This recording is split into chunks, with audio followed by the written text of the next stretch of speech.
Prologue. In the beginning of time, nothing was everywhere and it was everything. There was no matter and no change. Whether this lasted for the briefest moment or countless eternities is impossible to say, because time did not exist. And then Pianku appeared. It is said that the deity simply willed himself to exist. True or not, the birth of the god marked the beginning of all things physical, the start of growth and change and decay, the beginning of time. In what may have been an instant or an eon, Pianku himself grew strong and aged and died. Upon the god's death, the parts of his body, like patchwork children, came alive. Possessed of wills and spirits of their own, they loosed themselves from the whole. His left eye became the sun, his right eye the moon. Wrapped around his heart, which began to beat anew, his flesh transformed itself into the living earth.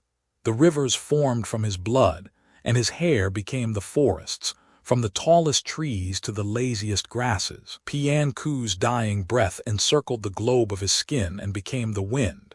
His last, mighty groan became the thunder. His great and noble soul settled in the vault of the heavens, took on form and substance, and became the supreme six-armed, four-legged god Tien. Simply by the act of thinking it, Tien created the other gods. And the gods, a gaggle of mighty and egotistic beings, soon became bored and created beings on the flesh of Pianku. Their individual creative powers brought forth all manner of four-legged and winged and seagoing animals, creatures that fought and ate, loved and suffered, lived and died. But before very long, the simple routine and desires of the varied beast races failed to keep the gods entertained.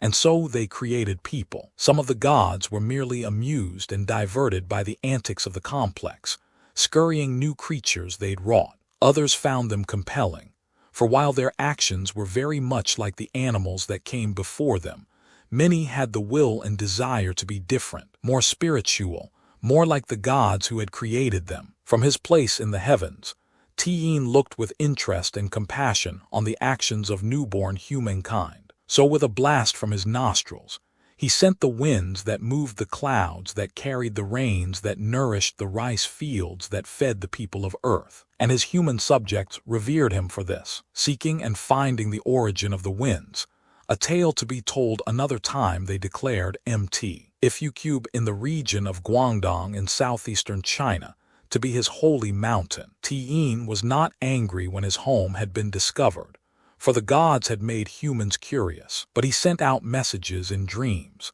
and in these visions he bade a select group of wise men and women to come and watch over his mountain, to see that no mortal approached the lower peaks where the lesser gods lived, or tried to find a way past them to his own abode. Should any succeed in such an endeavor, Tien vowed that to punish the impertinent he would stop the winds that fed the masses. 15 souls heeded the summons, coming from different regions of the land, and settling in caves in the foothills of Ifukube. Coming to them again in dreams, the master god made his high priests immortal, and gave them laws which they dispersed to lesser priests. And through the centuries, though pilgrims came to adore the mountain and pay homage to the god, and passers-by looked with wonder from a great distance, none dared climb it. Over time, the cloud-piercing mountain occasionally rumbled with Tien's displeasure, sometimes glowing red with his anger, now and then blazed with the reflected glow of his contentment. When he was at peace, it anchored the tranquil beauty of a rainbow. 5,000 years ago, the wealthy and grateful Yellow Emperor of the Flowery Kingdom erected the first temple to a god. He did not feel worthy enough to honor Tien himself, so he erected the shrine of Shang-Tai, god of the mountains and the rivers. Soon other rulers built temples to different gods, though never to Tien, and it became an unspoken law that, while Tien's 8-limbed form could be represented in clay and in ink, his face would never be rendered or even described in words. For how could humans hope to capture and convey the radiance and wisdom and eternal nature of Tien's eyes and mouth, the carriage of the great head? Yet artists and holy people debated what Tien must look like, and a few sought to describe him by rendering the handsome and magical features of the lesser gods, posting these paintings in villages, and allowing everyone from scholars to poets to laborers to write verse beside them. Ideas on how individuals might picture Tiyin in their mind's eye, or could contemplate his image by contemplating the many ways in which the Odd nurtures the world. Look at these eyes and imagine them deep. Life comes when they open, death when they weep. Are there two lips that speak mightier words, on whose wings souls can soar higher than birds? His nose moves the air that nourishes all, the seeds in the spring, the frost in the fall. P-class equals caliber 3 style equals margin, 0 pt, border 0 pt high, HT, 1M. Over centuries, the religion of Tiyin grew, and the honoring of him through oblique art and poetry became both a passion and recreation among many people. Most accepted that not only was it forbidden to know the face of Tiyin, but that his face was probably unknowable like the blazing visage of the sun, or the hidden side of the moon. Most accepted this, but not all. Further, they wondered about the much older God, whose heart beat at the center of our world. Priests of the many sects that honored Tiyin came to believe that the chambers of the heart radiated auras that were white, black, blue, or red. The blue chamber was the passage to our world. The white opened into the realm of Tiyin. The black was the passage to the abode of the dead. And the red was the doorway to the outworld, home of the greatest mysteries of all. Part 1 Chuyong in the district of Tanyang, A.D. 480. Chapter 1. But why must you do this? Chen wailed as she clutched her nephew's arm through the sleeve of his brown robe. Do you even know? Kung Lao's handsome features twisted unhappily. I do know, Aunt Chen, he said. He stopped, walked toward the door of their bamboo hut, and wormed his arm gently from shoulder to wrist in an effort to dislodge her. I go to learn.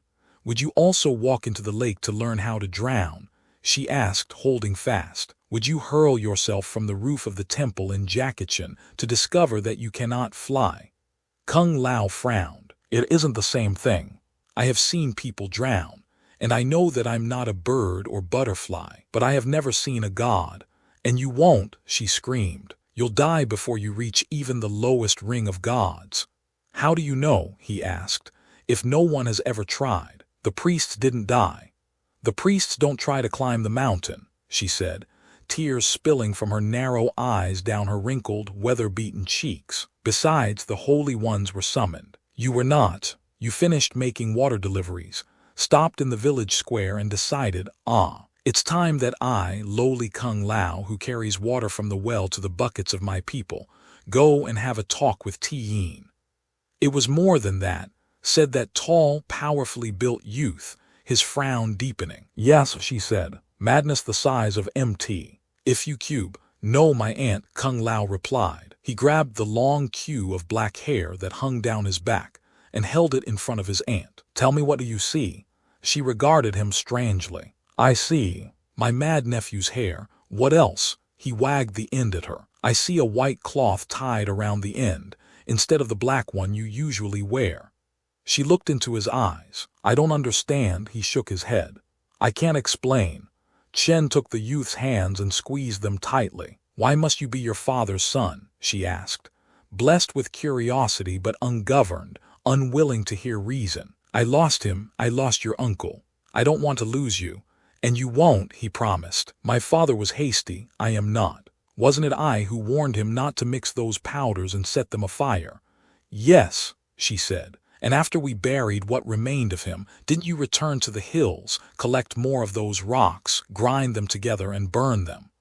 I did, he admitted. I learned from father's example the correct proportions to use. And now, our village has a way of defending itself against invaders. The monks at the Temple of the Order of Light no longer have to fear attacks by fanatics and wizards. We have magic of our own. We grow by learning, and we learn by daring. Touching the moist cheek of the woman who raised him when his mother died giving birth to his young brother Chan, Kung Lao turned and continued walking toward the door, but the tiny woman held firm, digging the heels of her sandals into the dirt floor, and he dragged her 2 paces before stopping. Aunt Chen, he said, I won't lose you. She yelled, grabbing his shoulder and pulling back roughly, shaking the yellow peacock feather from her plaited gray hair. Sighing, Kung Lao picked it up and gently replaced it. Then he looked at the slight woman, who held him like a coiled serpent. She seemed dwarfed by her heiau, a flowing white silk dress that was split at the sides, with long, narrow sleeves. She always wore this, her wedding dress, on the anniversary of the murder of her husband, Peipu, a tax collector who was beaten to death in a town that did not wish to pay their lord prince. The town was destroyed for its impertinence, though that did not bring Peipu back. Kung Lao had no desire to fight with her, least of all on this day. But what he had read in the village made him realize that the time for fear had come to an end, that it was the dawning of an era for mortal to do more than prostrate themselves at the altars of their gods, that it was time to do more than simply accept the myths and lore the monks at the temple of the Order of Light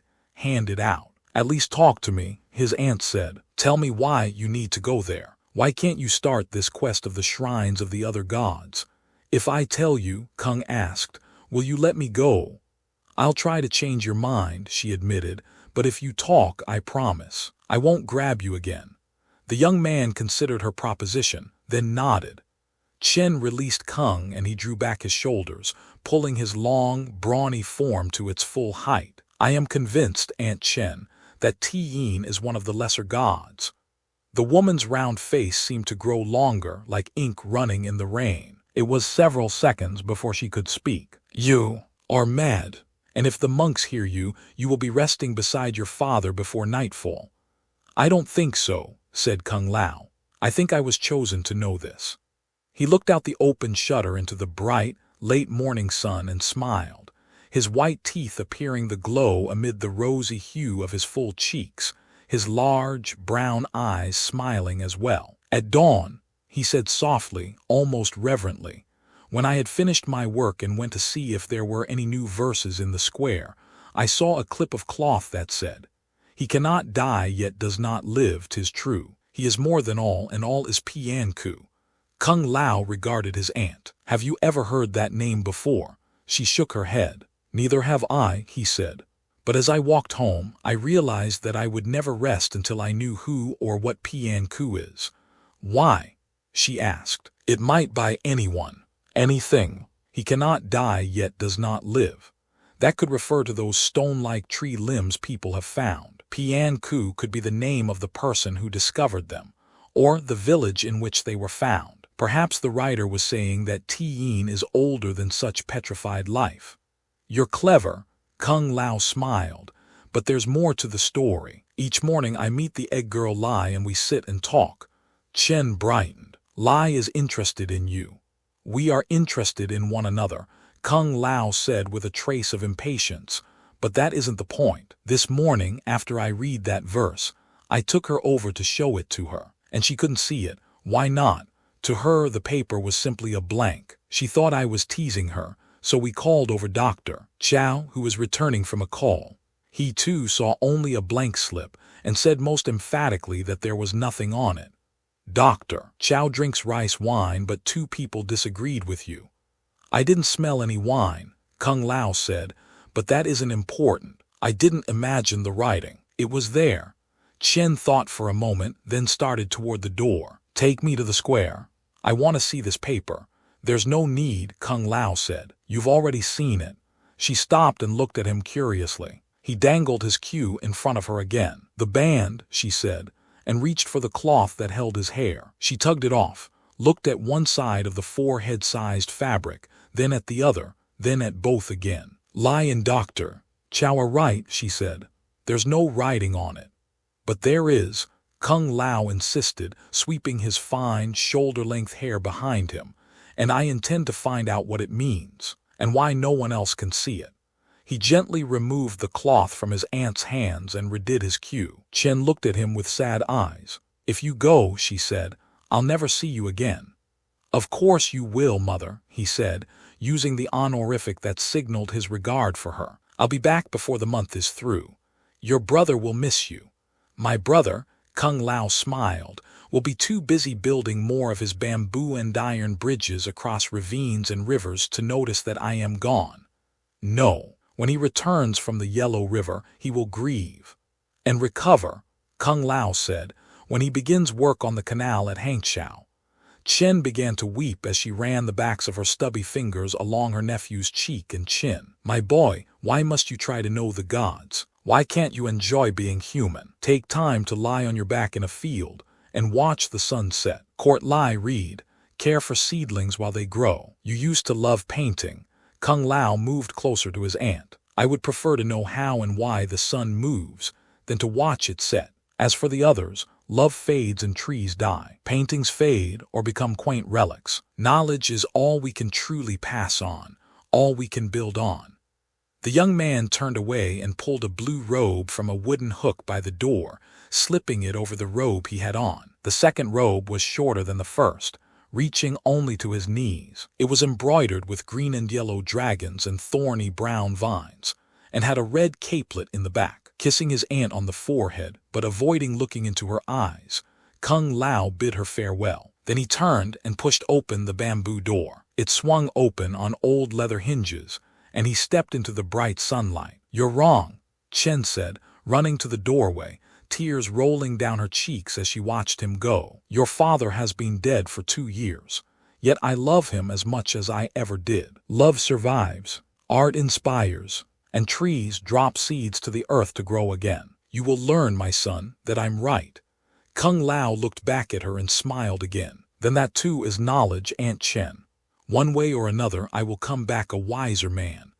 If you come back at all, Chen said. She turned and shut the door, her sobs muffled as Kung Lao turned slowly from the small hut. Pausing to pull a pair of peaches from their tree, he put them in the deep pockets of his coat, then walked toward the sea, sorry for the grief he was causing but consoled by the fact that what he was about to do would have filled his father with pride. He was unaware of the eyes that were watching him from behind the temple of the Order of Light, eyes that were so fair and pale brown as to appear golden. Chapter 2. The nation is called Chungquo, the Central Nation, by its natives. It is also known as China, named after the dynastic family of Xin emperors who sought to unify the land and its inhabitants in 221 B.C., succeeding where other leaders had failed, as far back as the Chu dynasty of 1000 B.C. and the Shang dynasty before them. Following the unification under the Xin, China was ruled by the Han dynasty, for whom Kung Lao had little regard. They and their princes had discouraged so many of the advances made by the people under the Xin, shutting the nation off from the rest of the world and what was happening there. China is so vast, their emissaries said, so rich in resources and people, what need have we of others? They were fools, Kung Lao told himself. But as he walked inland now, toward the west, across a plain spotted with patches of yellow sand deposited by some long-ago flood, he had to admit that the geography of his homeland was as varied as it was vast. He had read accounts of the frozen lands and strange inhabitants of the mountains of Tibet,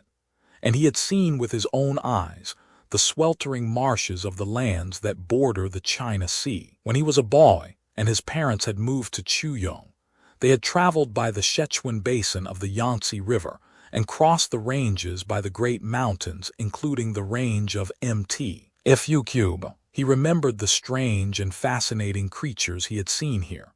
The long-tailed pheasants, the goat-like antelopes, the flat-nosed monkeys, the giant black and white bears munching on bamboo of the cloud forest. He wondered why these glorious animals were found only here, why only the gods were permitted to have them. His father had said, "It is because they are gods, my son. They made these animals for their own enjoyment." But that answer had not satisfied Kung Lao. Why would gods be so selfish? Why would they not want to uplift and educate their other children, the ones to whom they had given minds and souls? He learned to mix paints using soil and oils, and painted pictures of these beasts and gods, even daring once to render the face of Tiyin, which he had quickly destroyed. If it had been discovered, his family would have been driven from the village. They were lucky enough to have arrived when the previous water carrier had died, childless.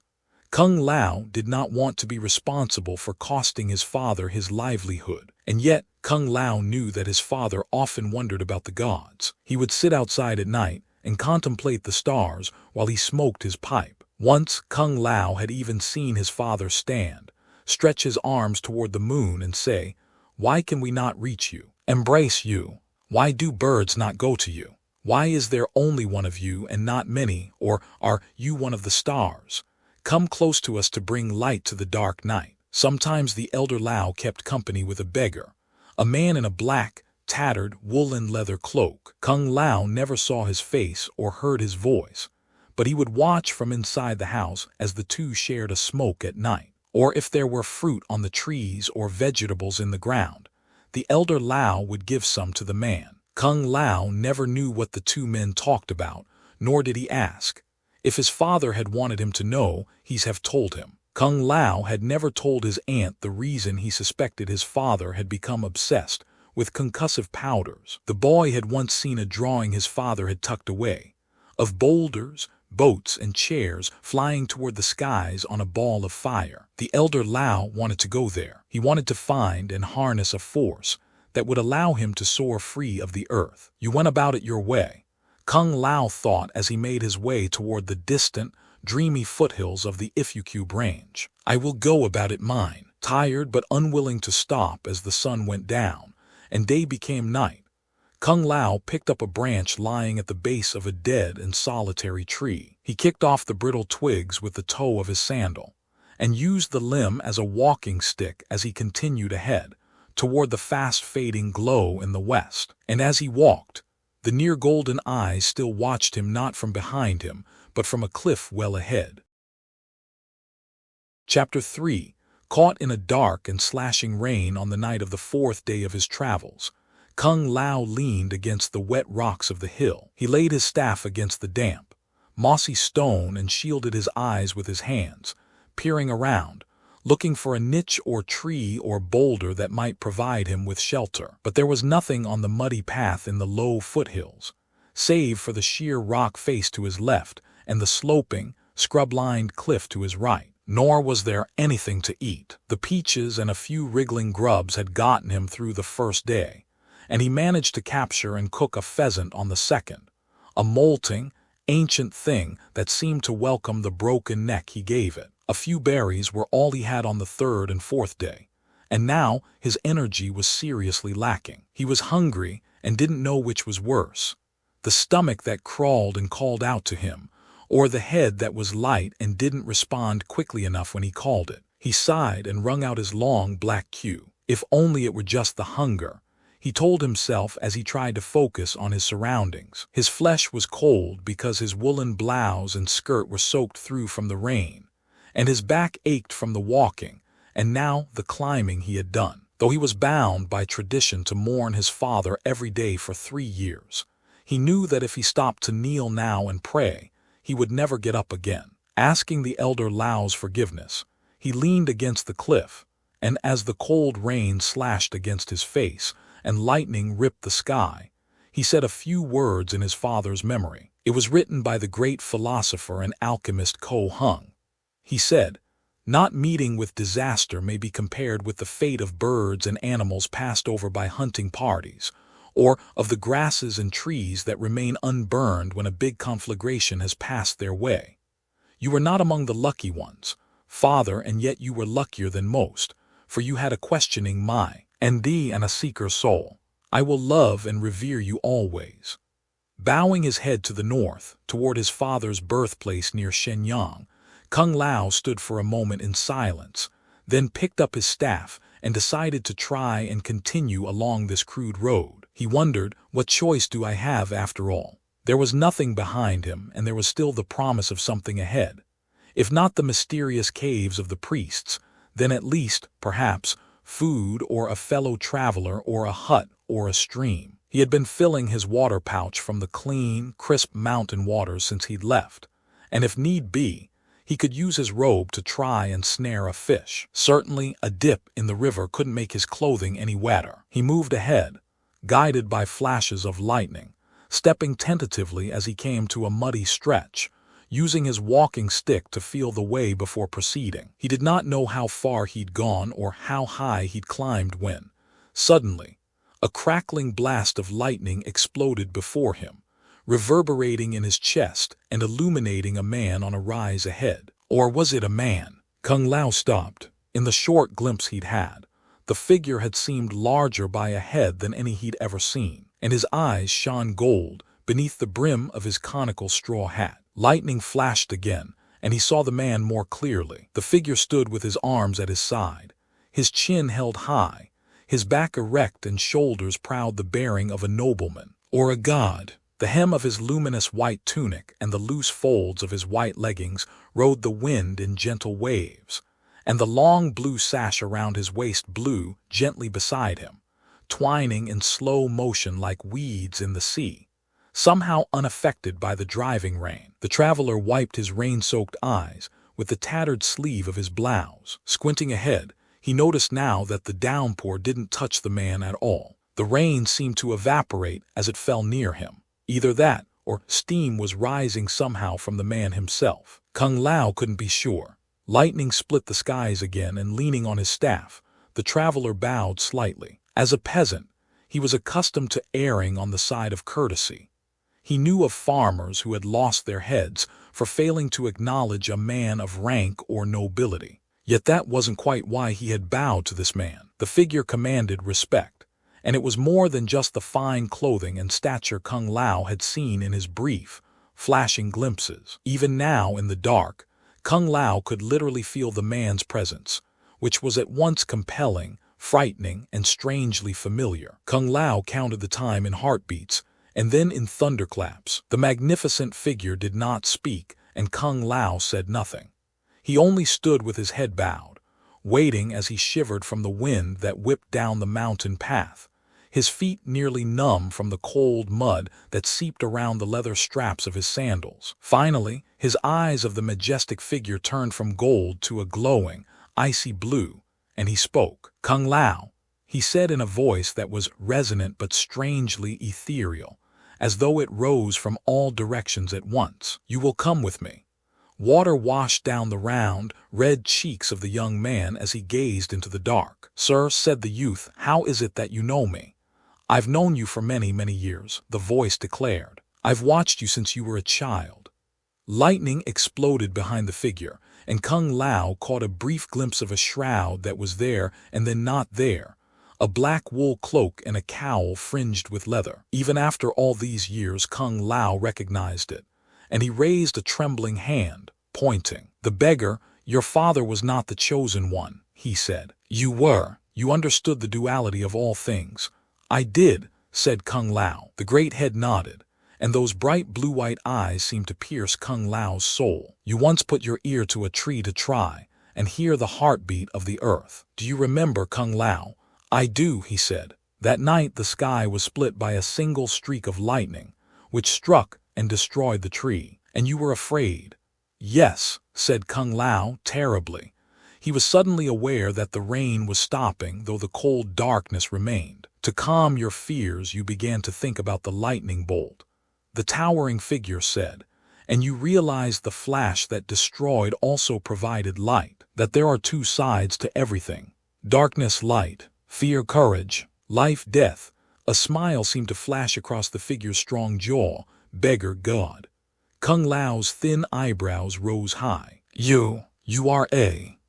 Even as Kung Lao spoke, the figure began to glow against the pitch sky, and was quickly enveloped by crackling puffs of white fire. The icy light blinded Kung Lao, and he put the backs of his hands against his eyes and watched through his fingers as the balls of light became one, and grew longer and sharper, and then hovered, undulating like a gleaming snake, shoulder height from the ground. "Come closer."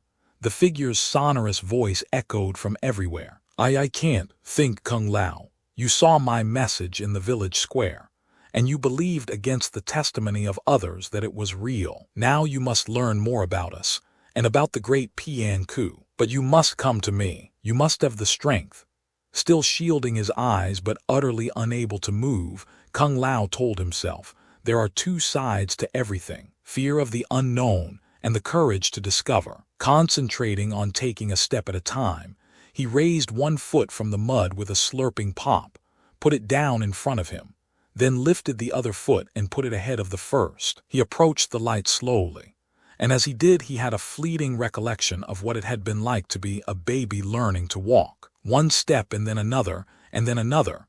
He walked over to the bolt as it twitched and whipped in front of him. He stood less than an arm's length away, could feel the tingling heat as it rose in waves from the bolt, forced himself to cover the last 2 steps. As the young man reached the earthbound lightning, it began to twine around him, under his arms and around his waist and down his legs, swallowing him and lifting him from his feet, and then suddenly carrying him into the sky with speed and fury that caused his mind and senses to whirl. And when he finally came to rest after what may have been a moment or a lifetime, he beheld an edifice that beckoned and welcomed and ennobled him. Chapter 4. Shang Tsung's long, trying years of work were almost at an end. He had spent over 10 years on the island of Shimura in the East China Seas, in the ruins of an ancient Shaolin temple on the slopes of Mt. Takashi, years studying scrolls that his agents had stolen from alchemists and magicians worldwide, years working with minerals and liquids, fire and blood, years trying to find the incantation and formula that would open doorway between our world, the mother realm, and the demon realm, the outworld. There were so many tales, so many myths, so much rumor. The 4th century B.C. Greek philosopher Jonquils had written in one scroll that the mortal world and dark reaches were formed when the goddess Gaia died, her body becoming our world and her evil, unborn children being flung into the cold void to create the dark reaches. That would correspond to the legend of Pian Ku, though Shang Tsung had never read that Pian Ku had been responsible for the outworld. Could it be so? He thought as he knelt on the dark, dirty marble floor of his laboratory. Shang Tsung continued to sprinkle a pouchful of black powder around him in a circle, a mixture which included the ground-up bones of the dead and phosphorus powder from the walls of the caves of the idiot priests in the foothills of Mt. Fucube. Could it be, he wondered, that even the first and greatest god was subject to a yin and yang? The yin was that which is negative and dark and feminine. The yang was that which is positive, bright, and masculine. And the interaction of these qualities was what influenced the destinies of events and creatures, from the tiniest insect to the humans who believed they were more important. There were so many ideas, philosophies, and religions. The Egyptian scribe Amhotep wrote that he was able to move through the barrier between this world and the God world by feeding on a mold from the walls of tombs and holding hands with the newly dead. The Japanese alchemist Majora Radon claimed to have reached the dead place by drinking a potion which allowed him to remain conscious while dreaming and go wherever he wished. A scribe for the Syrian king Enkhmesha swore that the potentate stood waist-deep in a pool of blood from 7 different creatures and summoned by a demon comprised of all those creatures: the body of a horse, the horns of an ox, the wings of an eagle, the feet of a wolf, the tail of a snake, the eyes of a cat, and the voice of a human. So many theories, Shang Tsung thought. He smiled. Coupled with his dark, deep-set eyes and high, hollow cheekbones, the grin made his face seem incongruously skull-like. Within minutes, he hoped to know which of the theories, if any, were true and which of them were false. After he completed the circle, Shang Tsung stood, tall and lean, with his shiny black hair that hung straight down his back. The sorcerer studied his handiwork. There were no breaks in the circle. That was a common warning in the writings of all the wizards. Give a demon space to thrust a single hair, an African shaman had cautioned, and he will poke your eye and blind you with it. No breaks, and the ingredients proportioned correctly according to a consensus among the alchemists he had read. Beside him, within the circle, was a lighted brazier, the coals red beneath the diaphanous flame, the iron poker glowing nearly white-hot. Outside the crumbling temple, the sun was sliding below the horizon, and the full moon was already in the sky. The time was right. The 2 eyes of Pian Ku were above him, looking down. Everything was in readiness, including Shang Tsung. Years before, he had left his position as a tax collector, feigned his death by killing and disfiguring another man, and changed his name in order to do what his wife's brother Wing Lao had done. Experiment. Quest.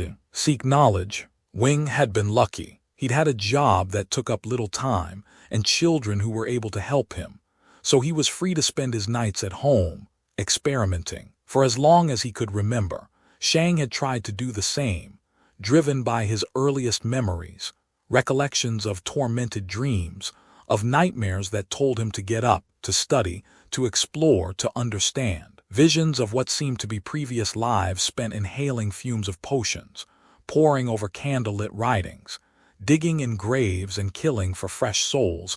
Now and then he had gotten to study ancient scrolls, visit distant temples, or spend time with herbs and minerals and roots, mixing them to see what they did. But when Wing was killed in an explosion, his misfortune was also Shang's misfortune. Wing's 2 sons were now orphans, and instead of turning the children over to the priests of the temple, Shang's wife insisted that they raise their nosy nephew Kung and his little brother Chan themselves. Shang Tsung filled with bile as he thought of the bitter arguments they had over the boys. Not about money, for the children were nothing if not industrious and continued to work as water carriers for the village. They argued about his research. Chen insisted that delving into the affairs of gods and the dead was not only dangerous for him, but was creating an unhealthy environment for the boys. Then, 5 years ago, just 2 months after Wing's death, she waited until her husband was out collecting taxes from the village of Amiko. While he was gone, she sold his tools and jars, powders and scrolls. Upon returning in the small hours of the night, Shang saw what she had done and left stealing back the scrolls from the library at the temple, placing them in his cart, and riding until he came to the shore of the East China Sea. There he bought a boat and sailed into an area perpetually concealed in mists. Though the fishermen of Zhanjiang had warned him not to venture into the region, he knew it might hide what he craved: isolation. No responsible sailor would navigate into the mist, and superstition would keep the locals away. He had set sail late in the morning, and it was late in the afternoon of the next day before hard rowing and mercifully cooperative currents carried Shang into view of his new home. When he reached an almost supernaturally clear eye in the fog, the sun was already behind the central peak of the island, and the jagged mountains shadow threw the rest of the island into a deep, deep darkness. As he came ashore on the strange, hot, ruddy sands, Shang experienced a sense of isolation deeper and more disturbing than any he had ever experienced. It wasn't only that the island seemed uninhabited, no birds circling its shores, or insects on its dead tree trunks, or fish near the surface. It also had an air of what he could only describe as wrongness. The shadows were not just dark, they seemed to drain the color and health from everything they touched. The air was damp and cold, and at times a trick of the fog-diffused sunlight. Shang Tsung could swear that the perspective was non-geometric, and at times liquid. Things seemed closer or farther than they actually were, even objects at his feet. Trees that seemed straight from a distance were crooked and gnarled when he stood beside them. Rocks and cliffs that seemed lumpy and jagged from afar were smooth up close. Only in the ruins of the temple did lines and curves and spaces appear correct and accurate. It was as though the place had been built as a fortress, a spiritual bastion to fight some corruptive influence, though, from the condition of the place and the Chu dynasty style of architecture, the battle had obviously been lost or given up many centuries before. Shang Tsung took a deep breath. The time for reflection and research had come to an end. At once elated and frightened, he stretched a spindly hand to his right and wrapped his fingers around the ivory handle of the poker. Dropping to his knees, he touched the glowing metal tip of the powder, and as a wall of flame rose around him, he uttered phrases that the reliable Imhotep claimed to have used. To the land beyond, I wish to go. From the dismal world of this and now, to the timeless realm where chaos is order, where darkness is light and demons dwell. Open your arms, Lord of the nether reaches, to embrace your subject. Hear my prayer. The moment the last word had passed from his lips, Shang saw the flames quickly spread from a wall to a sea. They churned with a fury he had never imagined possible as they rolled on and on into the distance, not consuming the temple but erasing it, burning past where the island itself would have ended could he but see land instead of fire. Within moments, the fire stretched not only as far as he could see, but as far as he could possibly imagine. And then Shang Tsung didn't just smell a rank, wet odor in his nostrils, he felt it. He felt a presence, looked up, and saw masses of yellow and red, clouds or mountains of it. And in the midst of them, somewhere far off, he saw a pair of white spheres that grew large and then disappeared, leaving only blackness above the flame. Chapter 5. Another one. Yes, Lord, not one we have already seen. Not another failure. No, Lord, you're sure. Yes, Lord. A nearly invisible hand reached out and grabbed the little yellow demon by one horn. It lifted the portly, struggling imp in the air, his little feet and sharp-nailed toes kicking out from under his red robe. Very sure. Yes, Lord. The demon said with all the authority he could muster, which wasn't much at the moment. His big, cloud-white eyes opened wider, reflecting the fires that burned on the rocks and waters, in the caves and pits around them. Lord, I saw him, and believe that this is the one you sent, not one of the deluded pretenders. The fierce, unthinkably old Shao Kahn, Lord of the Outworld, Master of the Furies and the King of the Dark Arts, brought the writhing demon nearer. Ruthe, he said in a voice that was deep and searingly hot, the son of my sister, do you know what I will do if you are wrong? Beads of bloody sweat erupted on the demon's parchment-thin yellow flesh. He folded his trembling hands together and held them out in supplication. Yes, Lord, you will.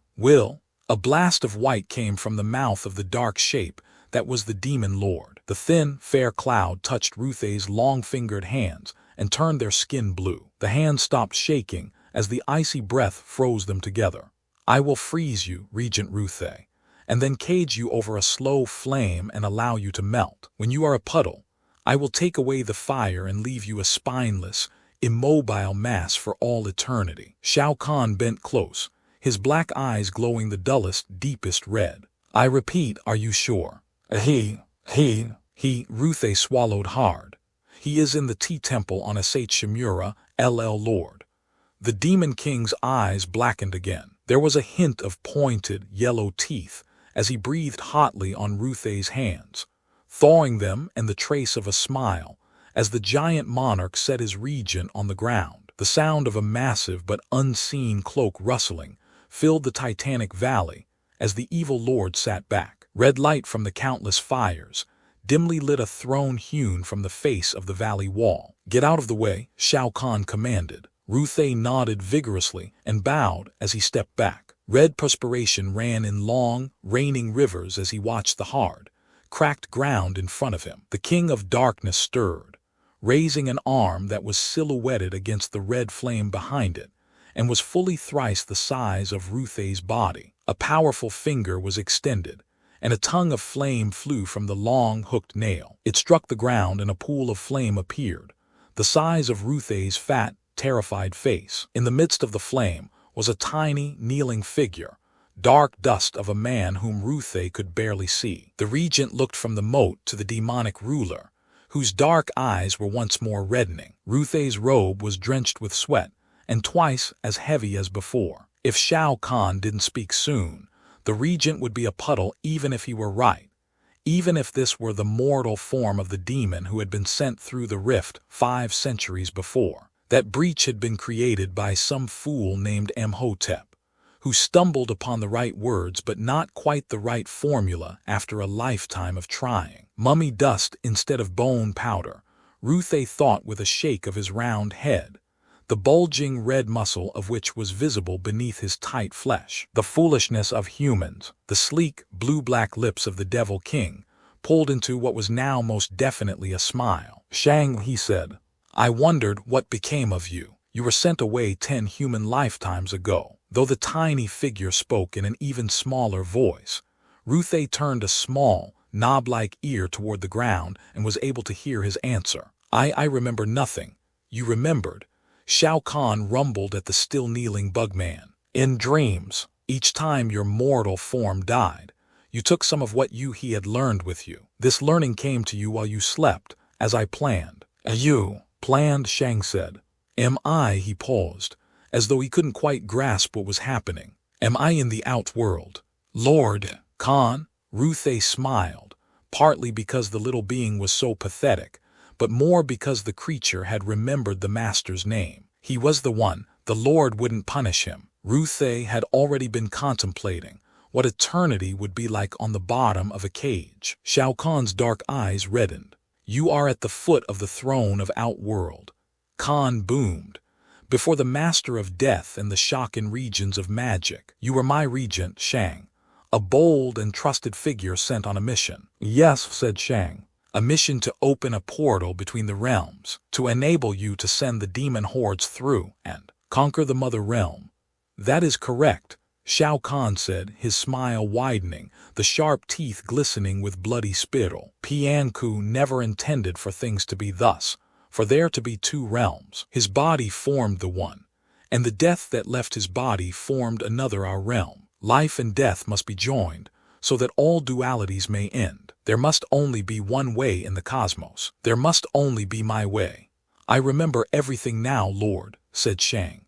But I have failed you. This portal, he spread his arms wide, is not large enough. I made it for this miserable human form I inhabit.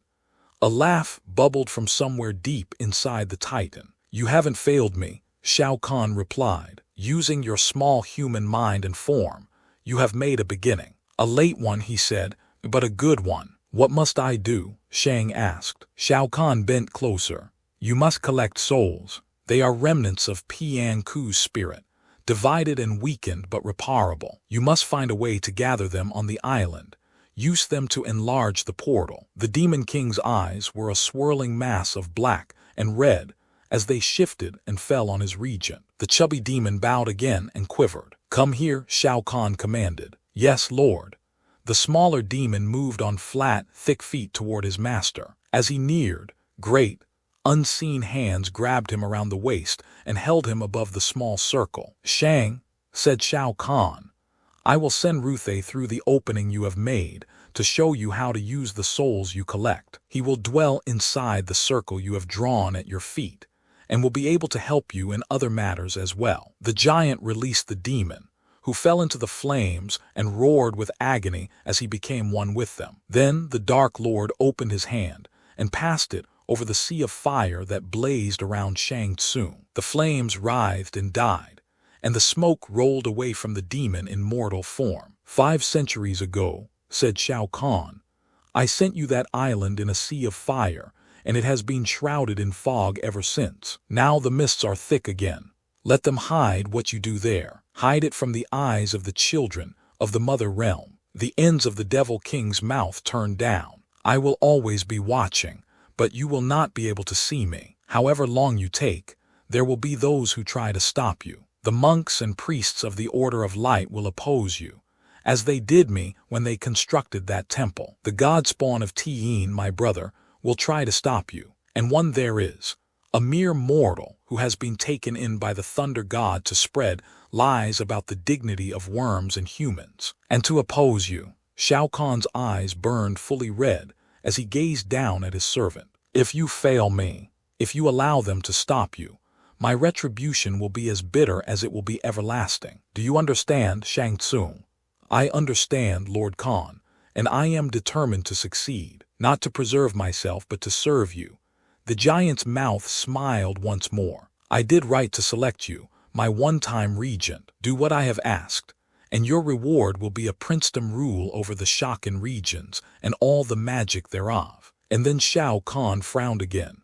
Remember, though, that to keep the portal between the realms open, as I command you must, it will cost human souls. If they are not souls you have won, then a piece of your own soul must be sacrificed to keep it from closing. Time has very little meaning to me, and I will be patient with you but not forever. You have only until this mortal form dies to succeed. With that, the hand passed once more over Shang Tsung, and the giant sat back, a still but living shadow in a world of flame. Chapter SIX How Strange It Was. Kung Lao thought as he finished his morning prayers and sat cross-legged on the cliff, savoring the cold air of pre-dawn. His hands pressed together under his chin, thumbs up, his eyes shut. To have been brought here because of my mind and spirit, yet to be renowned for 15 years, because of my strength and martial arts skills. There it was, as always, the duality of things, though in every way, this one had turned out stranger than most. It didn't seem as though it had been a decade and a half since he had first set eyes on Raiden, or, at least, the 7-foot-tall human shape the fearsome thunder god assumed when he descended from the clouds around Mt. If you cube to move among mortals. Kung Lao used to wonder what Raiden must look like in his normal form, whether it was the single great lightning bolt that had first carried him past the caves of the priests to the realm of the gods, or whether it was all lightning, everywhere. Now it didn't seem to matter.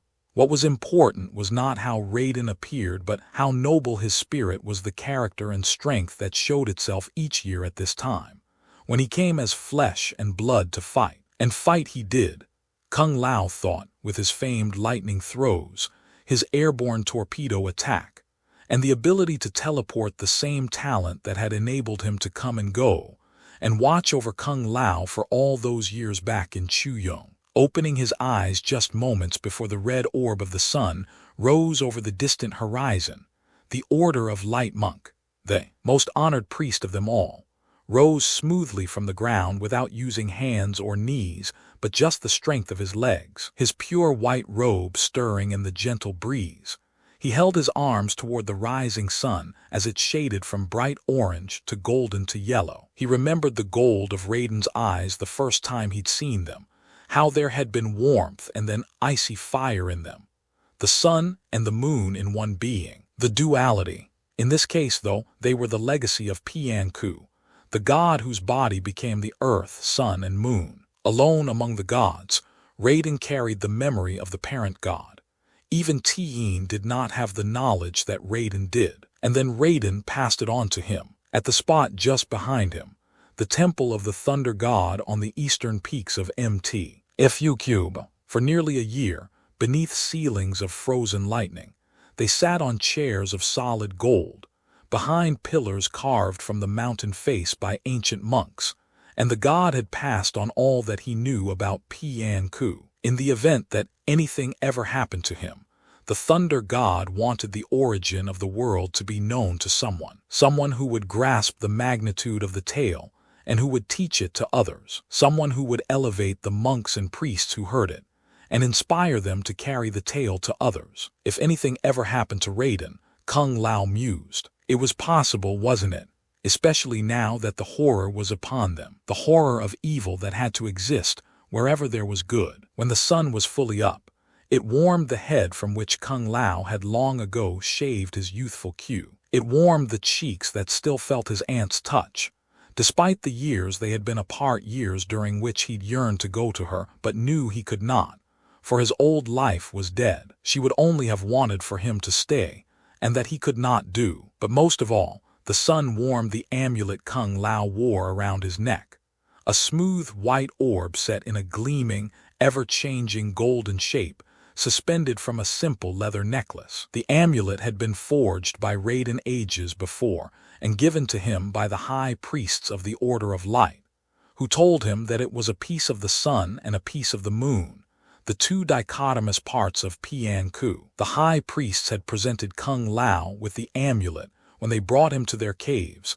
and took over his training when Raiden was through. He spent his second year on the mountain among them, subsisting on broth and bread in the fire-warmed caves, and learning that these holy men were not like their brethren in villages like Chuyong. They were genuinely spiritual, interested in study and knowledge, not in controlling the populace through fear and ritual. That second year was devoted to Kung Lao's indoctrination into the ways of the Order of Light, his first exposure to the collected writings of scholars and holy figures from different eras and from around the world, and his introduction to the daunting, exhilarating, mystical ordeal of Mortal Kombat, the great tournament held in the Shaolin Temple on the slopes of Mt. Takashi on the island of Shimura, in the East China Seas. At the beginning of his 3rd year, Kung Lao had come back here to the temple of the Thunder God to ponder one by one the writings of philosophers and martial artists collected by the high priests, to reflect on and write about the saga of Pian Ku, and to record his own thoughts on scrolls. Through the priests, he dispersed these writings to the pilgrims who came to worship, advising them on everything from spirituality to medicine to art. They, in turn, brought them to the temples that had become corrupted by local politics and petty disagreements, that had lost sight of the goals of the Order of Light. There was also another task Kung Lao would have, one which Raiden had mentioned but never explained, and Kung Lao knew better than to press him. When the Thunder God was ready to tell him about it, then would he know. Only once a year did Kung Lao venture from here, and that was to pit his increasingly formidable physical skills against fighters from around the world. And that time was now. Kung Lao breathed deeply. Each year before every battle, he thought about defeat but never about death. The amulet gave him strength and protected him from destruction, an advantage only he and the immortal Raiden had. But this year was different. This year, it might not be possible to hold on to the title of Grand Champion. This year there was a new competitor, and from all that Kung Lao had seen and heard he knew that this year it was possible he might lose. Kung Lao turned and faced the temple. It would bother him to be beaten, but it would trouble him more deeply if the amulet were to fall into the hands of someone evil. He wished he could return the amulet to Raiden, but he knew that wasn't possible.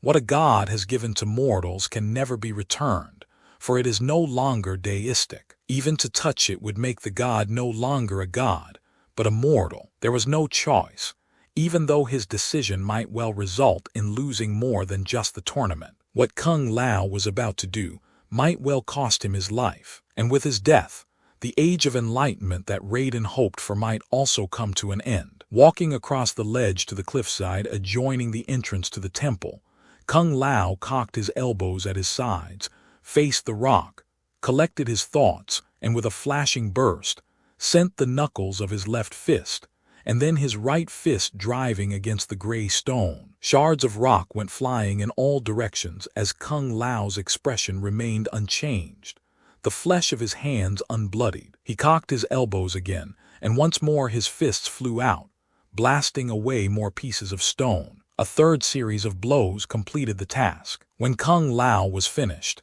he gently removed the amulet from around his neck, lay it in the niche it had opened, picked up the pieces of rock, and carefully replaced them so that the precious talisman was completely hidden. He looked at the rock for a long moment, said a silent prayer, and then slowly, very slowly, he walked to the temple, feeling as though an essential piece of him had died, but knowing that he had done the right thing. Kung Lao began to gather his few belongings for the week-long journey to Mt. Takashi. Chapter 7. Shimura Island was a strange place, hidden behind fog that seemed to keep bright sunlight, seabirds, and even the turbulent waters at bay. A forbidding mass in a glass-smooth sea, Shimura was lit by the hazy sun and seemed always to be cold. At least that was how it appeared to Kung Lao. He never bothered to ask what the other participants thought, since it was a bad idea to talk to them at all. These were people he had to fight. Getting to know them as individuals would only make it more difficult to attack them as opponents. When he had to strike someone's wrist, possibly breaking it, he didn't want to know that that was the hand the person used to earn his living as a tailor or to create beauty as a painter. People came here to compete in the greatest tournament in the world, to pit their skills against worthy opponents, and that was all Kung Lao needed to know. During the tournament, the master of the island, the curious Shang Tsung,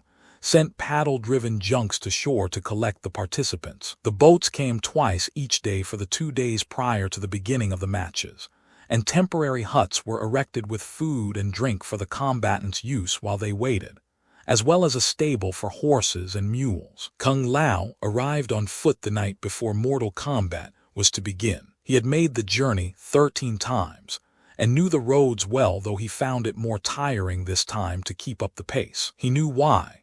It wasn't that he was older, for the victor of Mortal Kombat did not age for the intervening year, and Kung Lao had not aged for a dozen years plus one. He experienced this unusual fatigue because he had left his amulet behind. That did not bode well for the contest ahead, though Kung Lao resolved to fight harder than ever against mostly familiar adversaries, all of whom were older than ever. But this year, it was the unfamiliar adversaries that worried him. In his spectacular but curiously veiled way, Raiden had come to Kung Lao just 2 days before. Appearing in a burst of lightning that shot from a clear sky, the Thunder God had said only, "An image of Tien will be present on Takashi, and not as a friend." Since the only images of Tien showed multi-limbed creatures, Kung Lao wondered if more than the usual black magic would be afoot, if the mysterious Shang Tsung had something new in store at his sprawling and resplendent temple. It wouldn't surprise him. For 13 years, Shang Tsung had faced Kung Lao in the final round of the Mortal Kombat, and Kung Lao had won each time. After losing, Shang Tsung would present the winner with the Shaolin benediction of victory, and then leave without another word. And each year that Kung Lao returned, their host seemed considerably older, leaner, and much more wrinkled, his eyes less lustrous and his hair whiter. Kung Lao sat on the shore, first under the setting sun and later beneath the stars, and waited for the boat. He looked at the white band he'd tied around his wrist, the cloth he had found in the village square so many years ago. If he couldn't have his amulet, he wanted this token, the invisible message that had sent him on his journey to MT. Fu Cube. He looked out at the moonlit fog, rolling and gleaming on the sea. It had never bothered Kung Lao that he won the combat with the help of the amulet. So many of the participants came armed with magic, some in the form of talismans, others in the form of blows powered by otherworldly strength, that the amulet was necessary just to stay even with them. Shang Tsung himself had reserves of energy that were formidable and not of this world, with flame and fog at his command. Without the lightning and blinding sunshine of Raiden stored in the amulet, Kung Lao could never have defeated Shang Tsung once, let alone 13 times. You mustn't think like that, he warned himself. Though he would be participating without magic for the first time, Kung Lao still had his skills and his own inner resources, and that had always accounted for a great deal. If he couldn't tire Shang Tsung, or outlast his blasts of fire and blinding mist, he would have to defeat him quickly, before those powers could be brought to bear. The prow of the junk with its distinctive dragon head eased through the fog, and came toward the shore like a sea serpent. It bucked and bobbed on the waves, the sea seeming to hiss each time the sharp stem of the vessel sent it spraying upward, the foam rising up past the nose of the dragon, like wisps of smoke. Kung Lao rose and collected his leather suitcase, neither acknowledging nor looking at the 2 other combatants who had moved from the huts to the shore. When the boat neared the shore, it turned starboard side in, and a pair of black-cloaked figures lowered a plank to the sand, their faces hidden beneath hoods. The figures worked quickly while seeming to move slowly as though they were outside our time frame, yet somehow inhabiting it. Though he was closest to the plank, Kung Lao permitted the other 2 men to board first, a courtesy he had never been able to shake. As soon as they had boarded, and even before the plank was raised, the vessel started back toward the island. The tournament was nothing if not efficient.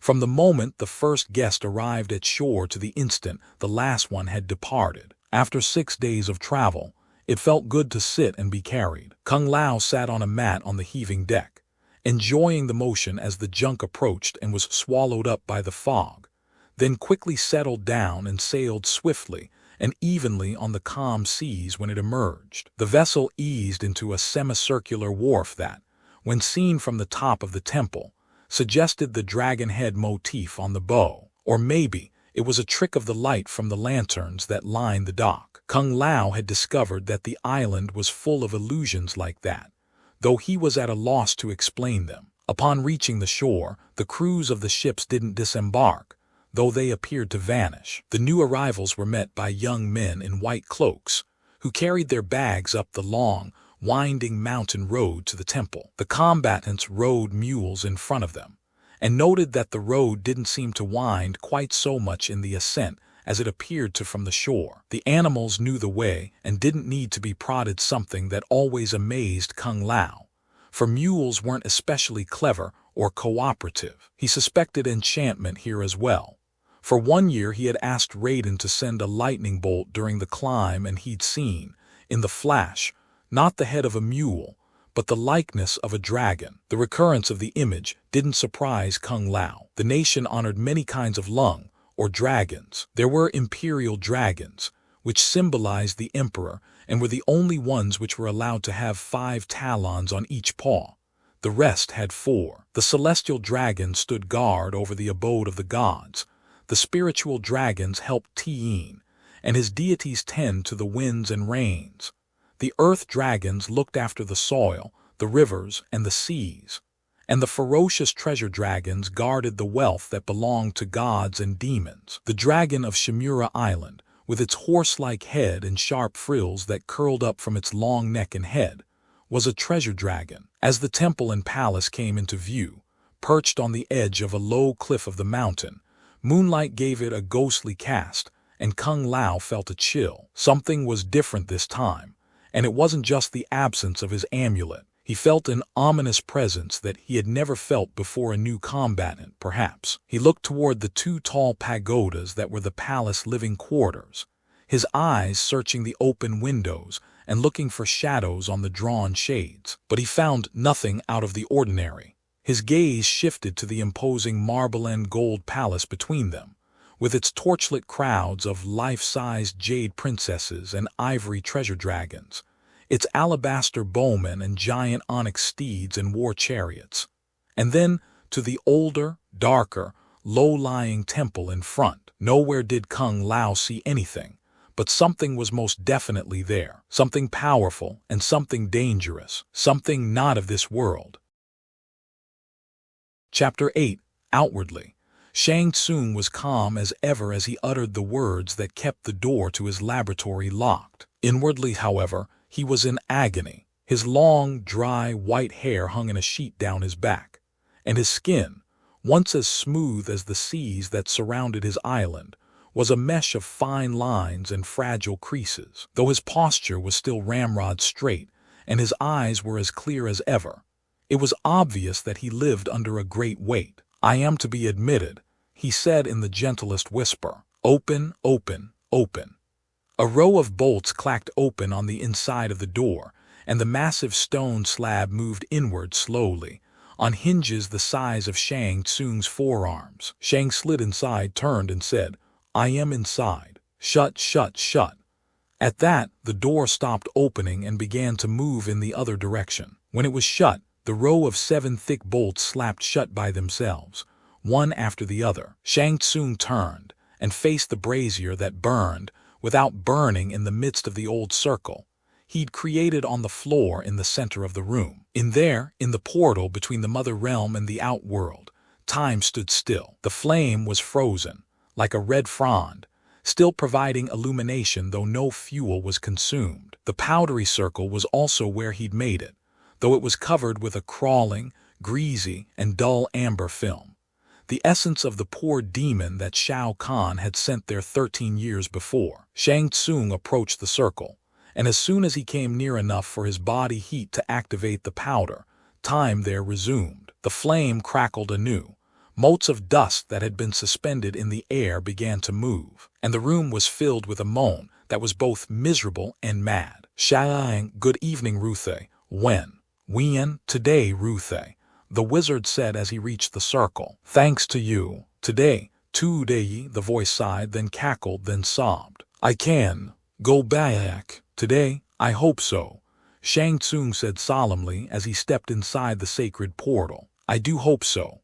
For 13 years it had been a matter of the most stubborn pride. After remembering who he was and vowing to serve Shao Kahn, Shang Tsung had gone to the mainland, used a bamboo splinter to slit the throats of lone travelers, and with a magic spell provided by Ruthe, snared their departing souls and brought them to the island to begin enlarging the rift between the worlds. But much to his surprise and disappointment, the breach could not be widened. In this time before isolation, imprisonment, and homesickness had driven him quite mad, Ruthe had told him that not every soul could be used to open the doorway sufficiently to accommodate Shao Kahn and his hordes of demons and furies. Only some of them would work. Why wasn't I told this before? Shang Tsung remembered snarling at the demon. Because only experience teaches some lessons, Ruthe had replied. The fool of a demon wasn't right about many things, but he'd been right about that. Even Ruthe hadn't known that only selected souls could be used. Not until Shang Tsung went ashore,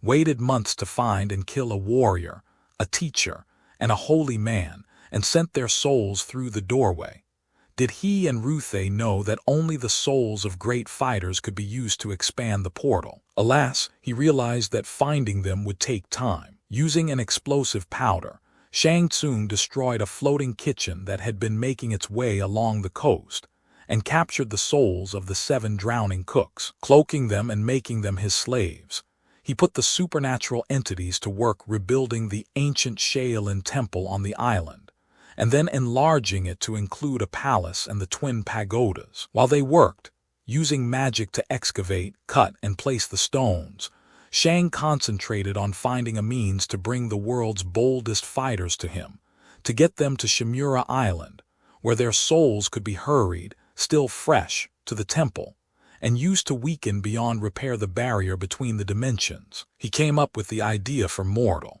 Kombat, and it should have worked. Through dreams, Shang contacted warriors in lands both known and unknown, summoned them, guided them to the East China Sea, and pit them one against the other to find the strongest souls in the Mother Realm. The idea was that he would win, and in winning, take the life and soul of the warrior who had survived the other matches and emerged victor, the second most powerful, second only to him. But then he met and faced the accursed order of Light High Priest Kung Lao, just as Shao Kahn intimated he would. Just thinking the name as he had now was enough to make his heart fill with rage, his ravaged and incomplete soul to burn. Their first match had been their fiercest. Of course it had been, Shang Tsung thought back. Kung Lao had not known of Shang's special powers, his ability to throw spears of flame and coils of smoke, and Shang was also younger than 13 years younger and more powerful. Kung Lao had struggled his way through 10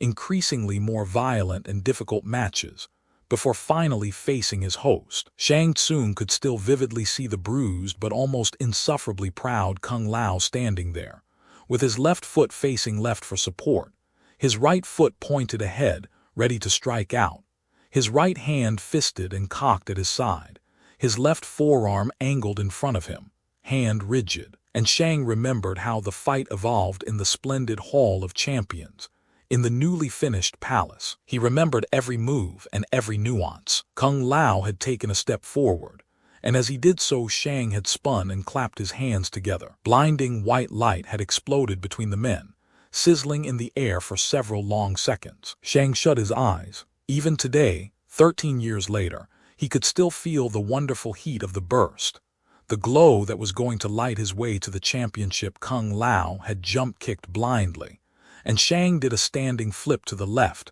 out of the way, his hands still smoking from the fireball. Still unable to see, Kung Lao had crossed his forearms defensively in front of his face, but Shang had leapt above them and driven a heel into his opponent's temple. Kung Lao then fell on his back, and Shang had landed with a knee on Kung Lao's chest. You can't block what you can't see. He remembered laughing, confident of victory. Before his foe could recover, Shang had crooked the fingers of his right hand and drove his palm into the base of Kung's nose. The young warrior's eyes had rolled up as his precious, holy man's blood splashed onto the hard marble floor, and as he watched it spray in all directions, Shang could feel Kung Lao's soul coming free of its moorings. Shang had risen then, glaring down at Kung Lao as he tried to raise his back from the ground. With a sneer, Shang then stomped once on his foe's belly, knocking the wind from him. Don't move again, Shang had said. Savor the blindness so that you don't have to watch as I take your misbegotten life. Then, as Shang had come toward him, Kung Lao reached out suddenly, grabbed his adversary's left leg behind the shin, and thrust his left palm hard into Shang's right knee. The attacker's leg had buckled and he went down, Kung Lao simultaneously rolling to one side, throwing both legs into the air and catching Shang in a scissor lock as he fell. Kung Lao then hooked his feet together and squeezed, as Shang hit the ground and tried to pry him loose. Shang Tsung winced as he relived the pain. The faces of both men turned red as they lay there, locked together. Shang Tsung shuddered now, as he recalled the words Kung Lao had uttered. "Some men with sight are still blind," he'd said, crushing them tighter. "There are always things one doesn't anticipate." Kung Lao was a little goldfish who enjoyed swimming in the pool of his own piety and righteousness, but he hadn't been wrong about that. After what Shang had thought would be a quick victory, he lost, as that amulet, the damned moon sun trinket, sapped his strength while he lay trapped in that hold. And it was a quick victory, though not for Shang. Kung Lao and Shang Tsung had met in each of the succeeding 12 tournaments. Shang Tsung would sit on his throne in the Hall of Champions, watching each match as Kung Lao progressed to the inevitable showdown. And then, fresh from not having to participate, Shang Tsung would face his tired foe. Each year, Shang Tsung was confident of victory, for he had used herbs and roots to make his magic stronger, had worked hard to toughen his flesh and sinew, had given himself a reason to win by assuring Shao Kahn that this year, at long last, the great soul of Kung Lao would be used to widen the breach. But each year, Kung Lao defeated him, sometimes swiftly, as he had in their first match, sometimes in battles that lasted fully a day and night, plucking victory from what seemed like certain defeat. The amulet helped, of course, yet Shang Tsung knew it was more than that. Though both had the will to win, Kung Lao had the heart of a god. Shang was on a mission for one, which wasn't the same thing. Clearly it was not. Though for 13 years it had been a matter of pride, it wasn't any longer. This year, with his soul in remarkable disrepair, his body weaker than ever, Shang Tsung had decided not to fight. This year, someone more properly, something would fight for him and defeat the accursed Kung Lao. And with their champion beaten, Raiden and even Tien himself would have to partake in the tournament. And when they fell, their souls would. But you get ahead of yourself, incautious dog. Shang Tsung chastised himself. He felt tired as he stood here for the first time since the last Mortal Kombat 1 year before. Each time he lost, Shang Tsung had come to this very spot and surrendered a portion of his soul to keep the portal from closing. It had occurred to him, of course, to disobey Shao Kahn's command to allow the portal to shut, and then reopen it when he had collected enough souls. But in a panic that had started him on the road to insanity, Ruthe had pointed out that if the rift were to shut while Ruthe was still on this side, the Mother Realm would be destroyed, along with everyone in it, including them. "How can that be?" Shang Tsung had asked. "It is in the nature of matter," Ruthe had said, "that the demon can leave the egg, or the soul the human, but neither the shell nor the flesh can cross over. If they do, and the spiritual root of the home world is severed, then the particles that comprise all matter will be torn asunder and obliterate all." While he was here, trapped atop the circle, Ruthe was still rooted in the outworld. But if the doorway were shut, he would be nothing more than an unctuous smear. Only if a god were to cross from one realm to the other, redefine the nature of the life and matter there, could the two worlds be mixed. So Shang Tsung would stand there while a wind from the other side of the rift pulled at him, drawing him down like a whirlpool. He would resist the pull, and only when he felt a sharp snap or a slow rip or long, twisting agony, for it was different every time, did he know that he had given part of himself in order for the doorway to stay open, and that he was free to go. Until the next loss, the matter of pride had been that he be the one to defeat Kung Lao, to claim the High Priest's singularly mighty soul, and use it to enlarge the rift between the worlds. But that was not to be. So with Ruthe's help he had come up with an alternate plan, and had presented that to their sovereign lord. And as he knelt with his spread palms to the floor, and prepared to face Shao Kahn once more, Shang Tsung was confident that what they were going to do was the right thing. Shao Kahn didn't care about means so much as he cared about results. "Great Lord," Shang said as he felt but could not see a hot, oppressive shadow fall over him. "What is it, Mouse?" Shao Kahn said. The word stung, but Shang said, "Revered Emperor, I've come to assure you that this will be the year of Kung Lao's defeat. You have promised this before. I have great one, it is true, Shang said. But this year I have renewed hope. Not only will I permit your other servant to take on the order of light high priest and crush him utterly, for all time, the servant who is strong where I am weak. You are weak in most ways, Shang. I deserve the rebuke, master, Shang lied. But after this day, you will be proud of what we have done. For not only will the prince fight for you, but Kung Lao has come without the source of his greatest power, the enchanted amulet given to him by. Your prattle bores me, rabbit. Mastery of the mother realm is all that matters, and you shall have it, Shang promised. Soon. Go, Shao Kahn said. You have very little soul left, Shang, and I should hate to have to claim it. If I do, he bellowed, you will hate it as well, for your eternity will be spent not as the ruler of Shakan provinces, but as a sore on the tongue of my dragon Twiglet, one that causes her to belch fire over you for each moment of forever. I understand, Most High, Shang kowtowed. I will not fail you. Be very certain of that, Shao Kahn said. The prince I have sent through the rift was not happy to go. I know, Shang Tsung said, bending so low that his lips touched the floor. I had thought, sire, the souls I sent in exchange briefly contented me. The pirates are now floating on a fiery sea, while flaming swords slice hot wounds that are instantly cauterized. How the wretches scream when the blades are yanked from their burnt flesh. But these souls did not help the prince. They widened the portal, barely enough to accommodate his form. I had to force him. My lowest apologies, Lord. As Ruthe will tell you, when the poor fiend is lucid enough to speak, that is a most unpleasant experience. I understand, Your Highness, Shang Tsung said, but I assure you I have the prince under control. Control? Shao Kahn chuckled. One does not control the prince. One simply finds him a more appealing adversary, and then gets out of his way. Had I been able to control him fully, he would have gone through long ago instead of you. And as the shadow presence of the great lord vanished, and Shang Tsung rose, he felt that he was certain of that, for through a spy hole, had watched Kung Lao when he arrived at his room in the northern pagoda, had seen that the 13-time champion had come without his amulet, and had about him the chill of fear, the look of a man who was about to lose his first mortal combat, and suffer dumb and helpless while his soul was torn from his broken body, and used as the first cobblestone in a demonic road. Chapter 9.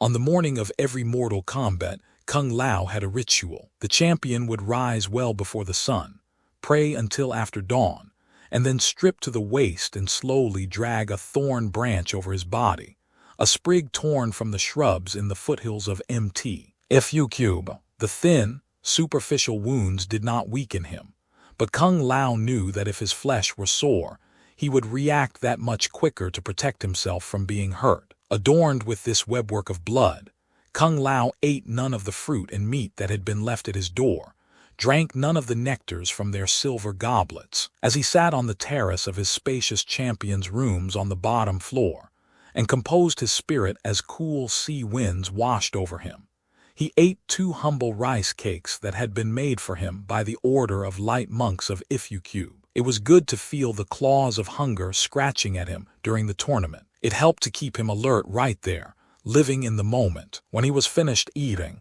he continued to sit there, contemplating the deity in whose name he fought, and on this day, wondering about the awful presence he had felt in the room somewhere above him when he'd arrived, and continued to feel in his sleep, during his deepest prayers, and even now. And then, when the huge bell sounded in the courtyard outside the place, the site of the initial bouts, he went to the tournament dressed in his slippers, loose skirt, leggings, and the mien of a champion. Only around his neck and on his chest did Kung Lao feel naked. Chapter 10. The courtyard of the palace was a giant oblong, made of stone with a huge black ivory inlay of Shang's dragon. It was said that the ivory was not dyed, but had been made from the horns of the dragon itself, a beast that resided in some other realm. The stone stands reached 200 hands high, and surrounded the courtyard on 3 sides. They quickly filled with the dozens of participants who awaited their turn to fight, and with the mysterious retainers of Shang Tsung, who never raised their hoods to watch, and who never showed any emotion or hostility, even when their own master was defeated. Stone dragons lined the wall behind the uppermost row of the grandstand, their mouths spouting fire at night so that the tournament could continue in the dark. Yellow-orange banners bearing the silhouette of the black dragon hung limply from poles stuck in the back of each stone figure. Behind the dragons on the long western wall were the flared red columns of the temple, with its roof of thick green tiles and a repetition of the dragon motif in black tile. On the fourth side of the courtyard, above the great gate through which the combatants passed, was Shang's throne. The chair was made of iron forged in the shape of human bones, cushioned with the mystically preserved blubber of a whale, and covered with a thick throw of fur from one of the sacred panda's fur, only one such as Shang would dare to take. A canopy of unknown material, supported by a column constructed of shark teeth, protected him from the hazy sun. Some said the material was human flesh, but few thought that even the vicious Shang could be capable of such a vile and corrupt display. Kung Lao was not one of the few. The champion did not arrive with ceremony, though it was his to request, nor did he sit in the special seat that was reserved for him in the center of the lowest row of the grandstand. He preferred to come and go as any participant. He believed that honor had to be won anew each year, not carried over from the previous tournament. However, he was not required to fight until all but the 3 best martial artists had been eliminated. The early contests were always interesting and exciting, as an eclectic mix of veterans and newcomers fought in a series of eliminations in 3 separate areas. Both losers and victors returned to the stands when they were through, the former to watch and learn, the latter to await the next series of bouts. By nightfall, the trio who would fight in the final rounds had been selected. Kung Lao was required to battle each one in turn. Despite their prowess, and the fact that 2 of the 3 were newcomers to Mortal Kombat, Kung Lao made quick work of them all. One of them, a brawny thing who called himself Ulfila the Ostrogoth, did not use the martial arts but attacked violently with a spiked club and shield, and tired quickly. Another, Kung Lao's old adversary Mahada,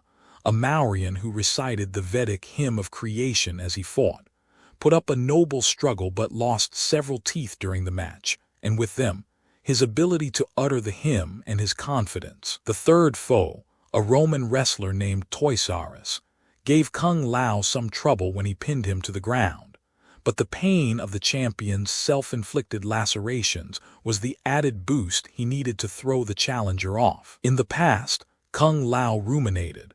The power of the amulet would have ensured that he not find himself in that position in the first place. All through the long day Kung Lao had continued to feel the presence of something formidable, though as yet he had neither seen, heard, nor smelled anyone that could have been the cause of his unrest. After beating Toysaurus with a shoulder throw that knocked the air from his lungs and the fight from his limbs, Kung Lao turned to his host, bowed, spread his legs, cocked his arms at his side, and waited. A long moment later, Shang Tsung smiled the first time Kung Lao had ever seen him do so. "Your victory is impressive," said the host, "the more so because we noticed that for the first time you participated without the aid of magic."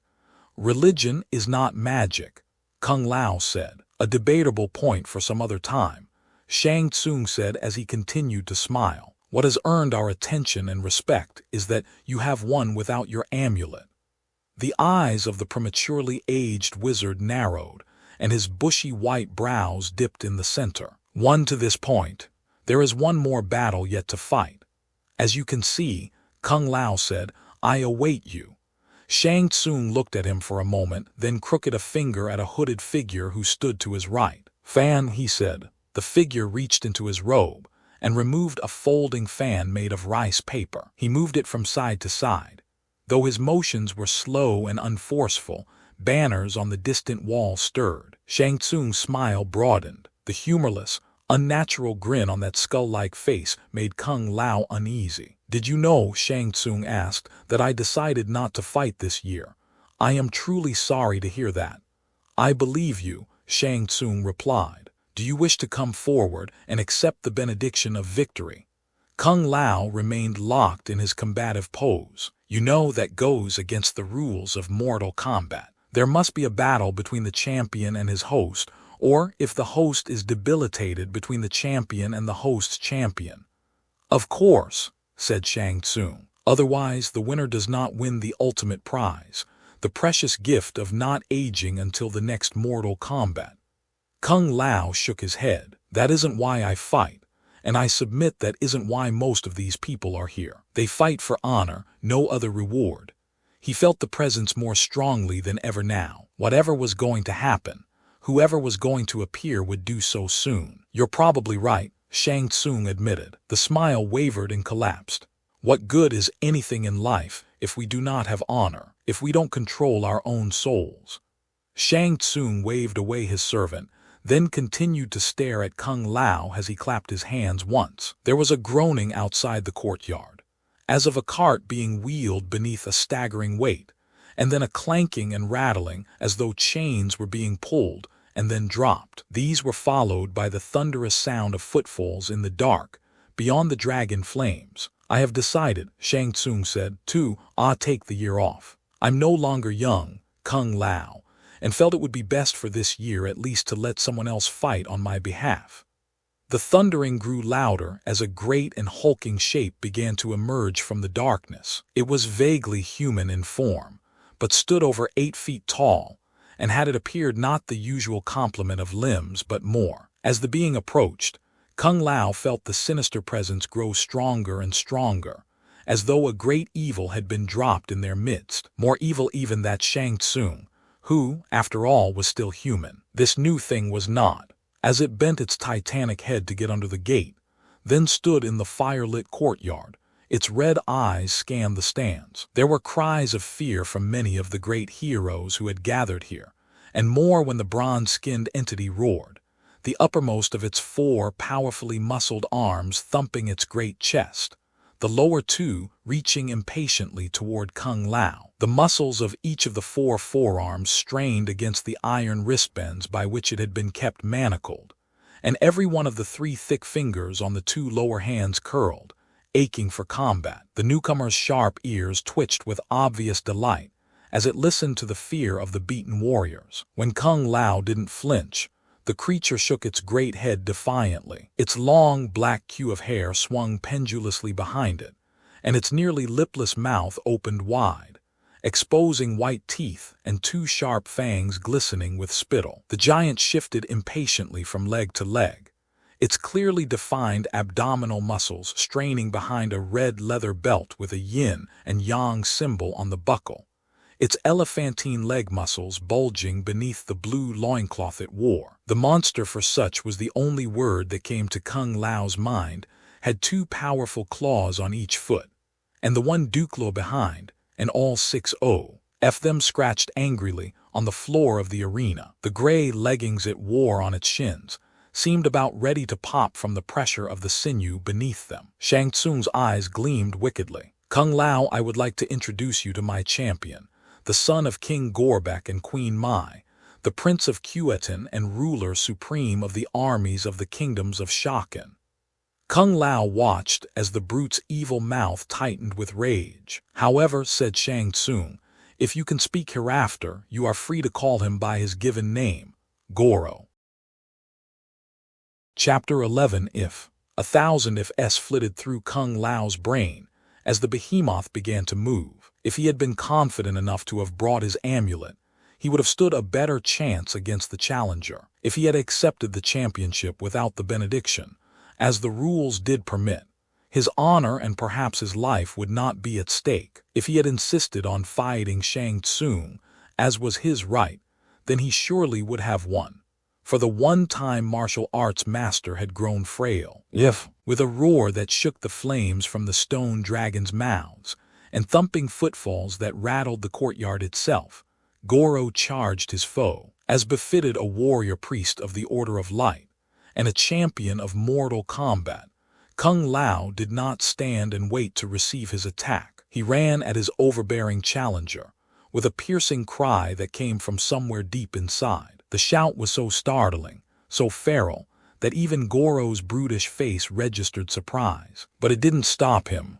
The two warriors continued to thunder toward each other. As much dragon in appearance as human, the beast was not as fleet as Kung Lao, and the champion felt that would be his only advantage. The instant Goro was within reach, Kung Lao turned, dropped to his hands and one knee, and stretched the other leg behind him in an effort to sweep-kick the giant off his feet. Instead, Goro bent and met the attack with his lower right forearm. His stiff limb blocked the kick, while his other three arms reached for his quarry. Taking a quick look behind him, Kung Lao caught one of Goro's hands with a crouch kick, then tucked himself into a ball and did a backward somersault between the giant's wide legs. Rising quickly behind him, the champion executed a high jump kick and planted it in the small of Goro's back. The crowd cheered as the Titan's arms flew up and his head flew back, but the blow seemed to simply enrage the Leviathan rather than harm him. As Kung Lao jumped to try and land a second quick kick, Goro planted himself firmly on one stout leg and kicked the other behind him, catching Kung Lao on the way up. The kick knocked the champion backward, though he was able to roll with it, somersault again, and land crouching on the stones of the courtyard. Turning, Goro charged again. This time Kung Lao waited, then dropped flat on his back, elbows bent up, palms flat on the ground beside his head. Pushing off with his hands, he kicked out with his stiff legs, driving them hard into Goro's abdomen. A small puff of breath escaped the prince's gash of a mouth, but Kung Lao knew, from the mass of muscle he'd struck, that Goro hadn't been hurt by the blow. Worse, before he was able to retract his legs, 4 massive hands closed around them from either side. Lifting Kung Lao into the air, his back toward him, Goro kicked the martial arts master hard between the shoulder blades. The blow knocked the wind out of him, and Kung Lao knew he couldn't take another. When Goro kicked out again, Kung Lao felt the rush of air and quickly arched forward, grabbed his own ankles, and still hanging from Goro's hands pulled himself up and over the outstretched foot. Seizing Goro's momentary imbalance, Kung Lao yanked his feet down hard, freeing himself from the giant's grip and coming down hard on the prince's still extended leg. Goro howled with pain. The crowd roared with approval as Kung Lao landed. The Order of Light Priest simultaneously used the leg as a springboard to jump up and away from Goro. He landed beside his foe, a bit battered but with his arms crossed in front of him, still ready to fight. The prince turned toward him, but Kung Lao was quick and drove the bottom of his foot into Goro's right knee. The giant buckled, but again, there was the advantage of those 4 powerful arms and extraordinary reach. Even as he fell, Goro was able to grab Kung Lao's arms. Goro drew the champion down with him, leaving Kung Lao no offensive maneuver other than to throw a scissor lock around Goro's neck. The outworld denizen released Kung Lao's arms and easily pried his legs away and kept pulling, as though his victim were a dried tree branch. Shrieking pain shot through Kung Lao's inner thighs, and managing to get his arms under himself, he pushed off with one, twisting himself around like a corkscrew and managing to worm himself from Goro's grasp. The angry giant pounded the ground with all 4 fists in succession, then reached for Kung Lao, who by this time was struggling to stand on legs that felt as sturdy as marsh reeds. P-class equals C. Aliber 8.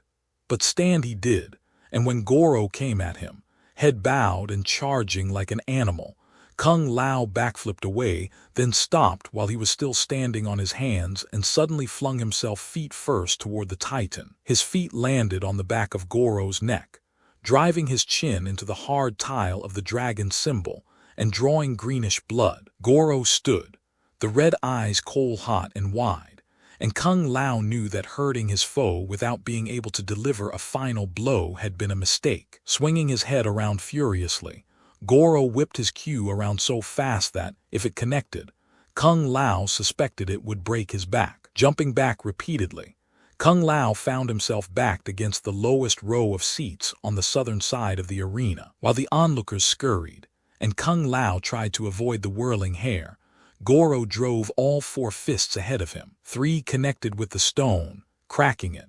The fourth caught Kung Lao in the left shoulder while he jumped to the side to avoid the other three. The champion moaned as the hard flesh and harder bone pinned him to the stone, holding Kung Lao there.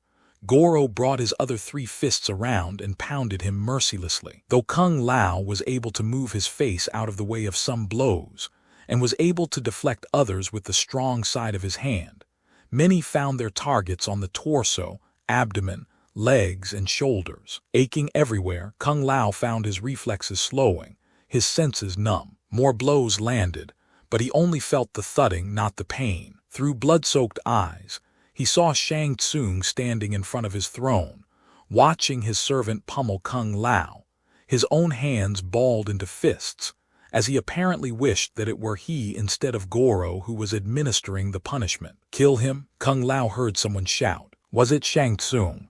"His heart," he heard. "Give me his heart." Suddenly the pummeling stopped. Kung Lao staggered forward, and with superhuman effort managed to keep his feet under him. "Don't be a dog," he told himself. He stood there, his body weaving above the knees, his arms raised in a futile defense, his bleary eyes watching, throbbing ears listening for Goro to move in again. Kung Lao could only vaguely make out the giant bronze shape in front of him, and the red eyes were lost entirely in the blood and sweat through which Kung Lao gazed. He saw Goro's mouth open wide, saw the blurry mass of cruel white teeth, white on gold.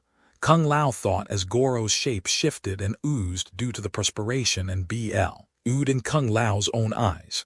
Just like the amulet, the strange, enduring duality of all things was the last thought no Kung Lao's mind as three of Goro's mighty hands grabbed him, and the fourth came toward his chest, fingers outstretched, ready to claim their prize, not the benediction from Shang Tsung, but the great and noble heart of the high priest of the Order of Light. Nearly 600 miles away, in a hut by a construction bridge that was rapidly nearing completion, a strong young woman watched as his wife gave birth to their baby son. Covered with blood, the boy wailed when the elderly midwife smacked him on his bottom and scooped the remnants of afterbirth from his mouth. She laid the baby in a soft blanket and folded it around him, then handed the child to his mother. The elderly woman smiled at the young woman, then scowled at the baby's father. "You should be smacked yourself for having brought her here in this condition," she said. Chan Lao smiled.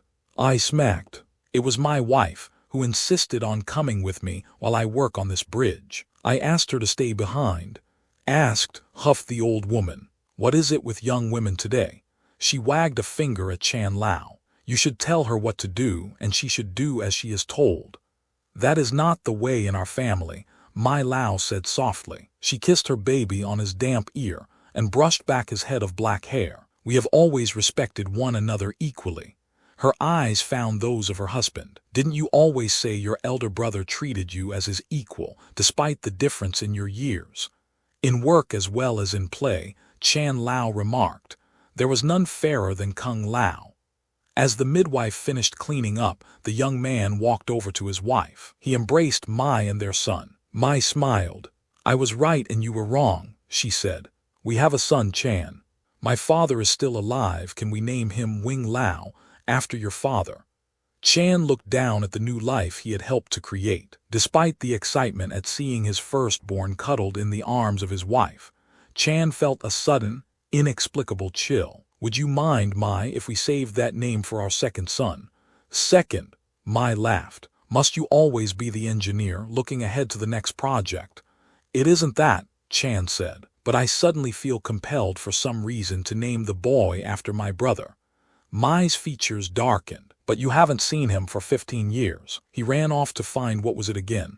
"A god," Chan said dryly. "At least, that's what my poor aunt said. She never recovered from losing him and died a year after his departure." "A god," Mai said. "You want to name your son after someone who was mad enough to go looking for a god?" Chan nodded. "Yes, I don't know why, but I do." "If that is what you want," she said, "then I agree. We will name our son Kung Lao." When she spoke the name, the baby quieted, and somewhere in the distance, thunder rolled. Part 2: The Tianjin District, China, the present.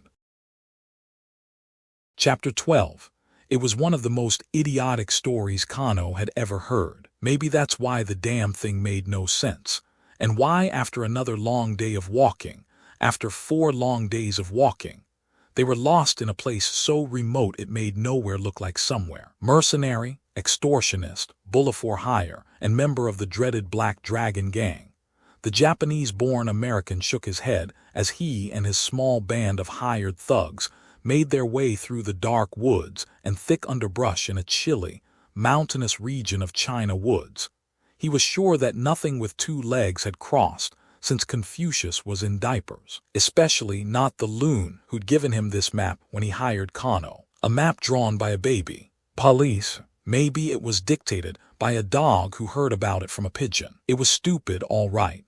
But then Kano had heard some peaches during his 35 years, 30 of which had been devoted to crime. As his team grumbled behind him, he entertained himself by thinking back to some of the stories, like the time he'd been sent to collect some overdue loans from a macho TV star who'd fallen on hard times. The prop department took my money instead of the fake money we were using in the scene, the actor had said as Kano held him by the lapels of his jacket. Just give me till tomorrow, I'll have it. Kano gave him 3 seconds to fall on more than hard times, as he dropped him from the top of Coldwater Canyon onto a roof about 200 feet below. And wouldn't you know it, the hero-sized dude landed in such a way that the house, one of those stilt jobbers, fell down the rest of the cliff, swallowing the actor in a big cloud of debris and smoke. The next day the papers were all full of actor brings down house and star dies,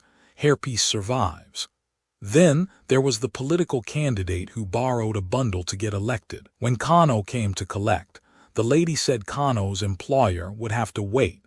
She'd spent it on a voodoo priestess to ensure prosperity for her district. Kano let her live because she was a lady, but he took the James McNeill Whistler painting that hung in her office. His boss liked the portrait of somebody's dog Cerberus, and everyone was happy except the lady, who was accused of stealing and got booted out of office. Funny thing was, her district ended up real prosperous. But this one took the Nutburger of the Year award. 1,500 years ago, a baby who can barely say 2 words sticks his finger in a bowl full of ink his father's using to draw a dam, or whatever the hell this thing under the map is. The kid draws away, and when the father returns from going to the bathroom or whatever he was off doing, he sees the map all finished, on this very piece of goatskin. And then it really got weird. The father was convinced the map was dictated to the baby by a dead guy, and the whole family goes off searching for whatever was marked with a little fingerprint high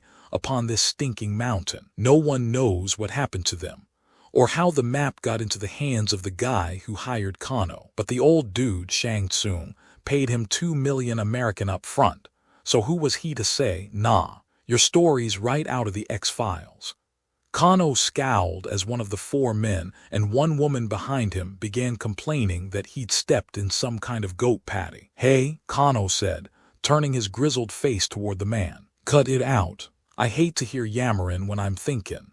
Like your thinking is doing us any good. The short, long-haired young man shot back. Kano's muscles tensed beneath his white windbreaker. What do ya mean by that? I mean, Chief, said Moriarty, could we be more lost than we are? The sentence was not quite out of the man's mouth when Kano spun and with a cry swung a roundhouse kick at his jaw. Moriarty barely avoided it by arching back, his arms pinwheeling as he tried desperately to keep his balance on the sharply inclined slope. Kano landed and simply glared at him as he struggled. The boss's left eye, the normal brown one, was angry, but his right eye, the infrared vision artificial eye that was held in place by a metal faceplate, glowed with fury. One of Moriarty's companions, Michael Schneider, finally reached out a hairy paw, grabbed him by the front of his sweaty and food-stain-covered jet-lie sweatshirt, and pulled him back. Thanks, Schneids, Moriarty said, glancing back at the drop. Had he fallen, he would have slid through about 200 yards of woods, and then dropped off a cliff into the river below. Don't mention it, said the bespectacled Schneider, balding save for a short gray ponytail. Just remember that you owe me is all. "I won't forget," Moriarty said. "Unlike some jokers, I know the lay of the land." Kano was still giving his man the hot eye. His hands were tight fists, and even his brown buzzcut and 2-day-old stubble seemed to bristle. "If that was meant to be a parting dig," Kano said, "I spit on it. And the next time you try and tell me what to do, Moriarty, I'll knock your flat head into the next Columbus Day. Got that?" "Yes, sure," Moriarty mumbled. The M44 carbine had slipped from his shoulder to his elbow. After hitching it back and checking the Sterling Mk4 submachine gun slung around the other, he glowered back at Kano. "But you didn't have to do that, you freaking Cyclops." "I wasn't lying. We are lost, ain't we?" "You bet," Kano agreed, "but it's this crummy map's fault, not mine. I didn't see anybody hear beef when I said we come this way. You all looked at this rag." He shook the map. "It didn't make sense to any o' you either. And no, bonehead, I didn't need to take a swipe at you. I did it 'cause I wanted to. I liked seeing you do your little aerobics thing." "Yeah," Moriarty said. He took a few steps forward, and looking into Kano's human eye. "Well, we may be Black Dragon brothers and all that, but if you try putting your foot on me again, you better make it count. Otherwise I'm coming at you." "Are you a tough guy?" Kano yelled. He stuffed the map into the belt of his jeans. "Come at me then. Hands or blades, whatever you want. Let's see if you're Black Dragon enough to take on your leader." Before Moriarty had a chance to move, the red-eyed killer threw a high, savage air kick to the right shoulder, well aware that Moriarty was a lefty and not wanting to hurt his trigger hand. This place was so far from any kind of civilization that Kano figured he'd have to find a Yeti to replace Moriarty. Unlike the earlier kick, this one caught Moriarty, who hit the ground and slid down the slope for several yards on his backpack. "You stinkin' son of a louse," he snarled, scrambling to try and reach the Mk4 that was beneath him. "Don't!" Kano yelled as he leapt down the slope and landed with his leg bent at the knee, his toe pointed under the mercenary's jaw. "Not unless you want me practicing field goals with your noggin." Kano felt a prick against the back of his neck. "If you try," a woman's voice said, "we'll have the kickoff with your head." Kano rolled his eyes toward Gilda Stahl. The statuesque blonde-haired ex-ballet dancer from the U.S. had the tip of her 9-inch hunting knife pressed to his flesh. He had heard from the man who recommended her for this job that she could deliver on her promise. The guy said he'd seen her once decapitate an enemy with a single stroke of this very same blade and kick his still-bleeding head a remarkable 70 yards. "Back off, Gilly," Kano said warily. "This ain't your business." "You're right," she said, her voice firm, her large brown eyes disapproving. "But finding that amulet, getting you to the island, and collecting the payoff is my business, and you and your playmate are holding up the works. I'm defending my honor." Gilda snorted. "Your honor's in the same file folder with your good looks and your Ph.D. brain, the one marked wishful thinking.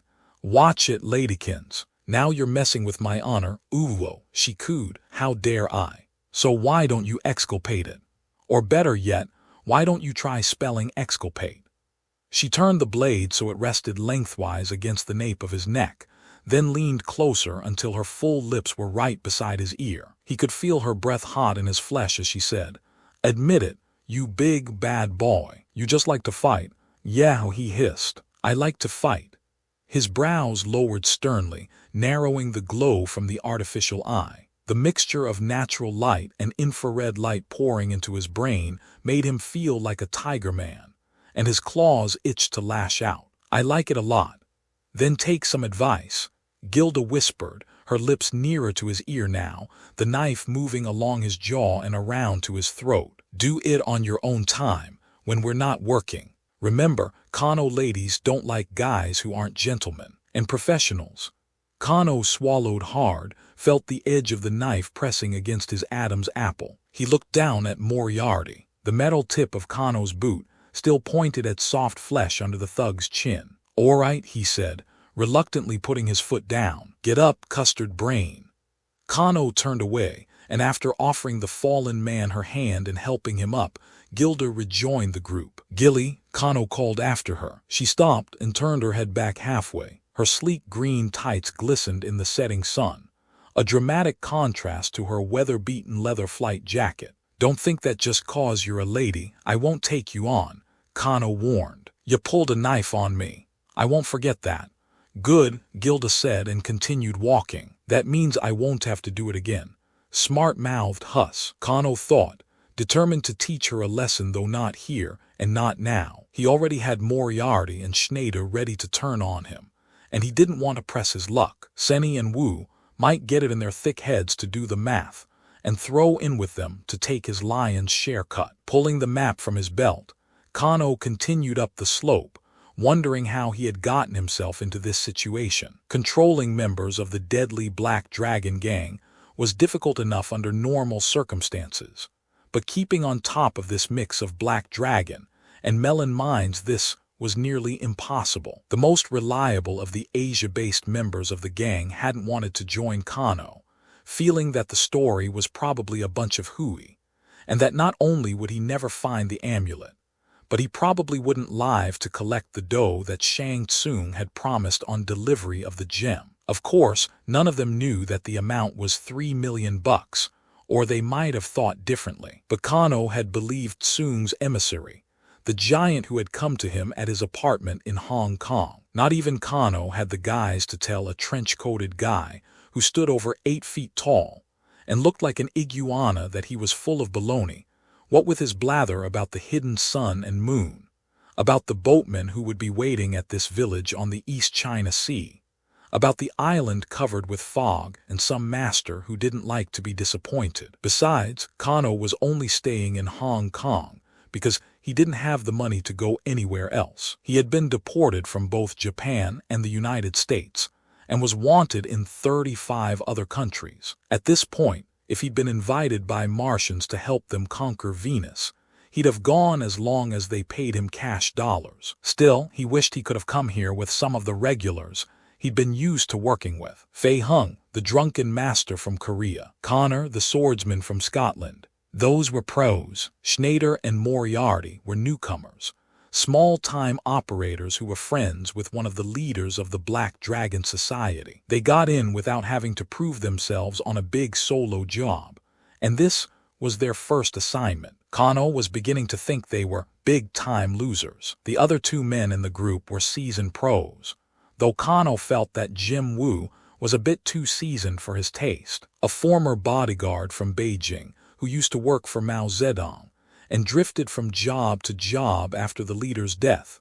Wu was now past retirement age. Though his enthusiasm was surprisingly high, his reflexes were halfway into the dumpster. If it weren't for his accuracy with throwing stars and his ability to roll a newspaper so tight it made a passable knife, plus the fact that no one had been rushing to join Kano on his little adventure, Wu wouldn't have been there. Senmenjo Nai was a different kettle of tea, a guy with no field experience and no physical skills, a former banker, a big-time desk jockey. Senny had made the mistake of joining the gold rush when greed became the operative word in the 1980s. He got seriously burned with insider trading and was only able to stay out of jail by agreeing to become an accountant for the Black Dragons. All he brought to this particular party was an ability to speak about 20 bajillion languages, eyeballs that were as sharp as sharks' teeth, and the fact that he was willing to carry more than his share of the supplies they needed. Otherwise, he was Mr. Useless. And then there was Gilly. Kano had found her through a double agent, a Hong Kong cop who was on the payroll of the Chinese branch of the Black Dragon Society. The lawjude said she was way cool, and he was right, though Kano had had serious reservations about taking her on. He'd worked with a woman once before, which was one time too many. After he and Libby Liberator Hall had kidnapped a Bolivian newspaperman who was hounding some big-time money launderers in La Paz, Kano had tried to give her 40% of the payday and keep 60% for himself. Sort of like what he was doing now, only more generous because he liked the cute blonde. Hell, he'd figured. She was a 22-year-old kid who was just starting out, and he was a veteran. When he tried to stiff her for the 10% difference, he almost lost the use of his remaining original eye. He swore he'd never work with a lady again, 'cause they didn't reason with you when you had a disagreement. They just stuck a long-nailed thumb in your eye. On the other hand, he had to admit that Libby had been one of the most trustworthy partners he'd ever had, and he had a feeling that Gilly here was the same. Kano certainly trusted her more than he trusted what the big lug had told him. Chuyong Village, MT, Fu Cube, names that hadn't been used in 10 centuries, and only that 8-foot-tall guy's interpretations of other landmarks to guide them. Why didn't that stinkin' baby put some useful landmarks down here? Part of Kano thought he should have followed his initial instincts, taken the $2 million and bought himself an island somewhere. But while the tall guy hadn't said as much, Kano knew that one day old lizard ears would have come wading out of the surf and tried to snap him like a wishbone. Better to do what he was paid to do, collect 5 million, pay each of the other black dragons 200 thou, and use the 4 mil that was left to buy a bigger island. He couldn't help but wonder what Gilly would do if she ever found out what he was really being paid. Not that it mattered. She wouldn't, and even if she did, he could always go back to that Doc Rotwang in Munich and get a new ear or hand or whatever. He could still buy a nice island for 3 million boss. Senny had hurried up behind Kano and tapped him on the shoulder. Kano's hands shot to the twin pearl-handled daggers he carried in sheaths on his belt.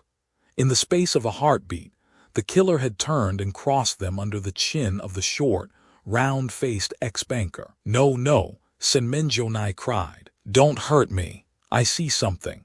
He pointed a trembling finger toward the top of the rise. Up there, Kano twirled the knives and dropped them back into the sheaths as he turned. Squinting ahead into the setting sun, he saw something that made him smile. If the twisted, chipped tooth expression on the lower half of his face could be called a smile. "Come on," he said, hurrying ahead. "I smell good news." Chapter 13. Goro, Shang Tsung said as he glided across the floor of the palace dining room. "Has the boatman had any word from your man Kano?" "No," said the giant, his voice rumbling like a fortissimo bottom on the piano. "And Kano was not my man, Master Shang. He was a man, the only man." "This troubles me," said Shang Tsung as a hooded figure pulled out his ornate gold and ivory chair. The master of Mortal Kombat sat, his thin head shaking slowly from side to side. "It has been 5 days. I expected it to take at least that long for them to find Kung Lao's ancestral village," Goro said, "if in fact it still exists." He said he would send a messenger when he knew for certain that he had found it. "The Sherpa said the village exists," Shang Tsung pointed out, "though it now goes by some other name." "The Sherpa," said Goro, "would have said anything to save himself." "I believed him," Shang Tsung said. "The man was too stupid to lie." He rested his bony hands on the arms of the chair, the sleeves of his richly embroidered green and gold robe reaching nearly to the floor. "At least 5 days to find the village."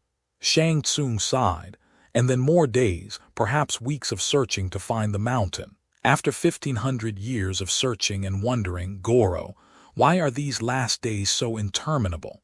"Because the prize is so near," Goro replied in his bull-fiddle voice. He fell into a large iron chair at the end of the long burl table. "It is always the way. In battle in the outworld, I never lamented the foe who escaped me by days, only the ones who eluded me by minutes. In love, I always missed my females more when I was about to see them than when I left them." "You may be right," Shang Tsung said. "Tell me again why Kano was the best man for this job, why we couldn't get the man I wanted." Goro reached into the smaller of 2 bamboo cages set before him, pulled out a small struggling horny toad, and put its head in his mouth. He bit down, because the man you wanted, Sub-Zero of the Lin Kui ninjas, was not available. "I know that," Shang Tsung said, his reedy voice impatient. "Why wasn't he available?" Goro used a thick finger to push the rest of the horny toad into his mouth, and after shaking the cage to see what else was in there, he dug through a wriggling layer of garter snakes to pull out a newt. "Because he killed an assassin by the name of Scorpion and went into hiding. No one knows where in China he is, not even other members of the Lin Kui." Shang Tsung shook his head. But you are sure of this other man's pedigree, this Kano? Goro ate one of the snakes and nodded. When I couldn't find Sub-Zero, I learned that both the U.S. Special Forces and the benevolent White Lotus Society were looking for him. He needed the money, but more importantly, he needed the challenge. He reminded me of Kintaro, a leader in my army in the outworld. He would like to fight for pay, but if no pay is available, he likes to fight just the same. Goro's forked tongue played over his thin lips. These imported snakes are good. And this society to which he belongs, said Shang Tsung, the Black Dragon. Goro popped a second snake into his mouth, slurping in the long, green creature, pushing away the cage of appetizers with his upper arms. He pulled over the larger cage of entrays with his lower two limbs and threw back the lid. His red eyes went wide with anticipation as he studied the contents. His eyes settled on a Mexican beaded lizard, and he put his top right hand into the cage. They are a group that formed in Tokyo after what is called the Second World War, Goro said. Kano was only 5 years old when they found him, an orphan stealing from American soldiers and natives alike. He had the good fortune to steal from one of the members, who admired his skills, and they took him in. And they say it's a cruel world, Shang Tsung said. He gazed toward the portico, and at the hills that rolled toward the beach of his island. The view looked no different than it had 15 centuries before, when he and Goro had come here to toast the death of Kung Lao. Nor did he and Goro look any different. Instead of being held every year, the Mortal Kombat tournaments were now held once every generation, in keeping with the different time frame that existed in the outworld. Goro's unbroken string of triumphs had made it possible for the two of them to remain the same age they were the day that Kung Lao's heart and soul had been ripped from his body and sent through the portal to Shao Kahn. If only there were some way to reclaim the lost fragments of my own soul, Shang Tsung thought. But he tried not to think like that. What had been lost was irretrievably lost, though the amulet would compensate a great deal for that, if it could be located. But we will make it a better world, Goro, Shang Tsung said. With the souls you've collected through the years of victories in Mortal Kombat, we have nearly enough to open the outworld and enable Shao Kahn to cross over. He gazed at the giant Shakanite as he feasted on a live reptile. Though the venomous creature bit Goro before the giant managed to pull it in half, the outworlder was immune to its poison. Once the Lord of Darkness has come here with his hordes of demons and furies, he will remake this sorry place, and when he does, we will assert ourselves as well. You with the help of Kintaro, and your army of Selenas. I with the amulet. Shang Tsung's dark eyes narrowed, assuming that this fool can find it. He'll find it, Goro said around a Gila monster he'd stuffed whole into his wide mouth. He knows that if he fails, there will be no hiding. Unlike the humans who seek him, I will find him.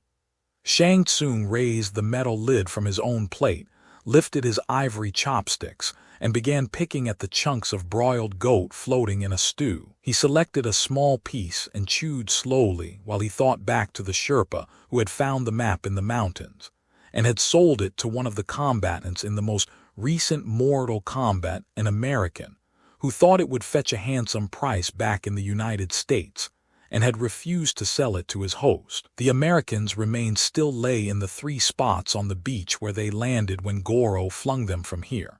They lay right beside the limbless torso of the Sherpa, who was found, brought here, and couldn't remember where he had discovered the map. The old yak, Shang Tsung thought. Too much time spent smoking herbs, and not enough paying attention to what was going on around him. That kind of lifestyle would change when Shao Kahn ruled. With Shang Tsung and Goro at his side, there would be no lazing. People would be forced to build and study and serve. And if they didn't, they would be flayed alive and roasted. Shang Tsung had no appetite, but he forced himself to eat as he contemplated the future and waited for the boat that would bring Kano and the amulet to him.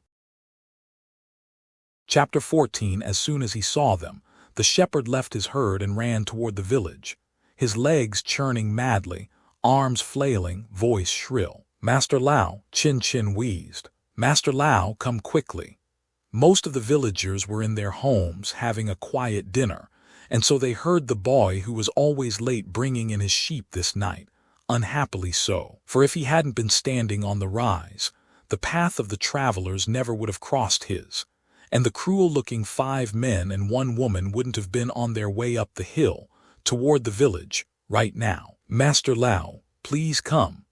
The young boy half ran, half stumbled over the long hem of his pigskin coat as he made his way past the huts, some of them wood, some of them straw, a few made of brick, toward the temple near the village square. As he reached the great bronze door of the ancient edifice, a powerfully built man with a long queue of black hair and a thin white robe stepped out. Though he wore an expression of concern, the man did not seem anxious. His light brown eyes didn't look as though they could ever show panic or fear or anything, but the supernatural calm that was in them as faced the boy. "What is it, young Chin?" the man asked, his voice soft but firm. Breathless and wide-eyed, the boy waved a stiff arm behind him. "Strangers are coming, Priest Kung Lao. Evil-looking strangers are coming up our hill."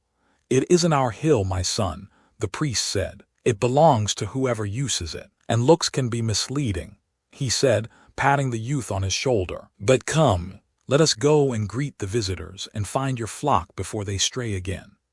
Shutting the door of the Temple of the Order of Light and motioning for people to return to their homes, the tall, barefoot priest followed the boy in the fast-fading light of dusk down the dirt road to the small village. Nearly a quarter of a mile of scrub and boulders lay between the edge of the village and the lip of the rise. Kung Lao and the boy met the newcomers halfway across it, the priest bowing as Kano lumbered over. "Welcome," said the high priest, bowing low. "My name is Kung Lao." Kano looked the man up and down. "Ain't you cold?" he asked as he swatted himself with his arm. "I'm freezing and I got clothes under this jacket." "There is a fire in the hearth at the temple," Kung Lao said, stretching a hand behind him, "and warm broth in the cauldron. You are all invited to share both." "A cauldron," muttered Moriarty. "I thought only witches had those." "Shut up," Kano said from the side of his mouth. "Where's your manners?" "Same place as your sense of direction," Moriarty grumbled. "What you say?" Kano fired a look at him. He saw Gilda standing between them, her hand on the hilt of her blade, and his look softened. "Priest," Gilda said, "we accept your offer and thank you for your hospitality." "If you'd lead the way, with pleasure," said Kung Lao. "It's rare that we get visitors here, and I'm anxious to hear of the outside world." "Rare is probably an understatement," said Kano, motioning his team forward as the priest turned and started toward the village. The leader of the gang snarled at Chin Chin, who yipped and rejoined Kung Lao, after having been transfixed by Kano's red eye. As they crossed the barren field, Senmenjonai hurried to catch up to Kung Lao. "Sir," said the hound-faced 40-year-old with thinning red hair, "you just spoke English to the group." "Yes," said Kung Lao. "In addition to religion, I teach languages to the people of my village. It enables them to dip into the lore and cultures of many races. You all speak it, don't you?" "We do," Seni said, "but it's unusual to hear it spoken in the provinces here. Usually, one hears of dialects of Cantonese or Mandarin. I speak those as well, of course," said Kung Lao. "Languages are a passion of mine." "Mine too," said the former accountant. "Not mine," said Kano, inserting himself between the two men. "Seni, go to the back of the line before you start clucking in Tibetan or Mongolian or some crap like that. I want to talk to the father here." His expression dour, Senmenjonai fell back. After blowing his cold hands, Kano turned his scruffy countenance toward their host. "So," said Kano, "what's the name of this little town of yours, anyway?" "The current name is Wuhu," Kung Lao said. "Very many," said the priest, "depending upon who was ruling the country at the time. When Mao was alive, we were Dzengu. Before he came to power, our village was known as Tekamaki." "Did ya ever hear of a place called Chuyong?" Kano asked. "I have," Kung Lao smiled. "That was the name our village went by back when it was first founded, back in A.D. 300. Kano's sour face looked as though it had been splashed with sunshine. "You're kiddin'." "No," said Kung Lao. "Geez," Kano said, looking back at his team and giving them 2 thumbs up. We came here, hop and to get directions to Chuyong, not to actually find the place. Well, Kung Lao said as they entered the village, you have actually found it. Might I ask why you were so interested in coming here? You might, Kano said. He yanked the map from his belt, handed it to Kung Lao. It's got to do with this cockamamie kind of a map. I'm sorry, said Kung Lao, squinting at the goatskin, but it's rather dark out here. Oh, yeah. Kano snapped his fingers behind him. Torch Seni. I forgot, Kung Fu, that not everybody's got an infrared peeper. Senmenjo-nai ran over with a small flashlight and Kano flicked it on. He turned the cone of yellow light toward the map. See, said Kano, pointing with his pinky finger. This little splotch here is Chuyong. So that's us. Now over here. His grimy nail traced a course to a faded ink fingerprint. Is where we're supposed to find a trinket of some kind. That's what the guy who hired me wants. What I need to know is exactly where this fingerprint is. Which mountain, I mean. Or maybe it's a cave. Who the hell knows, is what I'm saying. Kung Lao shook his head. It's a mystery to me. The range is large. There are many mountains and many more caves. But Master Lao, said the shepherd looking on, it says that this is MT. If you cube, you know it, Kano asked. The shepherd looked from the map to Kano to Kung Lao. The master's face, usually soft and kind, was uncharacteristically grim. Chin's lower lip began to tremble. No, the shepherd said, taking several steps back. No, sir, I do not.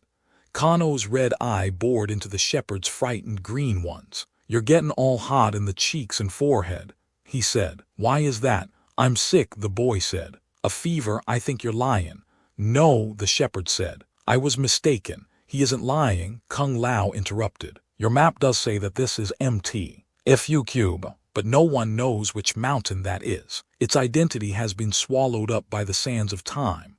Very poetic, Kano said. He snapped his fingers again. Moriarty, front and center. The thug stumbled over in the growing darkness. Yeah, your choice. Take one of your two guns, put the barrel up the shepherd's nose, and send him into the village brains first.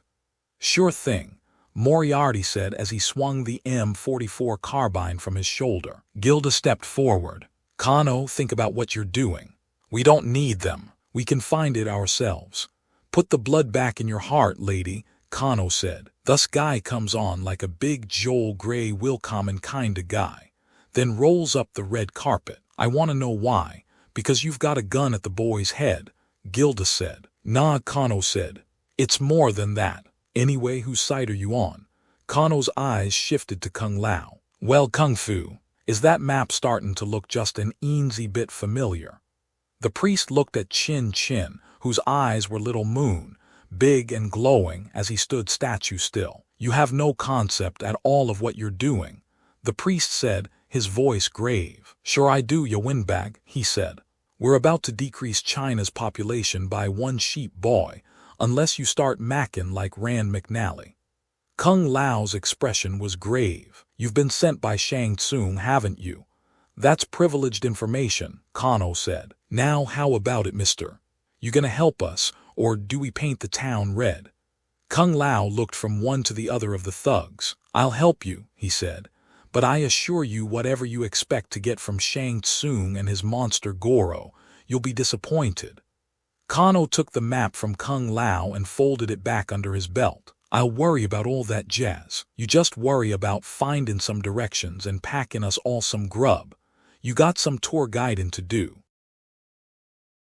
Chapter 15. The towering skyscrapers glowed in the sunset. Office windows were still lighted, and in the streets below traffic crawled and horns squawked as some workers left the great city. To the sides, business people and tourists, shoppers and street vendors, the homeless and the prosperous, all moved in a writhing, fractal-like mass. And then a single bolt of lightning tore through the cloudy sky, faster and larger and longer-lived than any the people had ever seen. An instant later, thunder rolled through the deep stone and steel valleys of the city, reaching even to the basements and subways of the great metropolis. People were still for a moment, and because they were also silent, they heard the other roar. It came from the sea, the ground-shaking rumble of an ocean pouring in on itself, over and over, accompanied by the roar of the wind. Those nearest the harbor saw it first, the waves nearly touching the clouds, the fierce winds tearing sheets of spray from their crests,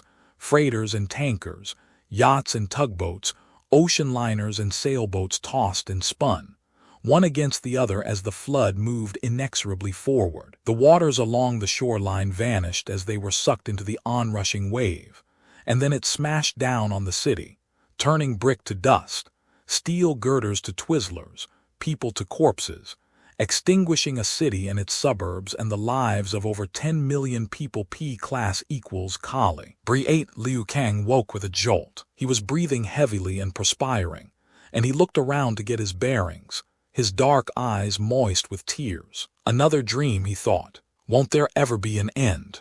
At least he hadn't cried out. He looked at the other two members of the White Lotus Society, who were sharing his tent. They were still asleep, soundly so. He did not envy Guy Lai or Wilson Tong much in this life, did not envy anyone, for that matter, but he wished, like them, that he could get through one night without these dreams of Armageddon. He drew a throwing star from his belt and played with it in one hand as though it were a coin. That always calmed him, yet it was through dreams that he learned whether he was needed, and if so, where. They were the means through which the gods spoke to him.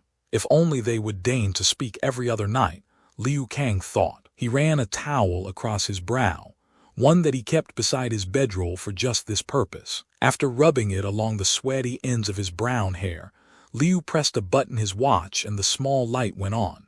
10:30. He'd only been asleep for an hour. Not only were the dreams more frequent, they were coming earlier in the night. With a yawn, he lay back down, holding his wrist directly above his face. He pressed a second button. The two began to glow, and he smiled. It was fitting that that was the direction his ally had gone, for they were a team, perhaps one of the most unusual and daring duos in the history of crime fighting. He pushed the button to shut off the number, then turned on his side, still smiling. When he was born in China 24 years before, the son of poor Li and Lin Kang, Liu was never expected to be anything more than a carpenter, like his father. But as a boy, he became fascinated with the Order of Light, and under the tutelage of a patient and caring priest named Kung Lao, he studied the ancient texts and learned the ways of good and righteousness. And then there was that beggar who took him under his wing. Liu Kang had never told his parents about him, for surely they would not have approved. But this beggar came to the temple each day, and, in the hidden inner courtyard, taught him the ways of the martial arts. Kung Lao had always hoped that Liu would stay and become a priest, but the young man had other ideas. In dreams, and in the graphic sketches, he worked on for his own pleasure. He saw the villains and societies that made an agony of people's lives, and began to wonder if there might be something he could do to help them. Armed with his learning and skills, he worked his way across the sea to the United States, where he joined the White Lotus Society, a band of reformed criminals, Chinese expatriates, and moonlighting men and women from every walk of life. Their goal was to work within the law, but outside the courts, to catch criminals red-handed and see that justice was done. And though publicly Kung Lao expressed his displeasure at Liu's taking his knowledge from Chuyong, Liu always felt the master was secretly pleased, that he was trying to make the world a better place. Now Liu was back in China, on the trail of not one but two of the most notorious villains in the world. One was Kano, who had finally slithered out of hiding and might finally be caught committing a criminal act of some kind. To stop that man and members of the Black Dragon Society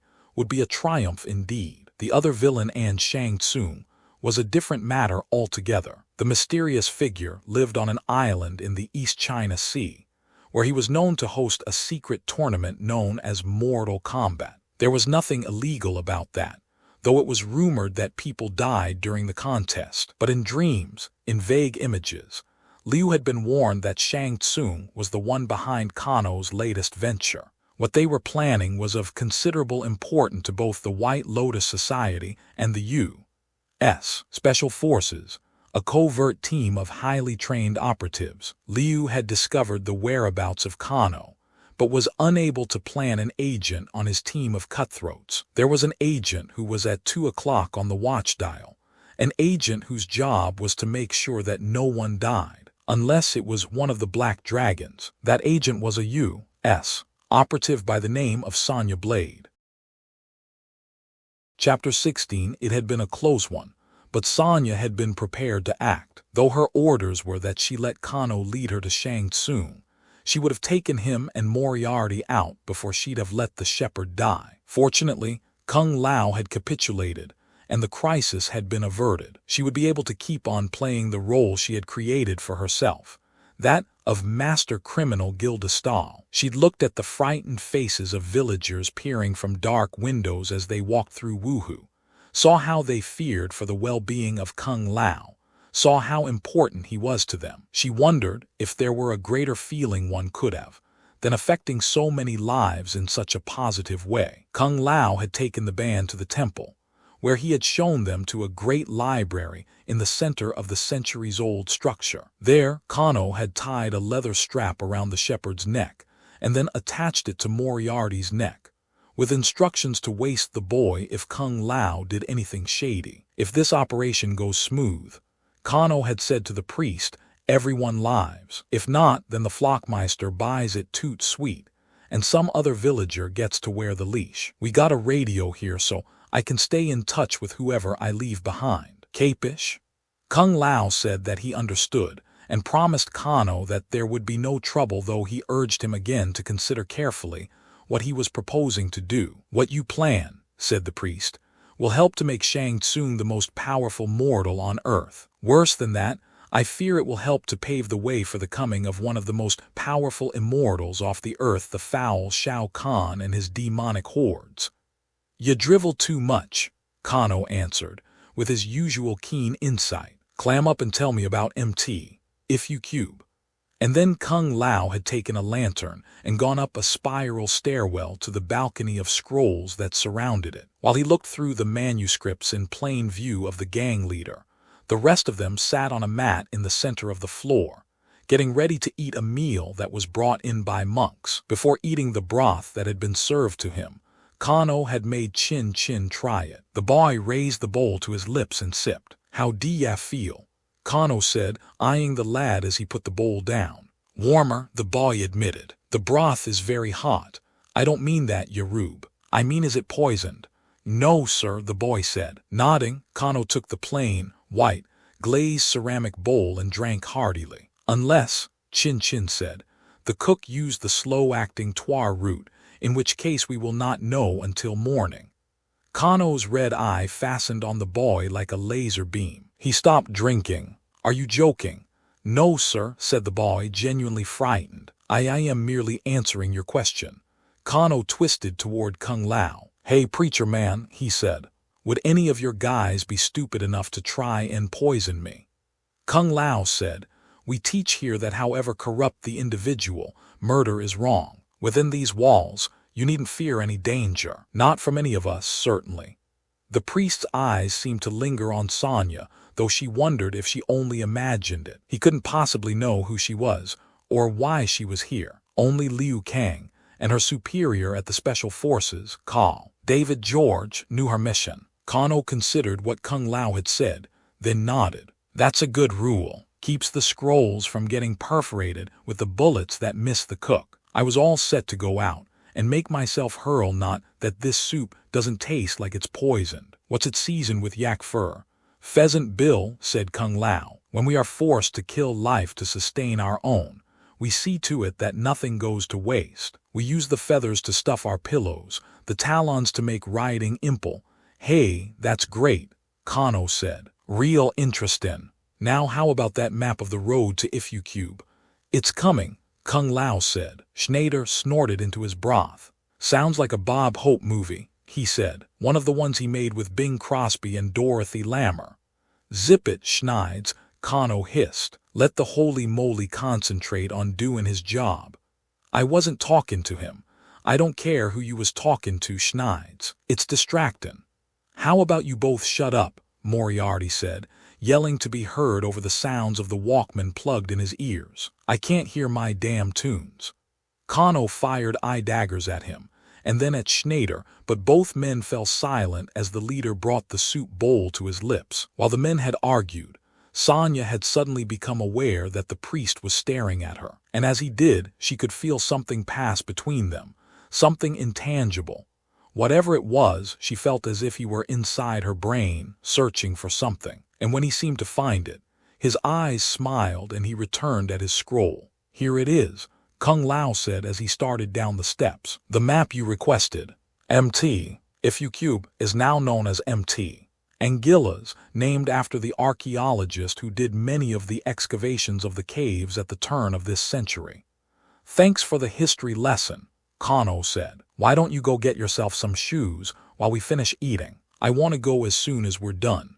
"But this is not a path to be traveled in the dark," Kung Lao said. "There are many dangers." "Don't worry," Kano said. "We've got flashlights and many guns. We'll be fine." Kung Lao said, "The dangers I speak of are not all of this world. You are venturing into the realm of the gods." "Now it sounds like a Steve Reeves movie," Schneider said. "Or Jason and the Argonauts. Ever see that?" "Yeah," Kano said, "and for once I agree with you. Let's get a move on." Finishing his broth and rising, he said, "Moriarty gives Schneids the MK. You'll stay here with Senny. One uplink yacker, the carbine, and a whole lot of shells. Anything happens to us, you guys turn Woohoo into a used people lot." "Gotcha," Moriarty said, giving the weapon to Schneider and taking the satellite-linked telephone from Jim Woo. Kano took a deep breath and looked at Kung Lao. "Nobody's getting any younger, Monk Master. How about we move it out?" Kung Lao rang a bell, and when one of the monks appeared, the priest asked him for his hat and a pouch for the scroll. When the monk brought the items, Kung Lao carefully placed the rolled map inside the ox-skin pouch and slung it over his shoulder. He donned the pointed cap, smiled benignly at Chin Chin, then walked, still barefoot and wearing only his robe, into the cool night. Behind him in a row were Kano, with his knife drawn, Schneider with the M44 tucked under his arm, Jim Woo with a backpack containing the rest of their food, and the second the telephones, and Sonya Blade, who had her hand on the knife with the electronic bug in its hilt, and her eyes on the priest, who was far more than he seemed to be. Chapter 17. Are you sure? Shang Tsung howled. "Are you very sure, Ruthe?" The tortured voice of the demonic regent rose from the circular streak on the floor. "I am certain. An ancient enemy has reached out to a new ally. In dreams, Shang Tsung. Who is this ancient enemy?" Shang Tsung asked, even though he knew what the answer would be. The long-imprisoned devil wailed. "Our foe is the obscene Thunderlord Raiden, who, like our great Lord Shao Kahn, is a child of the original being." "It cannot be," Shang Tsung snarled. "Why has Raiden returned after all these years?" "I fear, Shang Tsung, that he never left. It was he who tutored Kung Lao the First, maker of the amulet you seek. I sense that he has always been among us, manipulating events. In secret, why? To protect the amulet, in part. Yes, why didn't he just destroy it?" "He cannot," Ruthe said. "What was forged by God and given to mortal cannot be retrieved." The wizard's fingers curled into a tight ball, and he rattled it at the circle of ooze-covered powder on the floor of the shrine. "I haven't come this far to be stopped by a mortal, even a mortal who is aided by a deity." "Then you must act against Liu." Shang Tsung nodded. He would love to find a way to act against Raiden himself, but he dared not step into the circle to consult with Shao Kahn. He didn't want to face the gods' ire now that they knew the blundering idiot Kano was being followed, and by 3 members of the White Lotus Society, no less men, women, and even children who were masters of the martial and ninja arts. Even if he were to send Goro out to intercept them, that was no guarantee of victory. The giant Shakunite might have no trouble stopping one of the White Lotus members, but 3. For that, Shang Tsung would need special assistance, help that was sly and moved like the hornet, quietly and unseen. "Where is he, Ruthe? Where is the only one who can help me?" There was a long pause. "I am looking." Then the disembodied voice said, "I see him. Shang Tsung. He is hiding." "Where?" "In a cave. In a cliff, north of Wenju." That's just like him, Shang Tsung said. With the fees he charges, he could live in splendor, yet he chooses a life of hardship and study. And death, Ruthe said. Yes, death, Shang Tsung admitted. Don't be too harsh on him, Ruthe. Some people deserve to die. I will summon him. Wait. Be warned, Shang Tsung. He is cursed. Cursed. By whom? Ruthe wailed. By the immortal Yu. Shang Tsung felt cold spiders crawl up his spine. The demigod Yu, yes, he who is said to dwell in the underground caverns of Horse Ear Mountain, which is sacred to the goddess Quan Lin. He who protects the canals and the tunnels and looks after all who use them, human and animal. What did our brash friend do to you? He killed a man, said Ruthe. What man? A toll-taker. One who had given up a life of crime. One who had been a partner of the man. You. Seek, and how did that crime come to the attention of the spirit of you? Shang Tsung asked. The man was killed, slowly disemboweled with a sword, while accomplices forced his wife and his son to look on. After his murder, the man's remains were dumped into a canal. Shang Tsung raised an eyebrow. Is that all? I was expecting something truly terrible. It was, Ruthe shrieked, when he disposed of the body. In that way, he profaned one of the sacred waterways. Of you, Shang Tsung smiled now. Then he is definitely the man I want, he said. Anyone who is impudent enough to insult a demigod won't be afraid to attack a member of the White Lotus Society, or the gods who watch after them. I will send Hamachi, Ruthe. When he nears his goal, see through his eyes and guide him. Yes, Shang Tsung. Turning and leaving the room, his green and gold robe swirling around him, Shang Tsung went up the stone staircase to the highest room of the southern pagoda. Though anger was still hot on his features, at least he saw a way to protect Kano without having to give Shao Kahn another portion of his soul. Opening the door, the wizard pushed past the two hooded souls that were attending to the many birds in the palace aviary. The bulk of the collection of birds from around the world, and their ornate cages of balsa and steel, of bamboo and ivory, of twigs and even string, was for Shang Tsung's own enjoyment. He luxuriated in the specimens, which ranged from the common nightingale to the imposing pine grosbeak, from the rufous-sided towhee to the glorious yellow warbler, from the black vulture to the red-tailed hawk. But some of the birds were kept more for practical purposes. His falcons were trained to fly to the mainland and kill with claws of poison, while his beautiful white pigeons were trained to carry messages to spots all across eastern China. Going to a small writing table tucked in a corner of the stone chamber, Shang Tsung lit a candle, dipped a fountain pen in red ink, and wrote in small, tight characters on a slip of rice paper.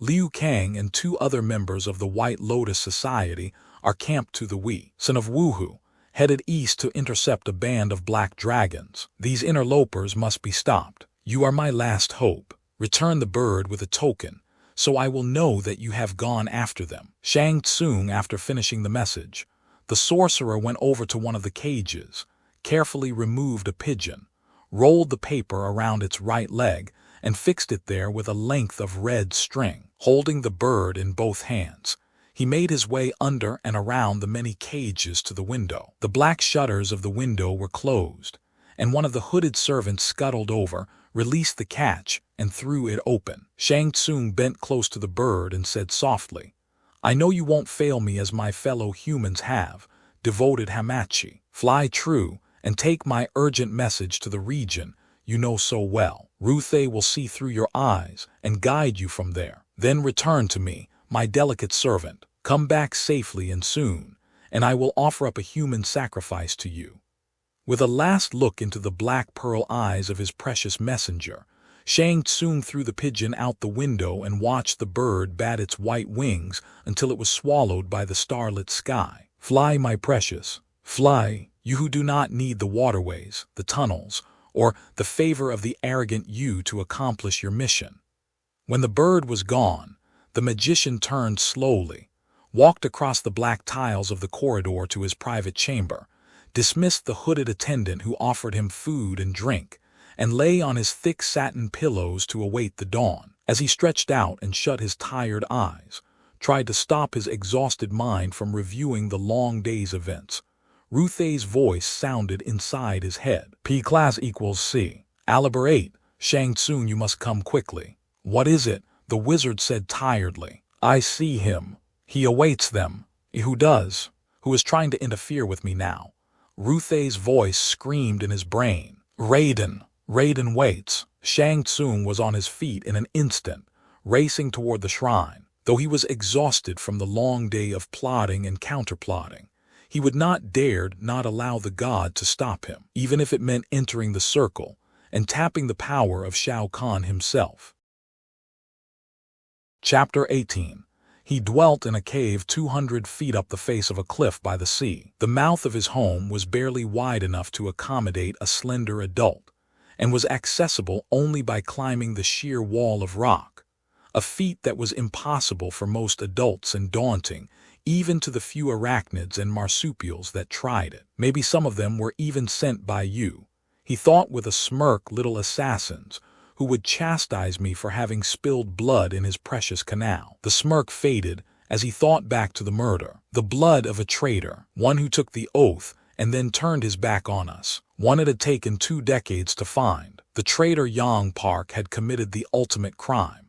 Even if Yu himself crawled into the cave, he would find the killer unrepentant and willing to kill the former ninja again. The cave was located 200 miles south of Shimura Island, though it was still hours before dawn when the pigeon reached it. Landing in the narrow mouth, the bird cooed once, then stood still, as it had been trained to do. The ninja was awake, and beside it in an instant, crouched beneath a ceiling that didn't allow for him to stand, dressed only in a white loincloth.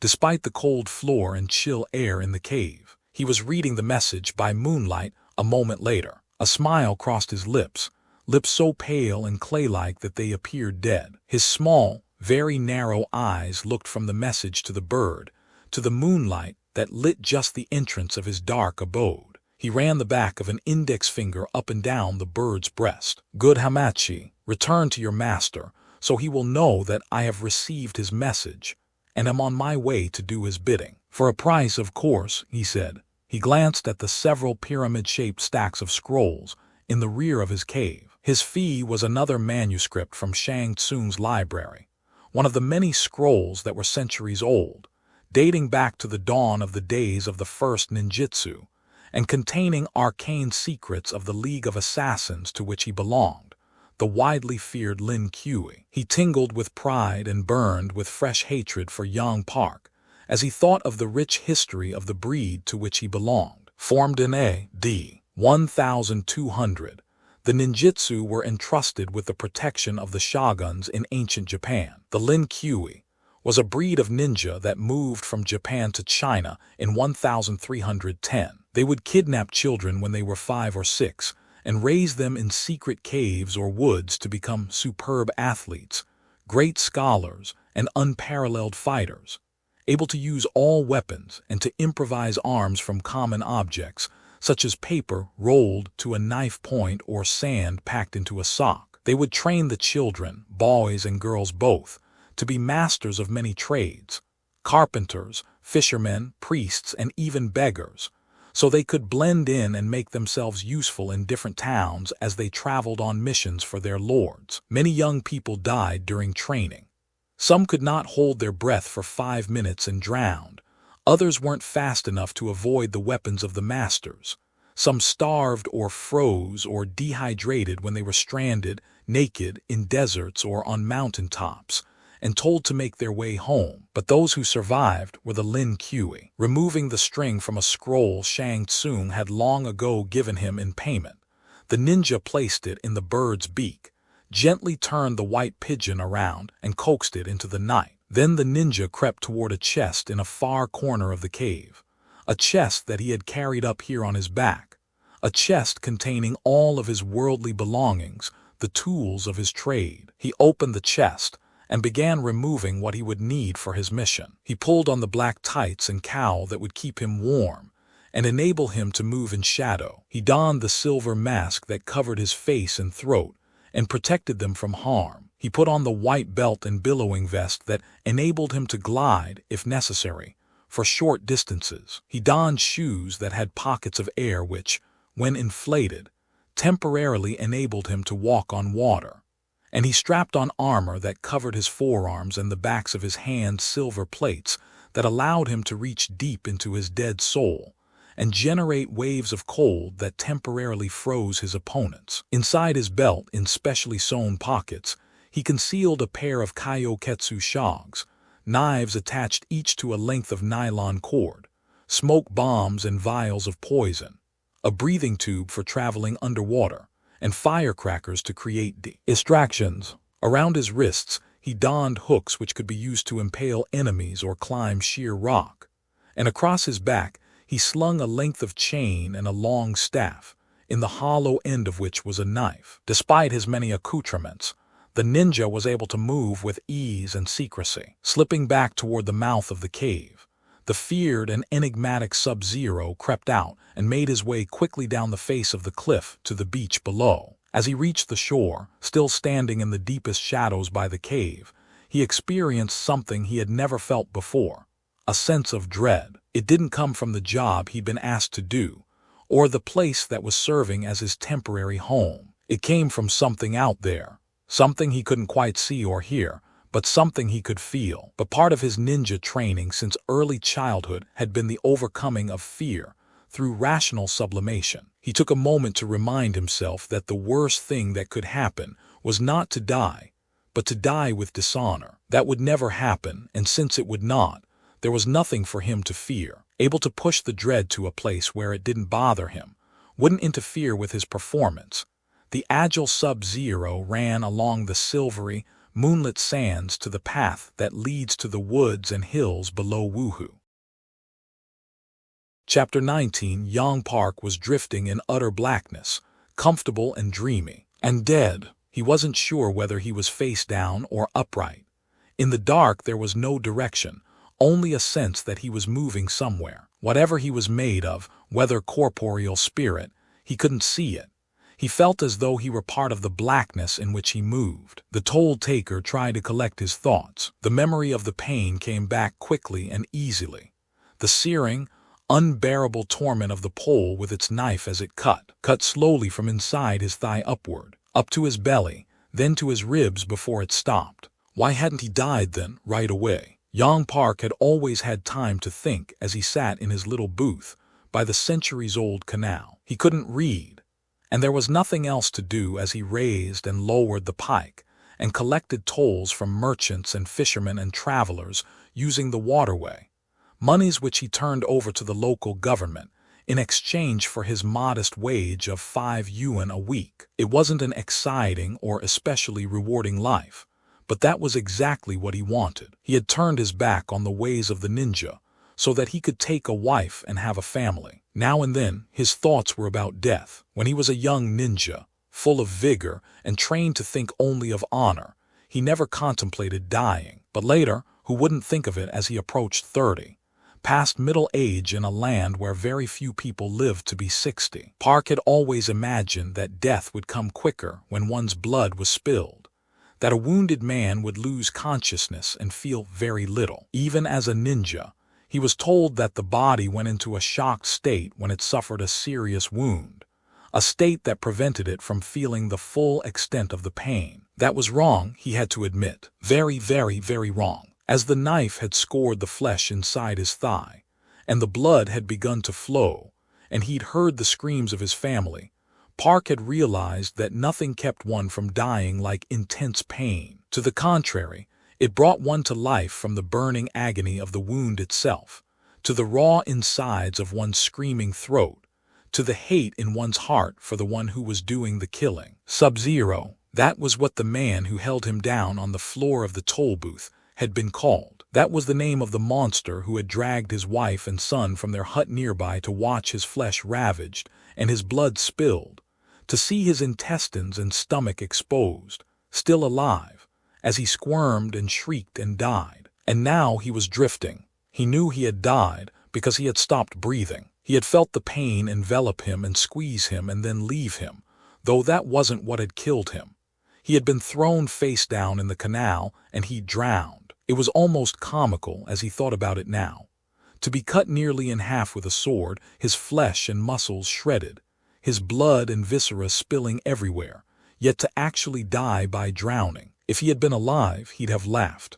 That, and if he hadn't thought of his poor wife and teenaged son, screaming and crying as they watched. At least they were still alive. But how this would scar them for the rest of their lives, especially his sweet and wonderful son Tsui, an artist who was so sensitive, so loving. Suddenly, Young Park stopped drifting. He felt weightless, unable to feel even his own self. And then suddenly he was no longer alone. The blackness was still everywhere. But in his mind he saw a creature unlike any he'd ever seen or dreamed of. It had the muscular torso of a man, the head of a wolf, the lower body of a mountain cat, the shell of a beetle, the forelegs of a frog, the hind legs of a bear, and the tail of a scorpion. And he heard a voice. Young Park. Yes, he said. I am you, god of the waterways and tunnels. I know of you. My grandmother used to tell me stories, but you are a myth.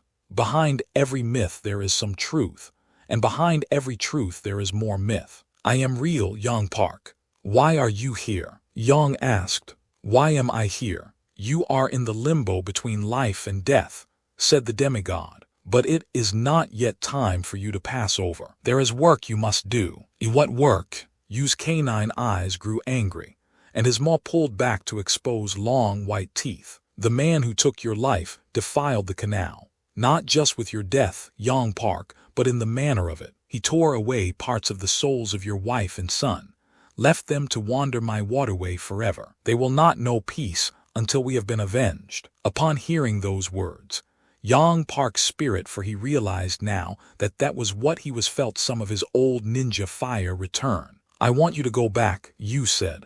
I want you to return and bring me the soul of the man who slew you. How will I do that? Park asked. My body was destroyed. The demigod leaned forward. You have a son. I do, said Park, but he is an artist. He has no training in these matters, no skills. He is young and strong, and has the will to avenge you. With your spirit inside of him, he will be able to move through space in a moment. His weapons will be the hooks and barbs of those who live on the waterways. With our help, he will become an artist of death. No, Park said. Tsui and my wife have suffered enough. If he leaves, she will have no one. She will not have no one. The demigod said as he evaporated into the darkness. She will have you both. And then Young Park felt himself drifting again, slowly at first, and then faster as he was sent from limbo back to the world of the living, to a place he knew well. Chapter 20. He watched from the top of a tree, waiting for the moment to reveal himself to them. A low fog began crawling along the grasses of the field as Kano, Schneider, Senni and Sonya Gilly, Blade followed the glow of Kung Lao's flashlight. Don't get too far ahead, Kano yelled. You hear me, Sky Pilot? Say, Chief, Schneider said. Don't you think you ought to show the man some respect? I mean, he is a high priest and all. A priest o' what? Kano snickered. The Order of Light. Wazet, like religion light don't fill you up. He jogged up to Kung Lao and poked him in the side with his knife. Tell me, King Kung, exactly what is the Order of Light? Are you asking to mock me or because you wish to learn? What's it to you? Kano said. If you don't tell me, I'll radio back and have Moriarty turn Chin's head cheese into Swiss cheese. Kung Lao shook his head. The strong always persecute the faithful, and always lose in the end. But I'll tell you, Kano, the Order of Light is a faith some 20 centuries old. That's 2,000 years. Schneider shouted. Thanks, Einstein, Kano shouted back. Kung Lao continued. We believe that the basic lights are knowledge, love, and art, and that there are many lesser lights, including experience, sacrifice, charity, labor, and denial. We teach that these lights contribute to a good and holy soul, and that such a soul can withstand all evil. So you're saying, said Kano, that if Schneids here put a gun to your back and pulled the trigger, bullets'll turn your heart to paste but you won't die. Of course I'll die, Kung Lao said, but death does not change the quality of the life that has ended, nor the legacy I will have left behind. But you'd still be deader than Abe Lincoln. Yes, Kung Lao agreed, but the Order of Light, is not so much concerned with the individual life. Rather, we are interested in the stream of lives, the great parade of human souls that are part of the vast soul of the god Pianku. We believe that if these souls are all made virtuous, perhaps humanity as a whole can approach the greatness that was manifested in this seminal god. "Geez," said Kano. "I'm sorry I asked, and I am sorry you didn't hear," Kung Lao said. Kano fell back and walked beside Schneider. "Did that guy just diss me?" "I think you dissed yourself," Schneider said, "but what do I know?" He tapped the side of his head with an index finger. "Everything in this temple I learned from watching movies. If Charlton Heston or Victor Mature didn't say it, I don't know it." Kano shook his head and dropped farther back. "I don't believe this, Gilly," he said, walking beside the woman and Jim Wu. "I'm starting to think I'm the only sane one here."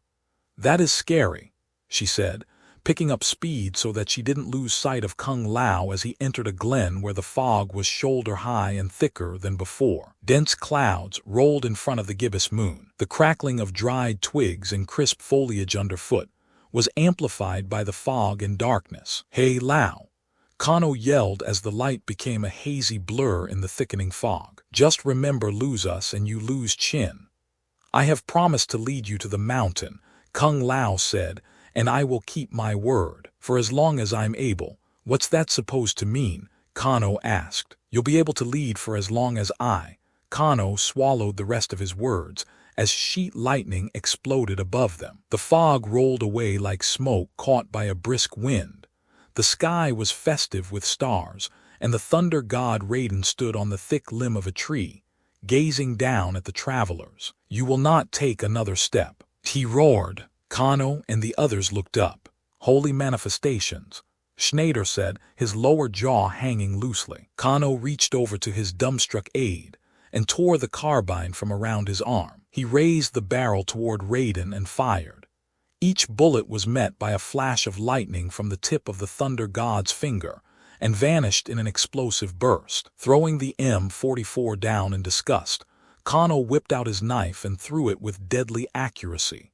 Raiden caught it in front of his chest, and it vanished in a magnesium-bright flare. "Enough," Raiden said, his eyes icy white beneath the brim of his pyramid-shaped straw hat. There was another flash of lightning, and then the thunder god was standing beside Kano. His fists were at his side, tiny bursts of electricity crackling around each of his fingers. "You have come where you are not welcome," Raiden said. "You will leave your weapons here and go." There was another flash then, though it was not like the previous ones. This burst was a deep, deep red, and it didn't so much rip through the sky as push the darkness aside in a fat, jagged shape, and hold it that way for a long moment. Two figures stepped from within, one tall and slender, the other much taller and more powerful. The thunder god turned to face them, and a smile played about the big mouth of the larger figure. "Raiden," boomed the tremor-deep voice of Goro, "I have long wanted to meet you." Beside Goro, Shang Tsung smiled as he looked at the figure holding the flashlight. "Kung Lao, I presume," he said. "How much you look like your ancestor. And how fitting since, in just a very few moments, the two of you will be reunited." Chapter 21. Tsui Park was lying on his straw-filled cot, staring through tears at the thatched ceiling of the hut. From the corner of his eye, he saw the lights of the village through the open window. All around, people were relaxing after dinner. Those with televisions were watching them. Others were playing checkers or chess. Still others were talking under the stars in smoking pipes or drinking tea. A few close friends and brave souls had come to pay their respects, but not all. The rumors of who had done it and how had kept the fearful at bay. Tsui had been forced to fish his father's body from the water alone, for no one had been brave enough to help. His mother had finally gone to sleep after crying for a day, and now that he no longer had her to look after, Tsui was able to tend to his own needs, look after his own profound sense of loss. Why had they done this? He asked himself. He was not unschooled in the ways of the ninja. His father had told him about his own past, and about the displeasure of his masters when he turned his back on the life of the shadow warriors. But that was 20 years before. Why had they come for him now? "Because they couldn't find me," Tsui sat up. Who's there? The blackness in the room seemed to shift. Light from the outside was reflected from the washing basin and radio, from a metal lamp and looking glass, save where a black cloud seemed to move. There it was only darkness. Don't be afraid, Tsui, the voice said. It is your father. The young man shook his head. His long, lean jaw went slack, and his clear brown eyes seemed to be swallowed in white. It isn't possible. This is more of their work a trick. It is no trick. The voice came closer, and as the shadow also grew larger, Tsui realized that the one was coming from the other. He backed against the brick wall of the hut. I have come to ask your help, the specter of Yong Park said. The demigod Yu has sent me to avenge my death. Through you. No, Tsui said. I'm hallucinating from grief. A dark limb reached toward him, and though Tsui did not feel what looked like fingers, he felt an icy chill on his forearm. I am no illusion, said Yang, coming closer. I am the eternal soul of Yong Park, immortal yet helpless, for I cannot touch, I cannot hold. The ethereal voice was right beside him now. I cannot kill. For that, my son, I need your body. You want my body how? To inhabit it for a time, so that my spirit, my skills can become yours, while your mind and heart remain as they are, virtuous and clean. Forever, Tsui asked. Will you stay with me forever? We will become one, Yong Park whispered, but only until the task is completed, and then I will go to my rest, and you will return to your life here with your mother. Mother, Tsui said, sliding from the bottom of the bed. I must wake her and tell her. A chilly hand came up in front of Tsui, stopping him. No, my son. Why not? Mother will want to know that you are what you are, still alive in some way. Not alive, Yang said, nor will she be able to see and hear me. Every soul has its own plane, and you has placed me on the plane inhabited by your spirit only. No one else will know that I'm with you. Tsui shook his head again. This can't be happening. Shock has cost me my mind. It is happening, said Yang. As Tsui looked on, the shadow began to change. While the legs and chest and the head remained black, gold began to rematerialize where the arms and shoulders would be, across the mouth and cheeks, while flesh appeared on the forehead and around the dark eyes. The fingers took shape and turned gold and reached out toward the young man. You has given me the power of one of his creatures, said the spirit as he entered his son's body. In addition to the skills I bequeath you, my immortal benefactor has given me something special with which to avenge myself. Tsui grew cold and numb as his father's ghostly form merged with his own, as his bare hands took on the shape of golden gloves. His head was shrouded in a dark cowl and golden mask, and his legs and torso were covered with a black bodysuit. A sting, Yang said. The coldness left Tsui, and he no longer felt afraid. He rose from the bed and looked down at his hands. Yes, he said, running his fingers across the backs of the gauntlets. I feel it in here. He swung toward the window, quickly crouched, and aimed his fist toward a tree. Simply by wishing it, he sent a short, barbed shaft flying from the back of his wrist. It whistled through the air, hit the tree, passed through it, and hit an ice bucket on the other side. Tsui stood tall. I am ready, father, he said. Ready to let those who wronged you feel my wrath, the wrath of Scorpion. After writing a note telling his mother not to worry about him, Tsui left by the window and was swallowed by the night. Chapter 22, Ready and Wary.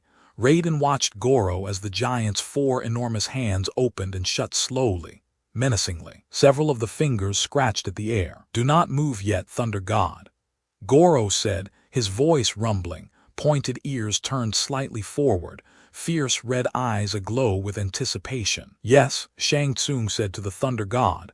Let's savor this moment, why don't we? Our meeting has been a long time coming, though frankly, I wish it could have been postponed a little longer.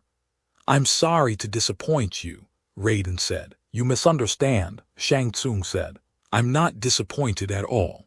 It's just that not all of us can simply up and flash here and there as you can. Shao Kahn was annoyed to learn what has happened, and most put out to have to teleport us here. As you can imagine, it drains the Lord's energy whenever he has to send his magic through the dimensional barrier. He is not the Lord, Kung Lao protested. Perhaps not yours, not yet, Shang Tsung said as he came a few steps closer to the Thunder God. The light from Raiden's glowing eyes revealed skin that was more wrinkled than ever, eyes that were a bit duller, posture slightly more stooped beneath the weight of his robe. Shang Tsung had about him the look and smell of death. It cost me a piece of my soul to enable Shao Kahn to send his power over, the wizard rasped. But the good news, Raiden, is that when Goro defeats you and we send your godly soul to the outworld, not only will my soul be entirely restored to me, but Shao Kahn will have enough souls to be able to come through to our realm. Although his gaze turned flatly from face to face, I'm not entirely sure why he wants this plane of existence. Quality control seems to have slipped somewhat in 1500 years. Kung Lao came forward. Shang, this confrontation need not be. Evil is not the answer. Join with us. Join the Order of Light. Shang snickered. You've been too long in isolation, priest. Besides, I'm keen to require my soul. You can do that through us, Kung Lao insisted. Shao Kahn doesn't own it. He merely holds it. We can help you get it back. Shang Tsung bowed slightly at the waist. Thank you, High Priest, but I'd much rather have my soul and help Shao Kahn rule the world. Even you can see, I think, where that would hold some appeal.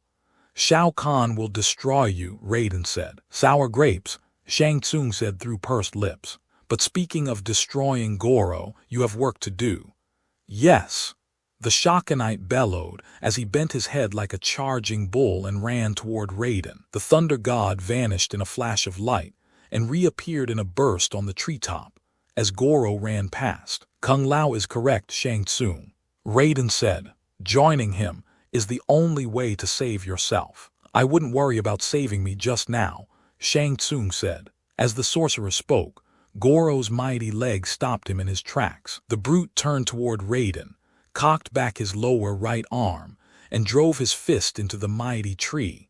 The night filled with the crackling sound of the impact, along with shards of bark and trunk exploding in all directions. Raiden leapt down, landing on Goro's shoulders and vaulting off again, somersaulting to the top of another tree. With an angry roar, Goro turned, charged the tree, and ran into a lightning bolt that Raiden discharged toward the ground. Yiwa! Goro yelled as he was bounced back, smoke rising from where his bronze flesh had touched the sizzling bolt. There were burned, black patches on his loincloth and red belt. That was not sporting, Shang Tsung remarked. Had you used a special move from high ground in Mortal Kombat, you would have been disqualified.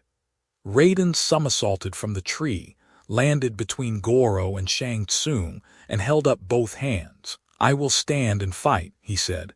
But you must let the mortals go. But of course, Shang Tsung exclaimed. That's why I'm here. Had you left them alone, all of this would have been unnecessary. No, Raiden said. They must return to the village, not go to the holy mountain. Shang Tsung took a step toward him. Kung Lao may return to the village. The rest go forward. No. Raiden yelled. Too much talk, Goro snarled, leaping at Raiden. The savage outworlder managed to wrap all four arms around him before the Thunder God was able to act. Raiden pulled his arms forward and drove his elbows back hard into the giant's side. But Goro didn't seem to feel it. He shifted his lower arms to Raiden's wrists and enclosed the Thunder God's hands within his massive paws. Try firing bolts now.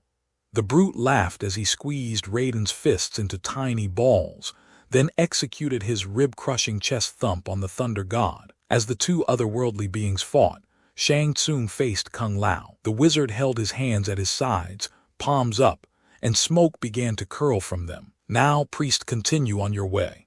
East, toward the mountain. I will not, Kung Lao said. Beside them, Raiden hooked his feet behind Goro's legs, leaned forward, then drove his head back hard while simultaneously pulling his feet toward him. Goro's head flew back while his legs went forward, dropping him flat on his back. The fall knocked the wind from him, and the unevenness of the terrain caused him to lose his grip on Raiden. The Thunder God was on his feet in an instant and backing away. You retreat, coward, Goro said as he scrambled back to his feet. Not retreating, Raiden said as soon as Goro was standing. Raiden jumped forward, face down, arms extended before him, legs stretched straight behind him. His fist struck Goro hard in the midsection. The giant bent in half and flew back. Instead of letting him get up, Raiden stood close to his attacker and grabbed him by two of his arms. Grimacing from the weight of the beast, Raiden distributed the load by putting a bended leg in front, another behind, lifting the snarling Goro above his head and throwing him. Just using a torpedo and throw combination, the Thunder God said. Goro hit the ground with a crash, sending up a cloud of earth and foliage. But as he fell, his massive right hands landed on one of the fallen trees. Hidden in the swirl of soil of leaves, he lifted the shattered tree and swung it outward, catching Raiden in the side and sending him flying. That too wasn't sporting, Shang Tsung observed, but you deserved it, Thunder God. Goro was on his feet before Raiden, charging him. The Shokunite ducked the head blow. Raiden tried to throw from his back and pinned him with three hands while he tried to pummel him with the fourth. With lightning speed, Raiden ducked and bobbed his head from side to side, managing to curl his feet under the giant. The Thunder God threw him over his head, causing Kano and Schneider to scatter as the bronze beast landed in their midst. I still can't believe it, Kano said as he and his cohort ran behind a boulder. That's the guy who came into my room. He's got 4 damn arms. Raiden and Goro both scrambled to their feet and faced each other. Raiden held his right hand edge out, at face level, his left arm fisted and cocked at his side. Goro stood with all 4 arms moving slowly, like a wrestler poised to attack. I imagine that this will take quite some time to complete, Shang Tsung said to Kung Lao, time you don't have. By now, the columns of smoke rising from his palms were thick and gray. Will you take Kano to the amulet? Kung Lao raised his chin. I will not, Shang Tsung. What my ancestor hid to keep from evil, I will not unearth for evil. The sorcerer smiled as the smoke began to coalesce and assume human form. Oh yes you will, Shang Tsung said.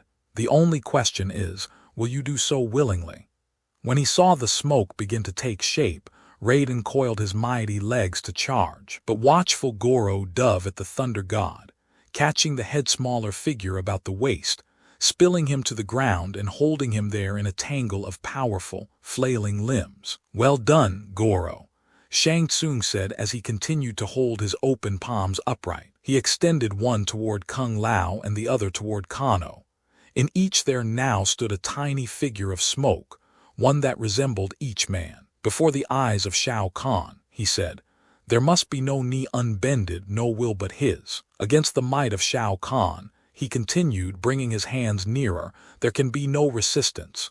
No, Raiden shouted. The figures of smoke neared. Though Goro's quartet of arms made it difficult to move, the Thunder God managed to free his left arm, stretch out his splayed hand, and fire a bolt at Shang Tsung. The lightning struck the wizard's hands and sent him tripping back against the boulder where Kano and Schneider had taken refuge. As he fell, he shouted words in Fenga, an arcane form of Cantonese. Even before the flash and explosive rumble had faded, Shang Tsung's laughter could be heard echoing through the plain. Great and powerful Raiden, the wizard practically shrieked with delight. Most heroic deity, a god among gods, one who is truly immortal in body and spirit, though sadly wanting in mind. Cretin, that is precisely what I expected you to do. I needed your lightning, needed it to complete my spell. As the darkness returned, and an eerie silence fell over the plain, Raiden's eyes went from white to gold as they beheld in the glow of Kung Lao's fallen flashlight what Shang Tsung's magic had wrought. Chapter 23. Kung Lao, Raiden said as he looked at the vague shape standing before him. No, said Shang Tsung, with more than a trace of satisfaction. It is not exactly Kung Lao. What you see would more accurately be called Kano Lao. The smoky, humanoid shape looked at its hands. The being had one flame-red eye and one normal one. Despite its rippling, gray countenance, the face was definitely Kano's, while the wispy, robed form was clearly more Kung Lao than the criminal. What do you do? Schneider asked, frozen behind the boulder, mouth agape. Why, said Shang Tsung, I simply did some basic mathematics. One mind of Kano, if I may use that term to describe what's in his head, plus one mind of Kung Lao, equals one devoted follower of Shang Tsung with the knowledge of how to find the amulet. The mage looked at Raiden. Are you pleased with what you've helped to create, my impetuous thunder god? Raiden looked on, his eyes pale gold, expression dolorous. But wait, Shang Tsung hissed. There's more. They are smoke, you see, held together by my will. If you try and interfere with them, Raiden, I will allow the smoke to dissipate. When it does, Kano's soul will go straight to the outworld, dragging Kung Lao's with it. Do you know what means? Shang Tsung grinned. It means that Shao Kahn will have enough souls to cross over. You will let him have them anyway. Not necessarily, Shang Tsung said. He motioned for Goro to rise, and the brute rose, releasing Raiden. To tell you the truth, Thunder God, there's a great deal I wish to do before Shao Kahn arrives. You see, I have no illusions about my standing with the Lord. When he crosses over, I'll be just another humble servant in his army of slavish servants. He shrugged. Oh, I'll be better off than the rest of you, who will roast and toast in eternal flame. But I don't want to buy anyone's lackey, not even Shao Kahn's.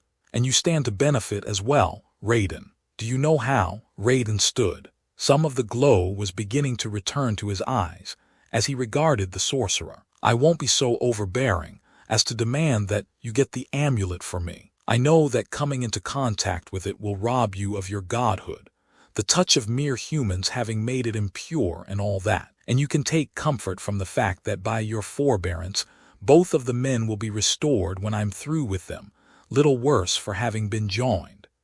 The sorcerer's bushy white brows arched. But if you interfere, Raiden, my Kano-kun creation will die.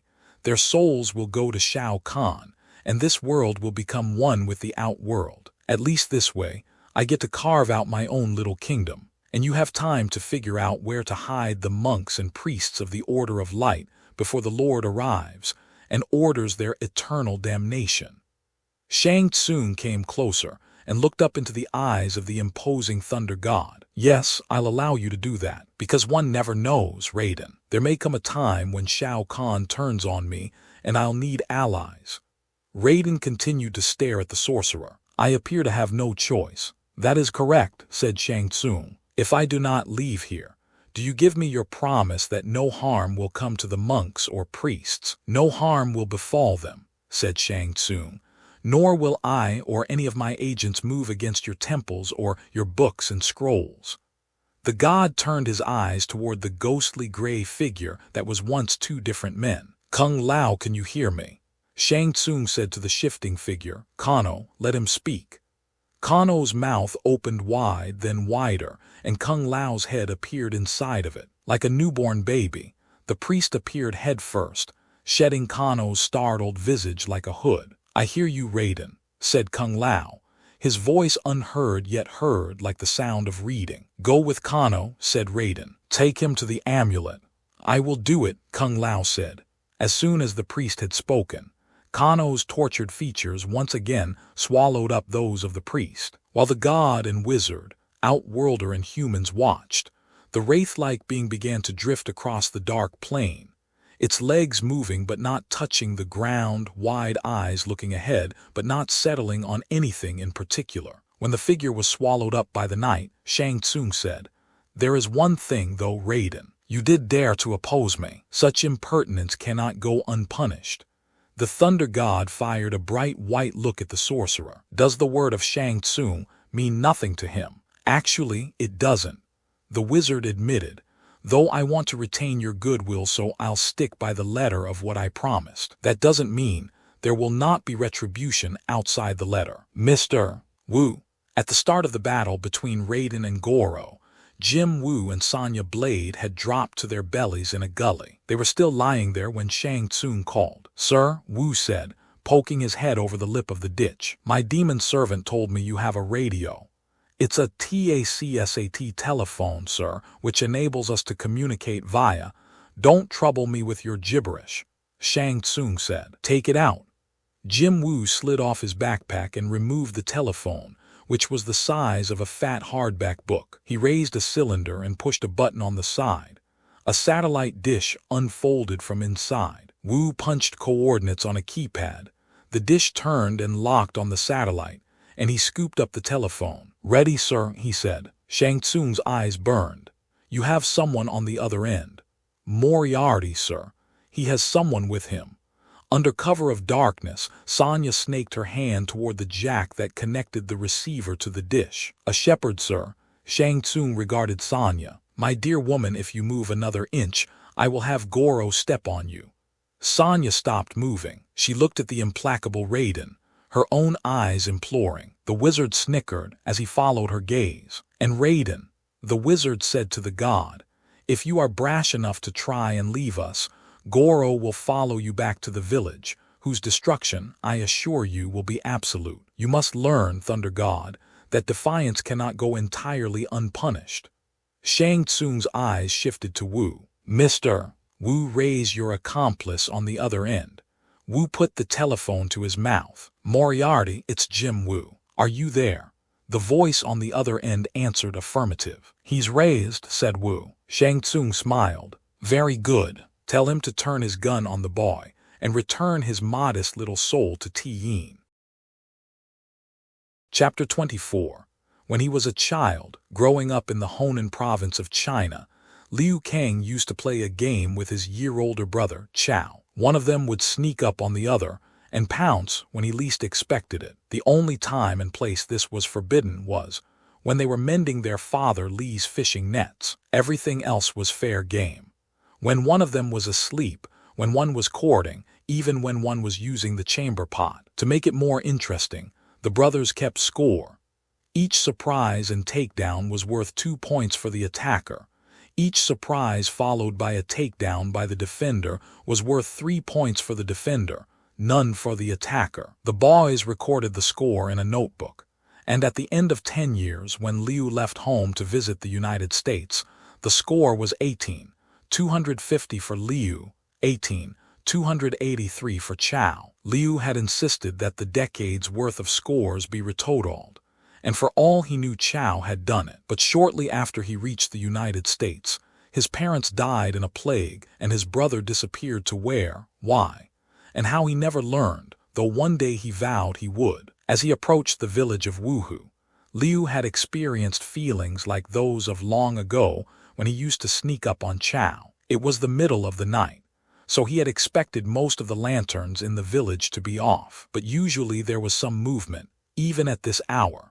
Farmers delivering eggs, water carriers filling jars from the well, someone staggering home or sleeping in the street after a night of merriment. There was none of that here, which was why Liu and his 2 White Lotus companions had decided to sneak into the village, sticking to the shadows behind and beside the huts and few public buildings, removing their sandals so the stones and dirt of the street didn't crunch beneath their feet. Dressed entirely in black, they weren't seen or heard. Lights were burning in the Temple of the Order of Light, and Liu had decided to go there. Perhaps one of the monks could tell him why it was so quiet, why he had this uneasy feeling inside that something was amiss. As they approached the bronze door of the great circular building, Liu Kang motioned for his companions to remain hidden behind the trees near the temple while he took a look inside. Creeping up to one of the open windows that looked in on the great library, Liu heard voices. "Yeah, Jim." "Yeah." Sitting with his back to the wall,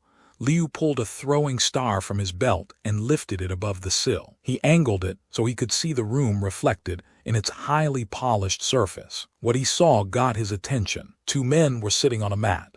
One of them, a young boy, had one end of a noose around his neck and a submachine gun pointed in his direction. The man to whose neck the other end of the noose was attached was speaking into a telephone. "Yeah," he said, "I understand." "Yup, I gotcha. Bye." The man put the phone back in its flat, box-like cradle, and the boy strained against the leash. The bigger man gave a hard tug, and the youth fell forward. Senmenjo walked to the boy's side to make sure he stayed down. "Sorry," said Moriarty, "but something must have happened out there. I've got orders to frag ya, but I'll make it quick and painless, I promise."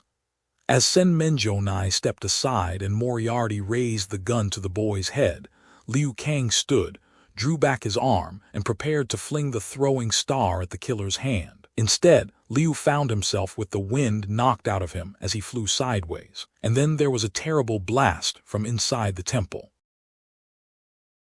Chapter 25. Though Jim Woo's Taxat phone was hung up, the receiver bounced, riding two spikes of electricity, one from the mouthpiece, the other from the earpiece. Wu looked at Schneider and then at Shang Tsung, and quickly scooped up the receiver. "Hello," he waited. All he heard was static. "Nada," he said, checking the connection, listening, then replacing the receiver. "The line is very dead, but not from this end." "It's like it got." Wu's eyes fell on Raiden. "Got what?" Shang Tsung demanded. Wu said, "Like it got fried from Tim's side. By a bolt of electricity of some kind."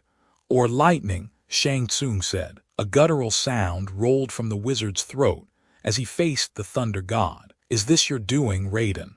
"Unlike you," the Thunder God said, "I keep my word, but I only promised not to leave here. I said nothing about sending lightning." Shang Tsung considered what Raiden had said, then nodded. "That's true, Raiden, but while you may have saved the shepherd at the expense of my man, I promise you'll pay for that life tenfold, starting with your own." "Goro," he said, "it's time for our surprise." Drawing himself up to his full height, Goro smiled wickedly as Shang Tsung's hands began to smoke anew, and a second red bolt split the sky. Chapter 20. When the bolt of lightning erupted from somewhere above his head and struck Tim Moriarty and Sen Menjo Nai, Chin Chin felt his ears ring like the temple bell, and the noose go slack. When he saw the leather strap burned in the middle, and Moriarty nowhere to be seen, he dove for cover beneath a heavy wooden table near the entrance of the room. And when the echo of the thunder died in his ears, he heard the sounds of struggle from without. Crawling through the library, which was thick with dark smoke that used to be Tim Moriarty and Sen Menjo Nai, Chin Chin reached the window, put his fingers on the edge, rose to his knees, and looked out, ducking again just in time to avoid the wavy blast of ice rushing at his head. Div C. LAS equals MBP page break ID equals caliber PB95/div/body. Chapter 27. For all his years of sneaking around and being snuck up on, Liu Kang hadn't seen the pole coming, but his reflexes were still sharp, and the instant he felt the blow on his side, he rolled away, got to his feet, and backflipped to buy himself some distance to meet a second attack, only to be caught in the fiery aura of whatever had exploded in the library. He'd managed to protect his face with his hands, but the explosion knocked him down again. And when his foe, who was crouching and was untouched by the blast, fired a projectile of his own, a sheet of ice that flew from his mask into the library window, Liu Kang knew whom he was facing. The White Lotus warrior reached into his belt for his throwing star, only to find that it must have fallen out. Without taking his eyes off the dark shadow that was his enemy, he used peripheral vision to try and find something with which to defend himself. Without a weapon of some kind, he knew he was doomed. Without a weapon, he would never be able to withstand an assault from Sub-Zero. The infamous ninja was not someone any mortal warrior wanted to face. While it was presumed by the few who had encountered him, and lived the very, very few, that he himself was mortal, his ninja skills bordered on the supernatural. Coupled with his mysterious ability to radiate waves of cold, and to move with the speed of a blizzard, they made him a force with which to be reckoned. Moreover, when Liu Kang's friends Gai Lai and Wilson Tong did not run to help him, he suspected that the ninja had already dispatched them. That too was a trademark of Sub-Zero and the Lin Kui band.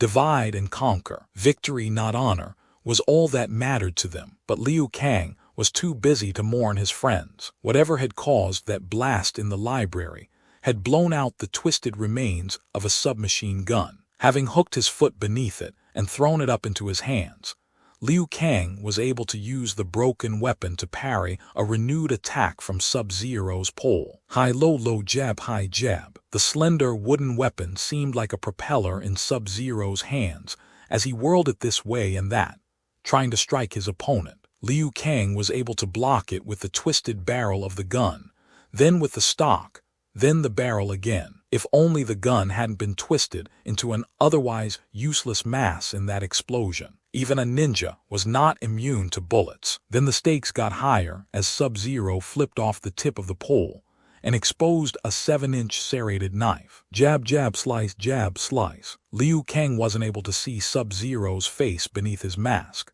couldn't tell whether he was trying to kill him or just playing prior to a serious attack. Then the ninja managed to slide the bottom of the pole into the trigger guard of the gun and wrested the broken weapon away. Liu Kang was once again weaponless, though in that same moment he began to wonder if he were defenseless. In the time it took Sub-Zero to rip the gun from his hands, Liu Kang noticed a faint golden glow coming from his hands. He remembered having used them to protect his face and realized that the explosion might have done something to them. This wasn't the time to wonder what, how, and why, but when Sub-Zero swung the pole at him again from above, Liu Kang didn't jump out of the way. Instead, he dropped to one knee, reached up and grabbed the pole.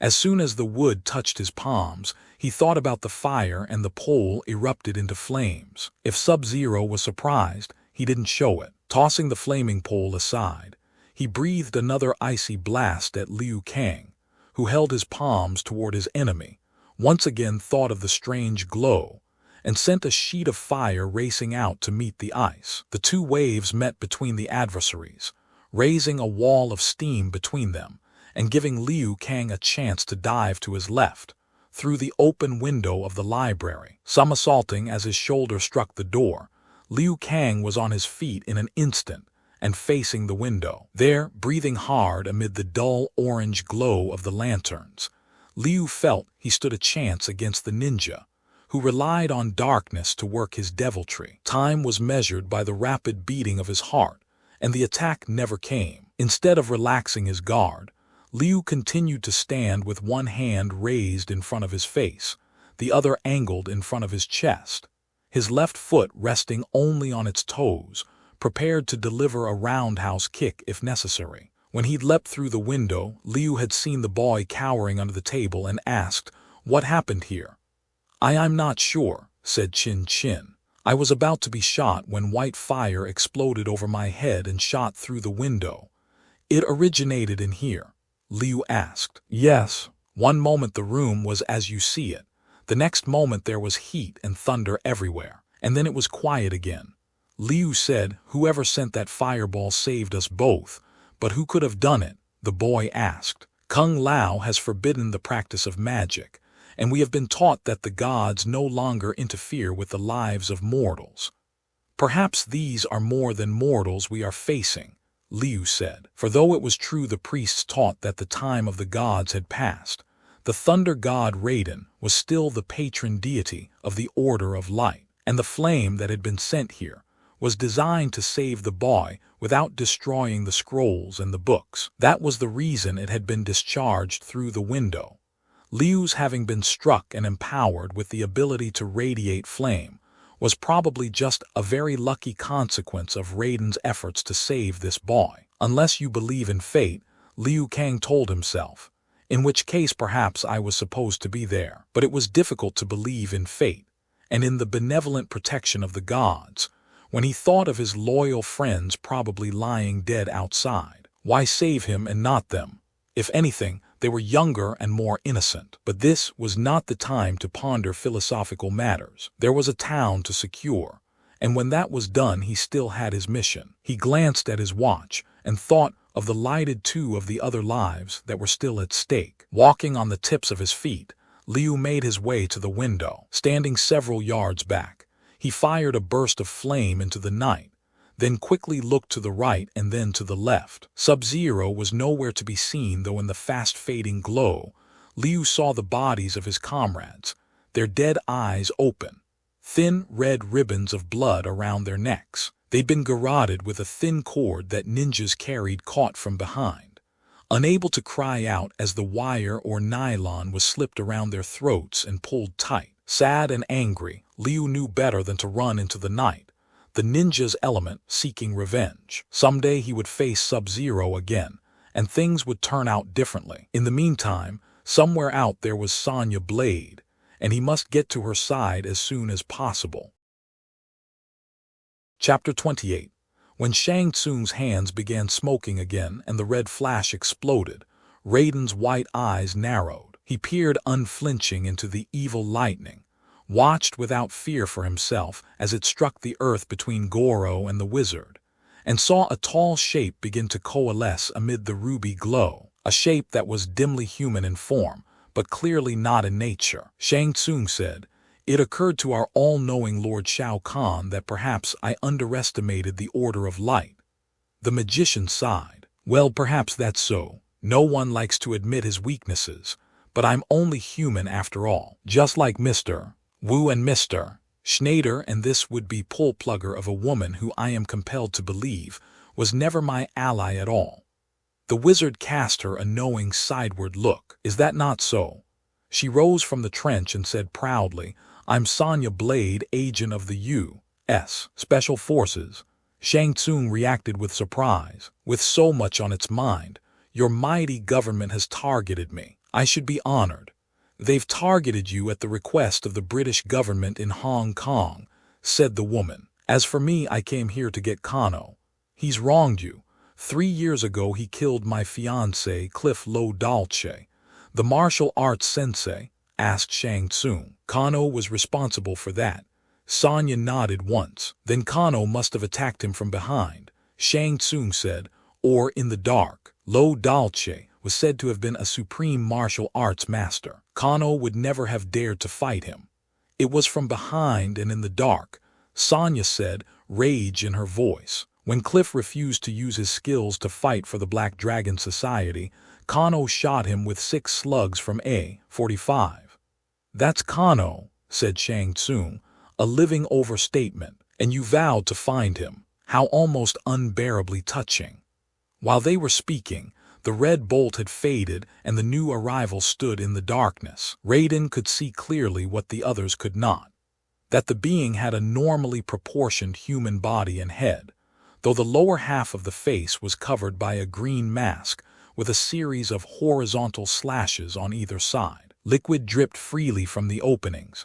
Where the saliva struck the ground, puffs of smoke arose. "Acid," thought the god. "There was only one outworld creature who was like that." "Kano is a crude and heartless fellow," Shang Tsung admitted, "but in my defense he's not entirely without value. He is extremely greedy, and coupled with his physical prowess and ruthlessness, that makes him effective. Although I must admit," Shang Tsung said as he stole a glance at the new arrival, "had I all of it to do again, I would never have hired Kano or any mortal to do a god's work. Try to save a piece of your soul and look what happens." Shang Tsung grinned with delight as he looked at Raiden. The Thunder God remained unflappable. "Now then," Shang Tsung continued, "though I am leaving you, Raiden, my colleagues Goro and his outworld associate Reptile will be remaining behind. Reptile is the personal bodyguard of Lord Shao Kahn, so I expect you'll have your hands full." Shang Tsung regarded the god for a long moment. "Unless, of course, realizing the hopelessness of your position, you'd care to throw in your lot with us." Raiden said nothing. After a moment, Shang Tsung shook his head. "Too bad," said the wizard as smoke began to rise from his hands again. "Though I'm not sure you would have enjoyed our little band. By the way, Mr. Wu and Mr. Schneider, you are hereby terminated, though I do have one final use for you." Before the two of them could protest, they were swallowed in a burst of red and vanished. "As for you, Ms. Blade," Shang Tsung extended an arm toward her, palm out, "you may have lost a fiancé and your quarry, but you've gained a very special honor." Red lightning flashed again, and when it faded, Shang Tsung and Sonya were gone, and Goro and Reptile were moving to the left and right of Raiden, Goro gurgling with delight and Reptile drooling acid on the grasses beneath his bare feet. Chapter 29. Goro reached out a massive arm and pointed a finger at Raiden. "You cannot die, Thunder God," said the Outworlder, "but even immortals can be killed, and we're going to be the ones to kill you." Raiden continued to look straight ahead, watching his opponents from the sides of his eyes. The cold glow of those eyes, and the stony set of his jaw, revealed nothing of what he may have been thinking or feeling. Goro's red eyes moved like little machines, as he stopped closer from the left. On the right, Reptile's sharply down-slanted green eyes and sinister green face mask were unflappable. Dressed in a skin-tight black cowl, green leggings, black slippers, and a black bodysuit with green trim, he moved with a fluid grace that was lacking in his burlier companion. "You talk too much, Goro," said Reptile, his sibilant voice sounding hollow behind the mask. "It keeps my energy level up," said the brute, moments before he ran at Raiden. Instead of meeting the charge, Raiden vanished and Goro found himself running directly toward Reptile. But the serpentine outworlder avoided the collision by leaping out of the way. He grabbed a low-hanging tree branch and swung up into it, moments before a lightning bolt fired by Raiden from a higher branch sliced through it and sent Reptile crashing to earth. Reptile was on his feet in an instant, hissing loudly, his fingers curled like claws. Goro dug a massive foot into the ground to stop his forward momentum, then turned toward Raiden. "Fight, coward," Goro bellowed. "Dolt," Reptile said to Goro. "He uses his brain, which is the most effective fighting tool of them all."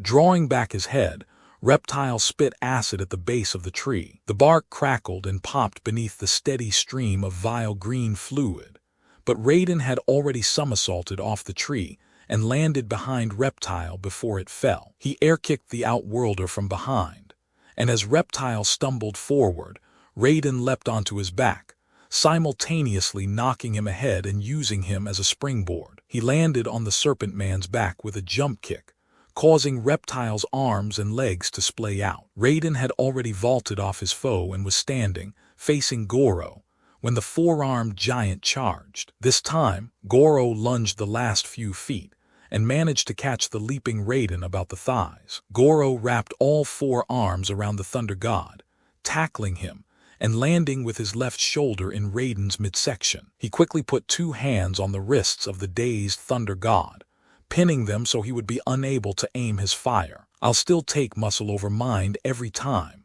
Goro said as he peered down at his captive. "Hit him," Reptile yelled as he climbed to his feet, shaken by his run-in. He can still, even before the words were out, Raiden had vanished in a flash of light, and Goro fell forward on the bare earth. "Damn," said the outworlder. "I forgot behind you."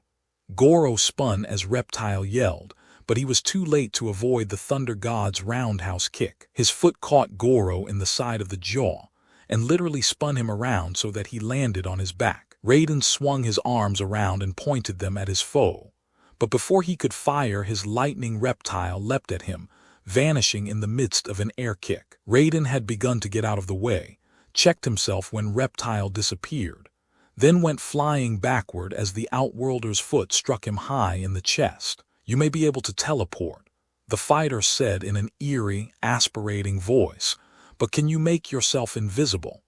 Raiden had the air knocked out of him as a knee came down hard in his belly. He managed to fire a lightning bolt ahead of him, saw the silhouette of Reptile fly backward in the blast, then lost him again as the glow disappeared, replaced by the charging Goro.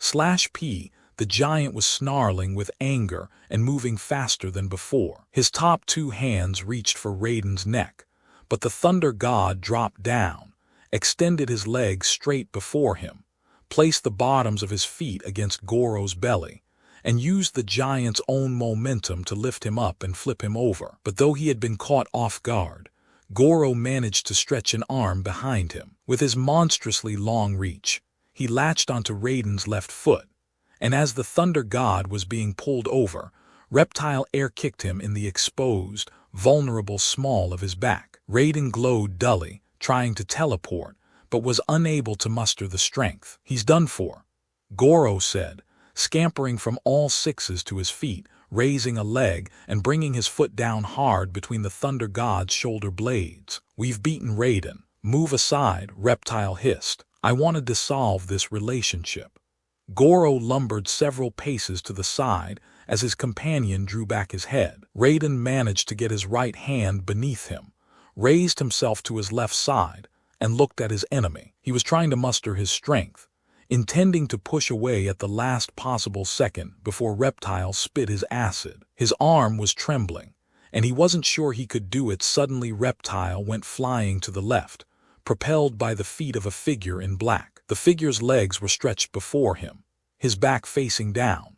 While his feet were still in contact with Reptile, the newcomer did a pirouette so that he was facing down, and as Reptile flew in one direction, the figure in black landed on his hands, did a handstand that became a handspring, landed facing Goro, and pummeled him with a deadening series of uppercuts. The startled giant took several swipes at the figure, who ducked, punched him in the lower belly, and jump-kicked under the chin. The bronze-skinned brute staggered back and fell against a tree, which shook and dropped twigs all around him. Those precious seconds were all the time Raiden needed to get to his feet. "My name is Liu Kang," the figure in black said to the Thunder God as the two stood back to back, awaiting a renewed charge. Reptile was on one knee, his arms cocked at his side. Goro was rubbing his jaw as he stepped away from the tree. "Thank you, Liu Kang," said Raiden. "Leave now, this fight is not yours." "I've heard of this four-armed goon," he said, "and if you're fighting Kano and Shang Tsung, this is my fight." Reptile came forward, chuckling incongruously as he brushed leaves and grass from his tights. "I too thank you, Liu Kang," he said. "Now Raiden has someone to worry about. He cannot simply teleport away." "I can take care of myself," Liu Kang said. Goro renewed his attack with a roar, and the White Lotus warrior met it with a roundhouse kick to the top of his left arm. But Goro blocked the kick, wrapped his upper left hand around the mortal's shin, and twisted hard. "You mother realmers amuse me," Goro laughed, though as he spun Liu Kang around, the young man stiffened his other leg, which, cartwheeling toward the giant, caught him in the cheek as it came around. Goro dropped the smaller mortal, who landed cat-like as a lightning bolt flashed over his head. The explosion caught Goro in the middle and doubled him over, after which the renewed Raiden spun to meet Reptile's charge with a second burst. Reptile air-kicked, rising above the bolt and landing beside Raiden on the Thunder God's right. While the two exchanged a series of punches, interspersed with blocks and kicks, Liu Kang ducked and weaved to stay out of reach of the enraged Goro, catching the giant with occasional sweeps and crouch kicks. And then both Raiden and Liu Kang froze as icy clouds covered each of them. Goro and Reptile stood back and gazed into the brightening skies of the east, whence the sheets of ice had come. A figure was walking toward them from the rising sun, a man dressed in blue and black, with a metallic mask over his mouth and a black hood pulled over his eyes. "You know," he said, "it's rather refreshing to make an entrance like that, rather than sneak and skulk as I am wont to do." "Who are you?" Reptile asked as he looked from the stranger to Raiden, who was covered in a layer of ice several inches thick. "I am working for Shang Tsung," he said, "as I gather you are. I was hired to dispatch the White Lotus blossom on the right. As for the one of the left," he said as he reached the Outworlders, "consider him a gift from Sub-Zero." Chapter 30. He moved with speed far greater than human. Shortly after sunrise, the nimbosity that was Kano and Kung Lao reached the foothills of Mt. Anguillas, the long-ago Mt. Ifu Cube, and drifted swiftly past the ancient caves of the monks of the Order of Light. Along the cliff faces themselves to the heights where the gods dwelt in their temples. The gray, living fog poured up toward the temple of Raiden, whose columns and facade were as radiant as they had been 15 centuries before, cared for by the monks, kept fresh by the crisp mountain air, and preserved by the very purity of the soul of the god the temple honored. As Kano Kung neared, a dullness seemed to fall over the blue-white alabaster and brilliant gold that symbolized the moon, and the sun the shadow of corruption that the unholy hybrid brought with it. Guided by Kung's knowledge, which he was unable to suppress, the Kano side of the creature moved toward the rock where, long ago, Kung Lao the First had entombed the sacred amulet of Raiden. P-class equals caliber 8. The humanoid smoke stopped in front of the stone, which bore the scars of the battering Kung Lao, had given it still looking fresh as the day they were made. With something that looked like a smile on his distorted face, Kano moved closer, his thick fingers thinning and becoming tenuous, snaking behind the rocks and through the cracks, feeling their way with phantom-like delicacy.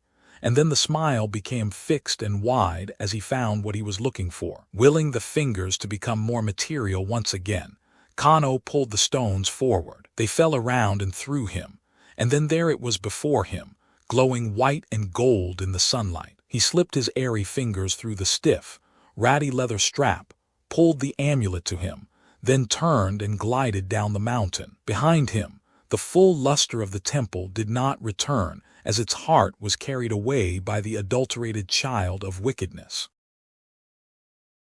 Chapter 31.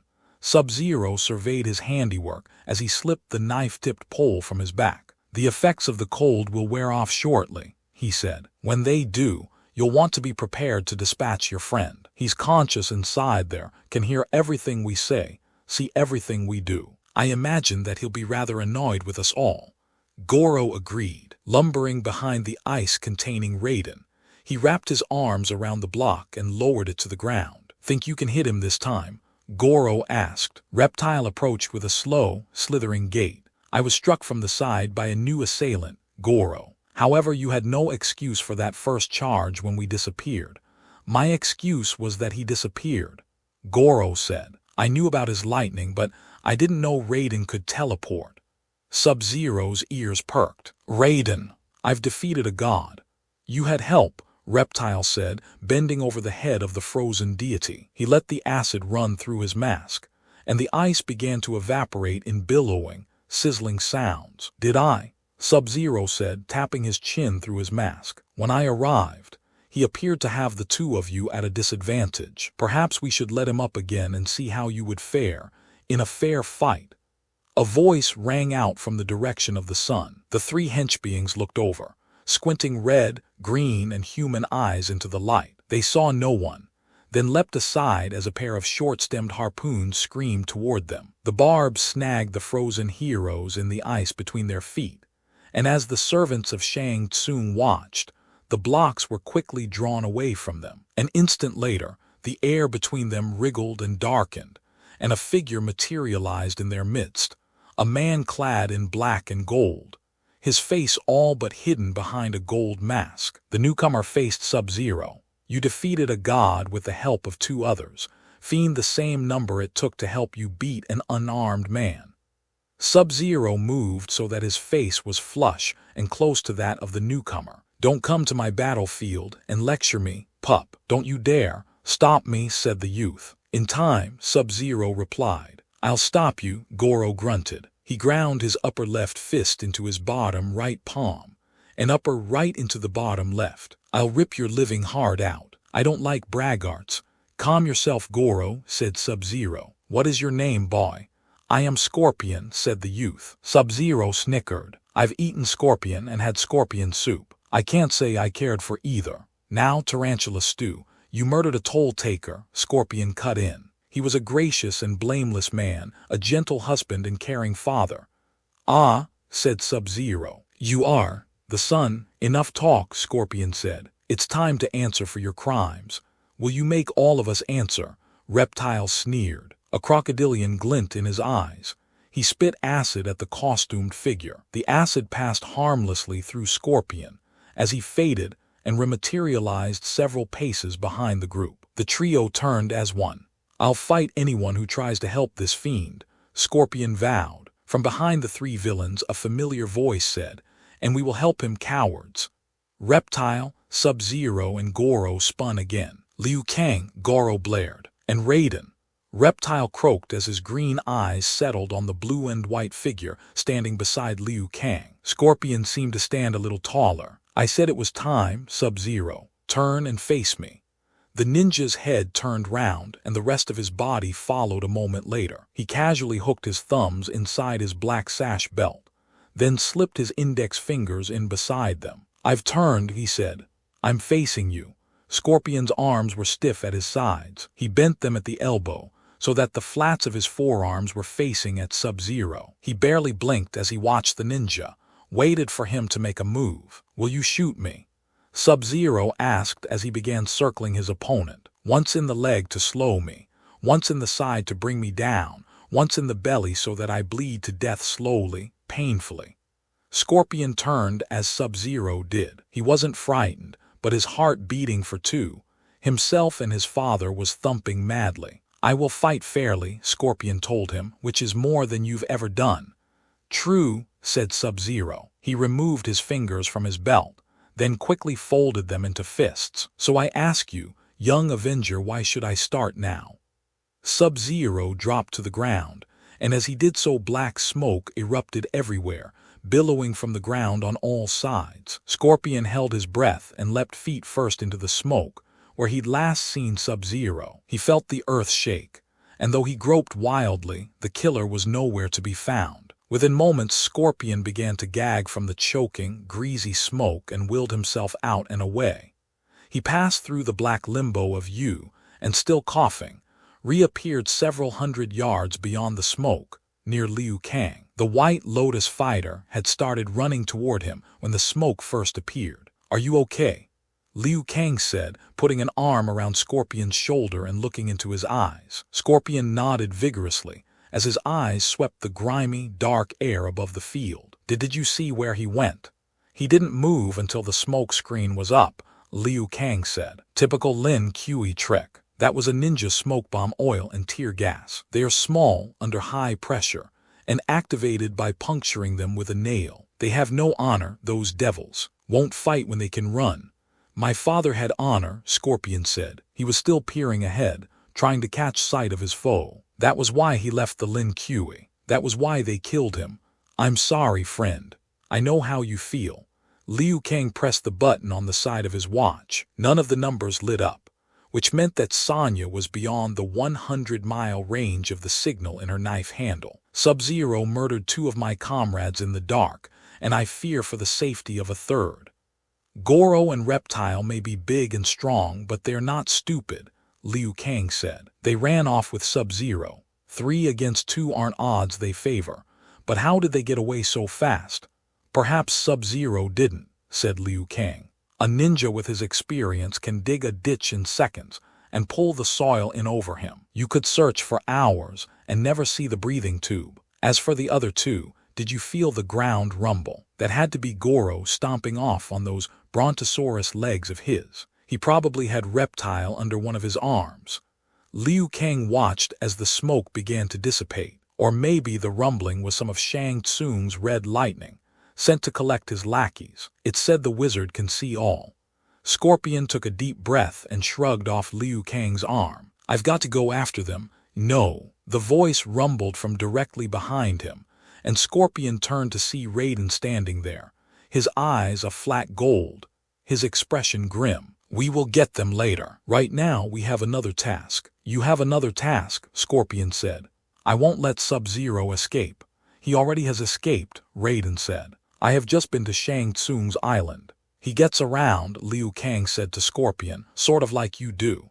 Liu Kang was correct, Raiden continued. "Sub-Zero and the Outworlders fled, and Shang Tsung collected them with his red lightning." He looked at Liu Kang. "Sonya Blade is with them, and Kano is on the way. He's whole again?" "Yes." "Did he get the amulet?" Raiden nodded. Liu Kang said, "Then you don't dare go there, Raiden. All they have to do is touch you with it and we'll be taking out ads for a new Thunder God."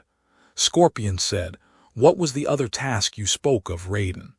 The Thunder God replied, "We must go to my temple on the peaks of Mt. Anguillas and find Kung Lao. Only the priest can tap the power of the amulet, and we will need that if we are to defeat Shang Tsung and his killers." Liu Kang said, "Raiden doesn't get emotional about the things that upset us humans.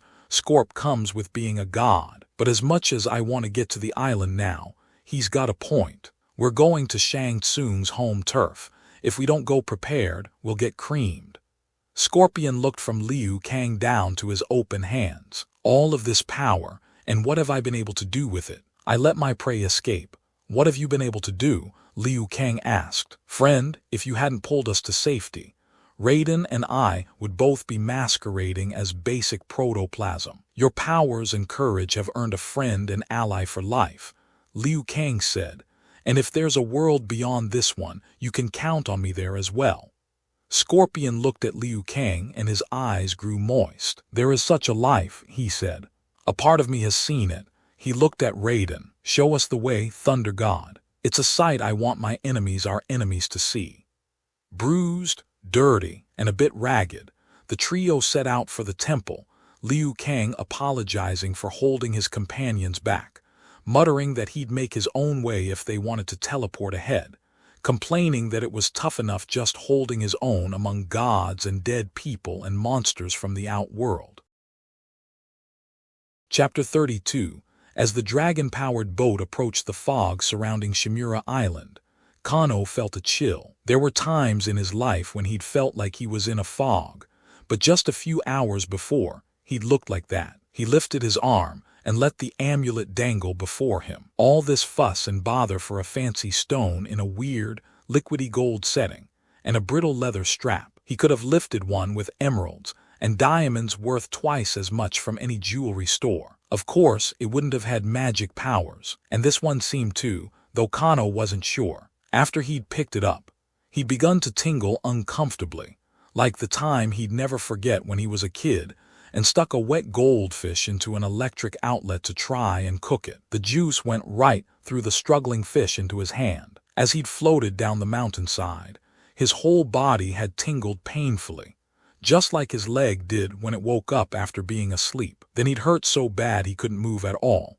and finally he'd felt a knifing cold pain, as though he were being cut into salami-sized slices. A moment later, all the agony had left him, though he felt like someone had parked a Buick on his shoulders. The weight nearly dropped him to his knees, and he'd suddenly realized that he was whole again. He looked to the right, then the left, and saw Kung Lao lying on the ground, the amulet in his hand. "Trying to split with the goods," he'd said, snatching it back and kicking Kung Lao in the ribs for good measure. "Nice try, but between the two of us, you're Lao man on the totem." And then Kano had headed down the mountain, though he hadn't gone far when a flash of red smashed into him from he had no idea where, giving him a serious headache and causing every hair on his body to stand up and do the dance of sugar-plum fairies. A second later he was on a beach with a dragon-headed ship, bobbing a couple 100 yards away. He'd walked over and boarded, and here he was, rolling on into a fog. Kano figured that Shang Tsung had been watching him in a crystal ball or something, and had sent the red light after Kung Lao had taken Kano to the amulet. But now, as he looked at the little trinket, he wondered if another 300,000 was enough for it. Shang Tsung must want it real bad to have gone through all this trouble. And something else occurred to him. Why would the wizard send a laser beam all that way, then drop him on the beach? Why not bring him right to the palace? Kano rubbed the stubble on his cheek, surprised at heavy his arm still felt. Maybe, just maybe, he thought Shang Tsung was running out of juice. And if he was, maybe this bauble was the key to saving his butt. And if it was worth a lot more than 3 mil. As Kano looked at the hypnotic, opalescent gem in the center of the amulet, he began to wonder if he should give the thing to Shang Tsung at all. Maybe I should hold it for him, he thought, make him tell me how to work it. Or maybe I should tell him a few things, like I want to share what he's got going, 50-50. With the possibilities beginning to delight his imagination, Kano watched the play of blue and red light continue in the center of the amulet even as the boat entered the fog. And then, a wicked smile turning up the corners of his mouth, he slipped the leather strap over his head, felt the warmth of the golden setting against his chest, and decided that 50-50 was much too generous. Kano had done all the heavy lifting on this, was the one who had been turned into a fog man and saddled with some of the losingest accomplices in caper history, and 90-10 was starting to smell pretty fair to him. Chapter 33. When Raiden, Scorpion, and Liu Kang arrived at the temple, they found Kung Lao half kneeling, half leaning against the altar. He had managed to crawl in from the ledge, light a fire in the coal brazier, and pray to Raiden while attempting to collect his strength. As the trio entered, passing under the scintillating ceiling of frozen lightning, Kung Lao tried to bow toward the Thunder God. "Lord Raiden," he said, falling forward onto the white tile floor. Liu Kang and Scorpion ran forward, while Raiden stopped in the center of the temple. The two mortals lifted Kung Lao, and carried him to one of the two golden chairs on either side of the temple. "No," Kung Lao protested, trying to get back to the floor. "A priest must kneel in the presence of the Lord Raiden." "It is true." Raiden strode to Kung Lao's side, put his strong hands on the priest's arms, and raised him to his feet. "But I know what is in your heart, Kung Lao. You need not kneel to show me your devotion." There were tears in Kung Lao's eyes. "Thank you, Lord, but I've failed you. The amulet, I was unable to stop myself. I brought Kano right to it. We will deal with Kano and Shang Tsung presently." The god sat Kung Lao in the chair, then faced Scorpion. "I sense the presence of two souls. I am son and I am father," said Scorpion. "We are under the protection of the demigod Yu. Do you know the location of Shimura Island in the East China Sea?" Scorpion nodded. Raiden turned to Liu Kang. "I require your assistance, warrior of the White Lotus." "Anything, Raiden," Liu Kang said eagerly. "Scorpion and I must go to Shang Tsung's palace at once." "You will follow with Kung Lao." Liu Kang's face collapsed. "You want us to walk while you teleport there?"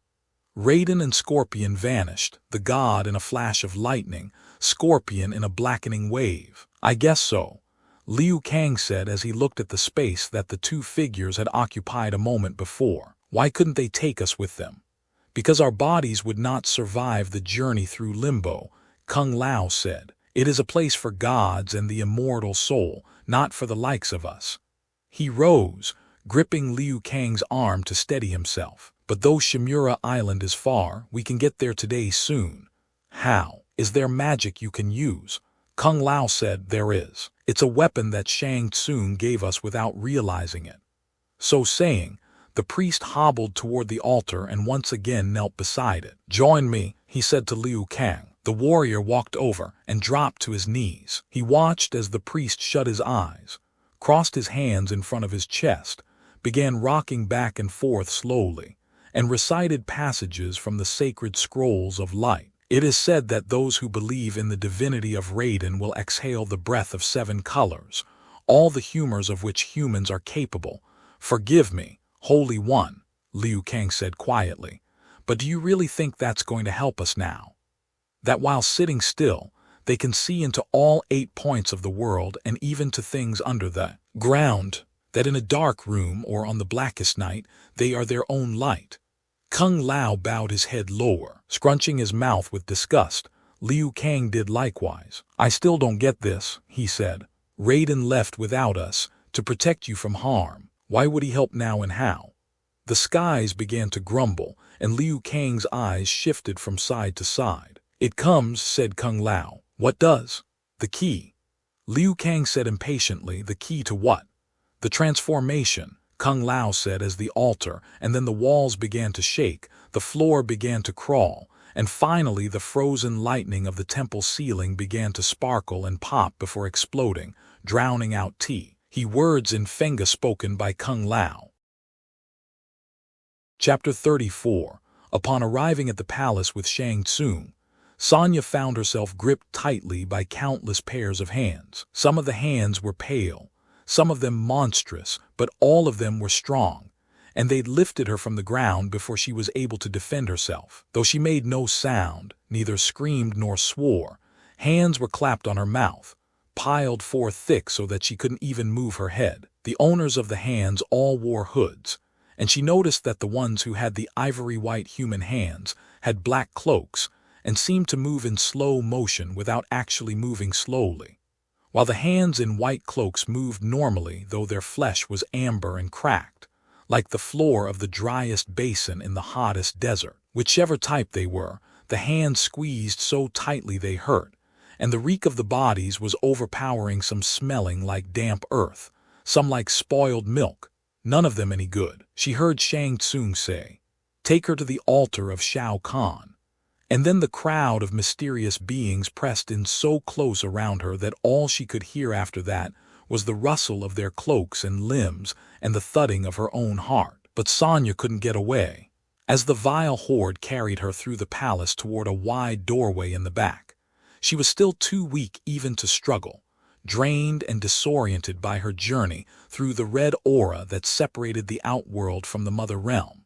the barrier that had to be breached to move from one world to the other. By simply casting a spell and passing inside of it, one could cover great distances in either realm in a heartbeat, though the trip itself was as bludgeoning as a fast ride up a long waterfall. After a quick passage through the cool morning air, which provided a short but welcome respite from the stench of the creatures that held her, Sonia saw that she was being carried into a towering pagoda. Once through its golden doors, she was taken through an archway that was shaped in the outline of what looked like a horned, somewhat human head, the likeness of Shao Kahn, she imagined. From the corner of her eyes, Sonia saw a line of cloaked and hooded beings on either side, all of them holding lanterns. Behind them, barely illuminated by the light, were delicately painted murals, all in red, showing forests of flame and frenzied figures, some of them human, some of them bizarre hybrids, men with reptilian heads,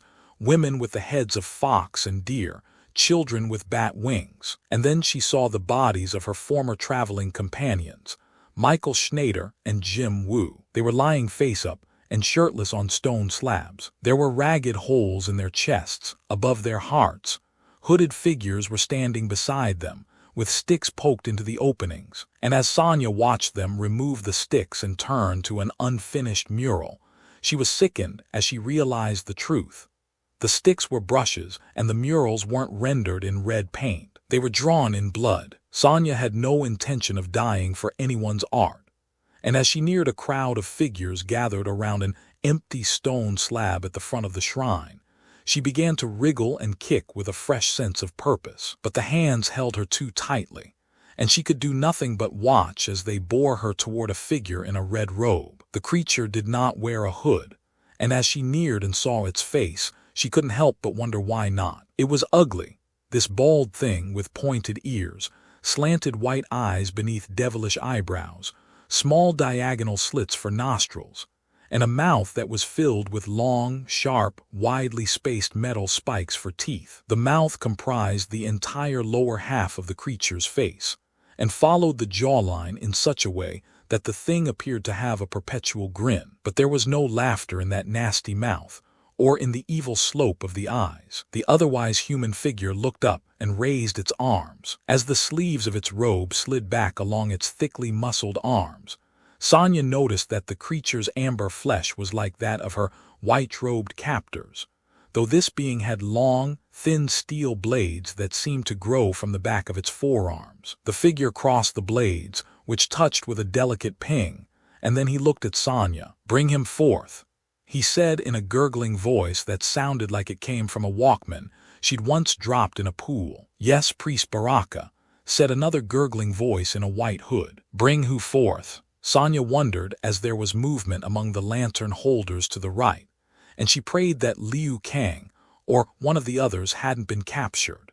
She didn't know what to think when she saw what two of the white hooded figures were carrying between them. It was a cage made of delicately carved bone, with jade hinges on the door and a jade handle. There were brushes tucked in the belts of the figures carrying the cage. "The master has decreed a sacrifice," said Baraka, "and we who have come from the outworld to prepare the way for Shao Kahn in the mother realm are honored to comply."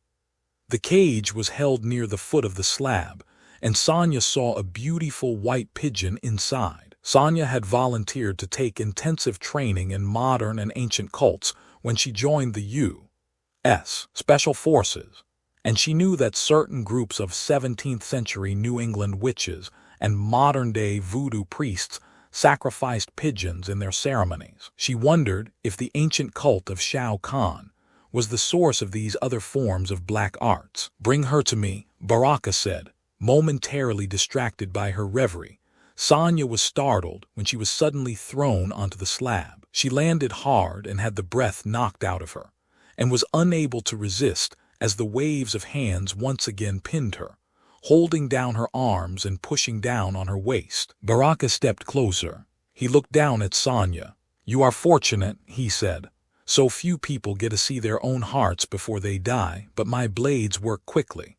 My own heart, she thought. What happened to the bird? Baraka raised his arms so the swords pointed straight up. "Oh, noble Hamachi," he burbled as the cage was raised higher, great and devoted messenger to our master, we make this sacrifice that your likeness may be drawn on the walls of this shrine. In your name, noble bird, do we draw blood." Slowly, the priest turned his wrists and pointed the blades toward Sonia's chest, and then in a flash they plunged down. Chapter 35. The casting of the transport spells was an enormous drain on Shang Tsung, and now he had no energy left for magic, or very much else. Upon returning to the palace from the fields by Mt. Anguillas, he was a little more bent than before, his skin hanging more loosely on his once powerful frame. As Sonia was carted away, Shang Tsung had walked with halting steps toward his own personal shrine to the deity. He had learned in his long association with Raiden and Kung Lao not to be optimistic, but he believed that after several miscalculations, things were finally going to go his way. The enraged Shao Kahn had allowed Reptile to come to this plane, and the bodyguard and Goro had cornered Raiden. Shang Tsung would finally be able to give Shao Kahn good news. When he'd reached the room, Shang Tsung shuffled through the orange-tinged darkness toward the glow of the brazier within the enchanted circle. "Ruthe," he'd said, "tell me, has Kano found the amulet?" "He has more good news," Shang Tsung had thought, closing his eyes and projecting what little remained of his soul into the aura. Shang Tsung saw Kano, and used that last, desiccated fragment of spirit to send a bolt of red to bring him to the palace. But the wizard's soul had run out, and the bolt had dissipated shortly before Kano arrived. And now Shang Tsung lay on the floor of the shrine and awaited Kano's arrival, praying that the amulet would enable him to finish the job he had started so very, very long ago. He didn't know how much time had passed until he heard heavy footfalls in the corridor, then in the shrine, and finally that welcome voice. "Tack in a power nap, Shang." "Kano," said the wizard, craning his head around. You made it." "Yup," Kano said, "and I got your necklace. Right here," he pointed with both index fingers, "around my neck." "Good work," Shang Tsung said, struggling to reach out his hand. "May I have it, please?" "Sure thing," said Kano, kneeling and slipping it off his neck. He held it toward the sorcerer's hand, then suddenly snatched it back. "In a minute, I mean, after we do some major renegotiating of my contract."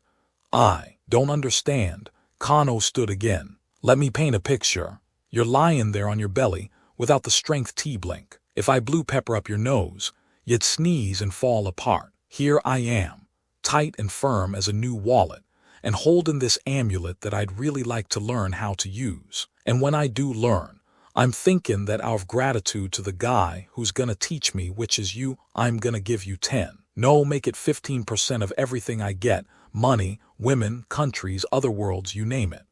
Shang Tsung shut his eyes. "You idiot," he wheezed. "You don't know what you're doing. Didn't I just say that, Shang-a-lang? That's why I need you. We'll be a team like Nelson." To use any talisman, the wizard said, one must have faith. One must believe. I do. I believe that I'll make a great world ruler. He bent and grabbed Shang Tsung under the arms. "Now, let's sit you up somewhere, start you talking about the amulet." And the room was suddenly brilliant with red, and a moment later Shang Tsung was once again lying flat on the floor, nearly 2 feet above him. Kano's feet were kicking wildly. "You dare touch the master?" Goro snarled, squeezing Kano's arms tightly before throwing him back first against a stone wall. "You dare?" "A most timely and fortuitous arrival," Shang Tsung said as Reptile helped him up. "Timely perhaps," said the lizard-like outworlder, "but not fortuitous. We failed, Shang Tsung." "Failed? How?" Raiden was joined by 2 others, a member of the White Lotus Society, and a creature who could teleport through a black aura. "Through the world of the dead?" Shang Tsung asked. "Yes. Though we were aided by the ninja you sent, Sub-Zero, we were unable to prevail." "Where is Sub-Zero now?" "We do not know," said Goro as he picked the dazed Kano up by the back of his neck like a cat, removed the amulet and dropped him to the floor. "He fled and hid." Shang Tsung held on to Reptile's arm. "He may yet attack the others, but we cannot count on it. They will surely be coming here." Goro handed Shang Tsung the amulet. "We have the advantage of knowing the battleground. And there are the souls in Selena's. That is true, Goro. And we have this, he said, holding the talisman before him and gazing into the milky rainbow set in a shifting pillow of gold. Go and make ready to defend the palace, while I consult with the Lord Master, and Goro see to it that the body of Sonya Blade is disposed of before they arrive. They may divide to search for her, making it easier to defeat them. His energies slightly renewed by the arrival of his aides, even in retreat, Shang Tsung was able to stand and walk at a halting, funereal pace toward the mystic circle. "Did you hear, Ruthie?" "I did," the demon screeched. "Your victory, and my freedom, oh, sweet freedom, may be at hand." "Not maybe."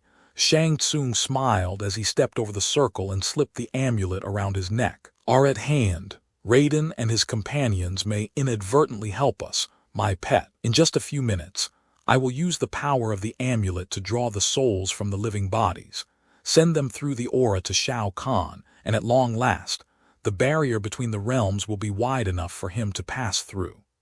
Shang Tsung's heart filled with hope and concentrated evil as he stood beside the brazier, invoked the name of the Dark Lord, and waited for 15 centuries of waiting to come to an end. And then he heard a crash outside. "Shang Tsung," said Ruthie, they come. P-class equals caliber 8. The wizard did not ask Ruthie to elaborate. There was no need. Reluctantly leaving the circle, he called for Goro and Reptile, ordered the recovering Kano to accompany him if he ever hoped to get off the island, and made his way from the shrine to the palace gate. Chapter 30 SIX. During her 3 years of training to become a Special Forces agent, Sonya Blade had been taught and had mastered karate, kung fu, and taekwondo. She was an expert with martial arts weapons such as nunchucks, sais, and katanas, and had mastered all the traditional Western weapons, including the knife, all forms of firearms, the bow and arrow, and explosives, ranging from sophisticated motion detectors attached to C4 to makeshift hand grenades made with coffee tins, brads, and gunpowder. She had been taught Japanese, German, Russian, and Spanish, in addition to the French and Finnish she already knew, and had studied the basics of medicine so she could treat herself or any of her comrades if they were wounded in battle. But right here and right now, she was on her own. None of those geniuses back at the Special Forces Academy had ever told her what to do if she were about to be sacrificed to a pigeon. As soon as Baraka raised his blades, Sonya knew she had just moments to act, and she had to do this precisely, or she was going to be shish kebabbed without having succeeded in her mission. When the knives pointed down, Sonya struggled so that the attention of all her captors would be on holding her torso steady for the cut. As they did so, she tensed her thighs, pointed her feet, and as the knives descended, made her move. Hooking her feet around the cage in a scissor grab, she swung her legs up at the waist. Her move caught everyone by surprise, most of all the 2 figures holding the cage, as it flew from their hands. Guided along on its side by Sonya's feet, the cage intercepted the swords a heartbeat before they struck her chest. The pigeon was skewered, spraying blood and feathers into Sonya's hair, and the cage continued over her head, dragging the priest with it. Bringing her legs back so they were directly above her, Sonya did a split and clubbed the 2 hooded figures standing beneath them on either side of her. Startled, the other beings who were holding her relaxed their grip just enough so that the Special Forces operative was able to wrench free. Leaping from the top of the stone slab, Sonya landed on Baraka, scissor-locking him around the chest, then bending her thumbs and driving the knuckles into the soft flesh of his temples. He howled with pain and then passed out, Sonya having squeezed his rib cage so tightly he couldn't breathe. He fell unconscious just as the enraged horde fell on her. Literally lifting the priest by the back of his robe, she slid her left hand around his waist, gripped his right forearm with her free hand, and used his sword to slash and fight her way through the crowd of hooded attendants. "Sorry to cut out on you like this," she sneered, "but I've got a hot date." She ran one of the somber black hooded figures through. "Get my point, laughing boy." Upon reaching the door of the temple, Sonya turned the priest toward them, put her foot against the small of his back and pushed him inside. Then, plucking feathers from her hair, she ran off to find Kano and give him his long-overdue desserts. Chapter 37. The circle of fog outside the palace glowed with the reflected light of Raiden's lightning as the god materialized on the beach. Scorpion's form darkened the air and took shape beside him, and in backstep, the two strode up the woody hill, along the dirt road toward the palace. "There is no one in the trees," Raiden said after making a sweep of the branches. "Either we are not expected, or they have marshaled their forces inside." The road curved toward the north, and the majestic palace came into view, nestled between the twin pagodas. Behind them, Scorpion could see the ancient Shaolin temple hewn from the rock of the mountain. It was a pity, he thought. The so magnificent an edifice was used in the service of evil. And then, in a day that had been full of surprises, Scorpion was caught off guard when he heard a voice inside his head. "Use caution, my son," said the warm, reassuring voice of Yang Park. "They do expect you, and there is evil in every corner." Scorpion smiled behind his mask. "I will be careful, father," he assured him. The iron gates were closed, the gold dragons facing each other from either side. Raiden threw a bolt at the lock in the center. Flames seemed to shoot from the mouths of the dragons as one side of the gate rocketed back, and the other flew off its hinges, bouncing end over end into the courtyard. God and man entered without missing a step. As they walked in, two wedges of hooded figures ran at them from either side, barring the exit and the way ahead. Raiden stopped, and Scorpion stopped a step later as the figures just stood there. "Let us take what is ours," said the god, "and you will not be harmed." There was no answer, save for robes stirred by the wind as it swept through the courtyard. And then from behind the multitude, a voice rang out. "While I'm feeling charitable, you may take your lives from here, but that is all. Oh, and in the future, ring the gong. Those gates are costly." Several of the robed figures moved aside to reveal the wizard, with the amulet around his neck, standing as tall as he was able. He was flanked by Goro on the right and Reptile on the left. Behind him, barely visible in the dark, was Kano. "The amulet you wear was stolen from my temple," said Raiden. "Return it and Sonya Blade and we will go." The amulet was recovered from the side of a mountain. Shang Tsung replied, "You have no claim on it. As for Ms. Blade, I have enabled her to be reunited with her fiancé. You've wasted your time coming here, Raiden. Don't waste my time by staying. I will ask you one more time, wizard. Return to us what is ours." Shang Tsung seemed revitalized by the challenge. His eyes had some of their old fire as he said, "Return it. Or what? You are 2 and we are 500.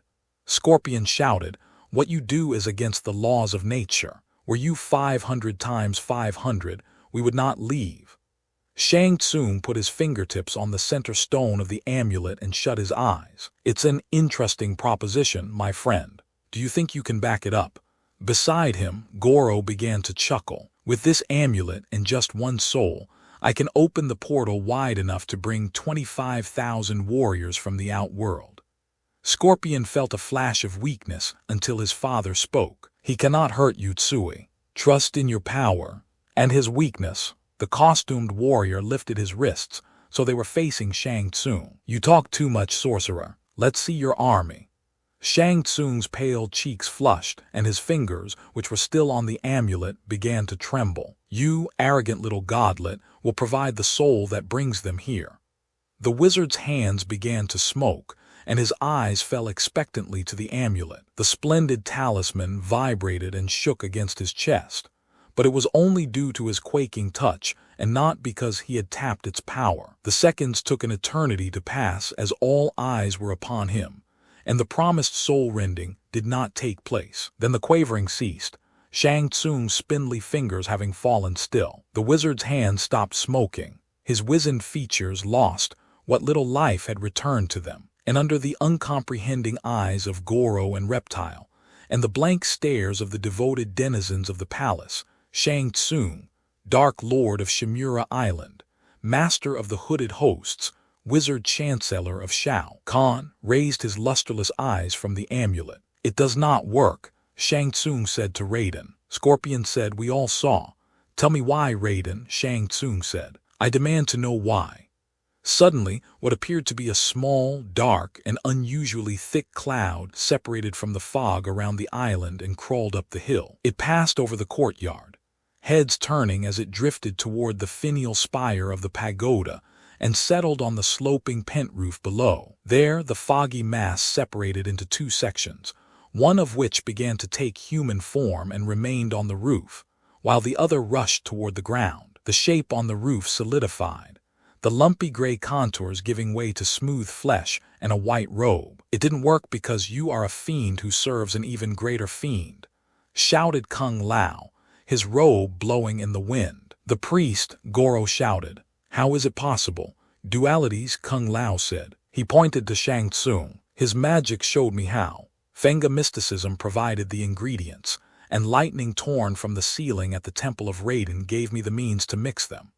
Landing on the ground and reconforming behind Shang Tsung, Liu Kang said, We recreated what you did, magician, though not for evil. The White Lotus warrior leapt up to jump punch the startled sorcerer, but Goro stepped between them. He blocked the blow with one of his thick arms, and, swinging his giant form into a roundhouse kick, caught Liu Kang in the leg. The mortal dropped to the ground, rolled away, and got to his feet before the giant could stomp on him. Above them, Kung Lao lowered himself onto the balcony below the roof and swung feet first through an open window of the pagoda, while Scorpion ran through the break in the ranks of Shang Tsung's hooded hordes. As Scorpion executed a high leaping split to avoid it, then continued running toward his comrade. With an oath, Shang Tsung ordered his minions to attack Raiden. Then the wizard turned and with another oath, pulled Kano with him and ran toward the shrine. Chapter 38, Ruthe.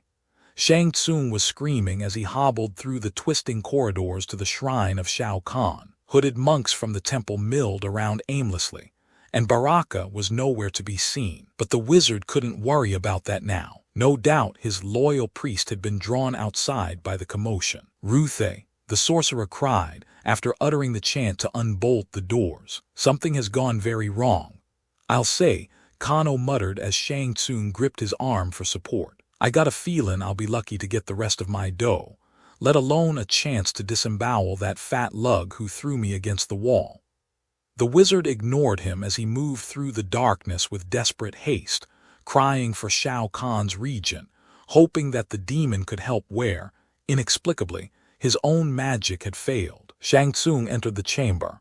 Ruthe, I need your help, he said, hurrying toward the circle so his dwindling body heat could animate the flame and the demon. I'm too weak, my spirit drained. You must add your power to mine so that the amulet can be activated.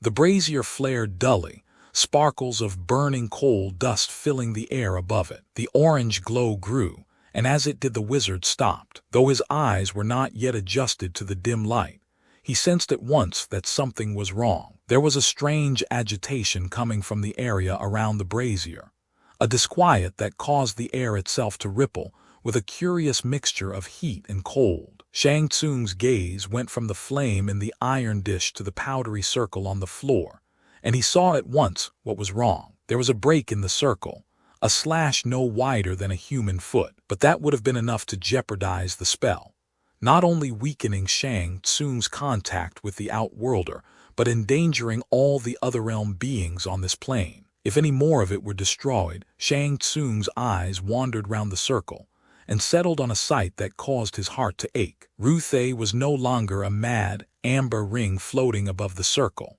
The rift in the circle had caused the once portly, parchment-skinned demon regent to coalesce into a mockery of his natural form. Lying in the dark at the foot of the brazier was a creature whose skin was white with brown patches, who was stretched and malformed from having spent 15 centuries as a prisoner of the ring. He now had a narrow, lengthened torso, a muzzle-like elongation where his face had been, and legs and arms that were of nearly equal length and ended in paw-like appendages rather than hands and feet. His once white eyes were a seep, sad brown, and his red robe was in tatters and hung from him like a tail. Shang Tsung lurched forward, Ruthe, sh Shang, barked the demon. I could do nothing.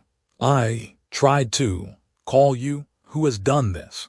The sorcerer gasped, stepping over the circle and bending beside the strange and pitiful sight. Tell me, master. Shang, the demon whimpered as Shang Tsung stroked his sloping forehead. It was me, said a figure standing in the shadows. Me and my left foot. Shang Tsung fired a look toward the corner and strained to see in the darkness. I know that voice, he said through his teeth, his voice quivering with anger. Come out and face me, witch. Sonya Blade swaggered from the darkness and smiled. The underlighting accentuated her expression, making it seem almost demonic. Did I upset your plan, guys? She asked. Only delayed them, Shang Tsung said defiantly. Maybe, Sonya said, but one thing's for certain. She held out her right fist, opened it palm up and blew. You need a new mascot, she said as feathers floated to the ground. Hamachi, Shang Tsung screamed. His mouth and eyes wide with horror, he hissed. Sonya Blade, I will see you pulled apart by wild Kuetnese troopins, your remains fed to my other birds. No you won't, Kano snarled. She ain't gonna live that long. His hands slashing violent uppercuts at the air, Kano knee-kicked several times before rushing at Sonya, a war cry on his twisted lips and death in his eyes.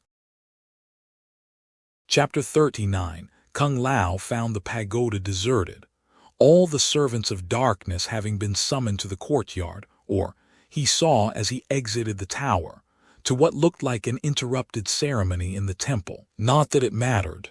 He would have fought them all to reach his goal, but the cloaked and hooded things ignored him as he pushed through, heading to where he sensed he'd find his ancestors' amulet. The crowd thinned as he picked his way through the twisting hallway, where corners that had seemed from a distance to have angles were smooth curves when he arrived, and floors that seemed to slope down actually sloped up. This place is like a nightmare made real, Kung Lao thought, the sick geometry reflecting the corruption of its master. The corridor grew darker and darker, and then Kung Lao saw a faint light through an open door up ahead. He approached slowly, listening to what sounded like a low, desperate panting among the grunts and blows of combat. Peeking in, Kung Lao first saw the kneeling wizard looking at a small, impish monster whose head was in his lap. Beyond them, the Order of Light priest saw Kano fighting with the woman who had been part of his band of cutthroats. The young woman was attacking with a ferocity that surprised Kung Lao, and apparently Kano as well. The criminal had been backed against a wall and was on the defensive as she battered him with high punch, uppercut, and jumping knee combinations that kept him completely off balance. Kung Lao couldn't imagine what would have turned her against her leader, but Kano's desperation was evident in the absence of the glib talk that was characteristic of the man. Kung Lao's gaze turned back to Shang Tsung as he stepped into the doorway. Shang Tsung glanced over. Now my day is complete, he said, his nose crinkling, tone bitter. I expected you, Kung Lao, to come and profane this room with your sanctity. You stink of it. I only want the amulet, Shang Tsung, he said. Is that all? You've been defeated, said the priest. I have no desire to destroy you. No desire, Shang Tsung snickered. Rubbish. It's just buried beneath gooey layers of piety. Well, I won't surrender the amulet, Kung Lao. If you want it, you'll have to come and take it. Wicked life still flickered in his eyes. Let's see if you're as charitable as you pretend to be. Don't go near him, Sonya Blade yelled. The door between the worlds is still open, and that demon's still breathing. Shang's not out of it yet. The priest approached slowly. What is wrong with the creature? Despite Ms. Blade's optimistic proclamation, Shang Tsung said, the demon is dying. That woman, that stupid American agent with her big American feet, breached the enchanted circle and broke the lifeline between Ruthe and the outworld. I haven't the strength to restore it. I'm sorry, Kung Lao said. We're touched, Shang Tsung replied. I don't like to see any life end, said the priest. Even a life that has been devoted to evil. There is always a chance for redemption. Shang Tsung snickered as he watched Kano try vainly to regain the offensive. But after Sonya Blade parried two of Kano's desperate high kicks, she moved in with a sweep that threw the criminal back against the wall. She followed it with an air kick to the jaw that sent teeth and blood flying. If it pains you so much, Shang Tsung said, why not help him? Use the amulet to reopen the lifeline. Kung Lao stopped outside the circle. All right, he said. Don't, Sonya cried. She redoubled her efforts to defeat Kano, throwing a scissor lock around his waist and bringing him down. While she drove the side of her hand repeatedly against his nose, she screamed, if you reopen the portal, who knows what'll come out? She's an alarmist, Shang Tsung said, his brows dipping. Don't taunt me, priest. If you can help, do so quickly. Ruthe will not cling to life much longer. No, Sonya yelled. She left Kano still conscious and raced toward the circle. You don't know what you're doing. Shao Kahn needs just one more soul. I am aware of Shao Kahn's needs, said the priest. He held up one hand toward Sonya and held out another toward the wizard. Give me the amulet and I'll send the demon back. Kung Lao said to Shang Tsung, you have my word. Sonya ran into the circle, breaking more of it and sending a tremor through Ruthe. Master, the dying regent shuddered. Kung Lao glared at Sonya. Come no further, he said. If you're on the side of good, you have nothing to fear. Bull, she said. My fiancé was on the side of good, and now he's on the inside of a brass box. Only his body, said Kung Lao, not his soul. He looked back at Shang Tsung. The amulet. The wizard bowed his head toward the priest, though his eyes never left him. Priest, said Sonya, drawing out her knives and approaching. This is a really, truly idiotic thing to. A flying kick knocked her into the brazier, which rattled but didn't fall. Kano followed it with a crouch kick to her chin. I really hate the sound of your voice, he said through bloody lips. When Sonya tried to rise, Kano tucked his arms and head into his chest and leapt at her, pulling in his legs for a savage cannonball blow. The two of them went flying across the room, where they grappled in the dark. Kung Lao looked back down at the wizard, then reached for the strap. He removed the amulet from Shang Tsung's neck and put it around his own. I can only reach into the white aura of the Order of Light, said Kung Lao. The black aura of death and the red aura of the outworld are not known to me. What are the words you use? Before I tell you, you must repair the circle, Shang Tsung said. Walking to the brakes, Kung Lao bent beside them in turn. It is done, he said. Shang Tsung didn't even bother to suppress a smile as he said, the words you must use are, to the land beyond, beyond, I wish to go, from the dismal world of this and now, to the timeless realm where chaos is order, where darkness is light and demons dwell. Open your arms, Lord of the nether reaches, to embrace your subject. Hear my prayer. Accustomed to study and repetition, Kung Lao shut his eyes, bowed his head, folded his hands above the amulet and made his silent recitation. When he was finished, flames erupted from the brazier, rising high and crawling outward like the cap of a mushroom. The sea of fire, Ruthe, Shang Tsung cried as the fire spread overhead. The fool has done it. Kano finished the woman off. Let hers be the soul that brings forth Shao Kahn. But as the wizard dropped Ruthe's head to the floor and climbed to his feet, the flames changed, and so did his expression. Chapter 40. In the courtyard, chaos flourished as a god and outworld demons, ghosts, the shells of the dead, Selena's mutant-tape foot soldiers and mortals battled for control of the day, while Liu Kang and Scorpion concentrated on Reptile and Goro. Raiden flung lightning at the countless retainers of the palace and temple, creatures who had no soul and had to be blasted to still-throbbing chunks of dead but moving flesh, or Sa. Lena's, whose capacity for punishment was both awesome and brutal. The white and black-garbed creatures kept charging Raiden, despite the loss of limbs and large slabs of sinew, and the Thunder God would regularly teleport to a different spot in the courtyard or on the pagodas to resume his assault. And then all the monsters of the outworld, as well as Shang Tsung's dead servants from this world, stopped fighting. As one, they turned in the direction of the shrine. What's happening? Liu Kang asked Scorpion as the seemingly unstoppable Goro and Reptile stopped fighting and looked toward the palace. I don't know, Scorpion said. Maybe someone's coming, Liu Kang suggested. Or going. Do you feel that? Liu Kang stood still for a moment. You mean like a pulling sensation? Yes, said Scorpion. A moment later, the smallest of the Salinas began sliding toward the palace, as though the courtyard had tilted and they were being spilled in that direction. They yowled as they clutched their long desperately at trees and at their larger neighbors, their long toenails clawing frantically at the ground. Something was definitely pulling them, and a few moments later, their larger companions began scudding toward the palace as well. Even Reptile and Goro felt the tug. "Something has happened to the portal," Goro said as a Salina skidded past him. The poor creature picked up speed and slammed into the wall of the palace, followed by other creatures who landed on top of him or crashed through windows and were swallowed by the darkness inside. Soon the wall itself gave way, and the outworlders piled upon it sailed inward. Goro turned so he was facing the palace and then leaned back, pushed his elephantine heels into the tiles of the courtyard. Despite his weight leaning in the opposite direction, and the strength in his heels, he, too, was drawn toward the strange force that affected all but Liu Kang, Scorpion, and Raiden. As Reptile was pulled off his feet and dragged toward the gaping hole in the palace wall, Liu Kang shielded his eyes from the sun and looked for Raiden. "Thunder God!"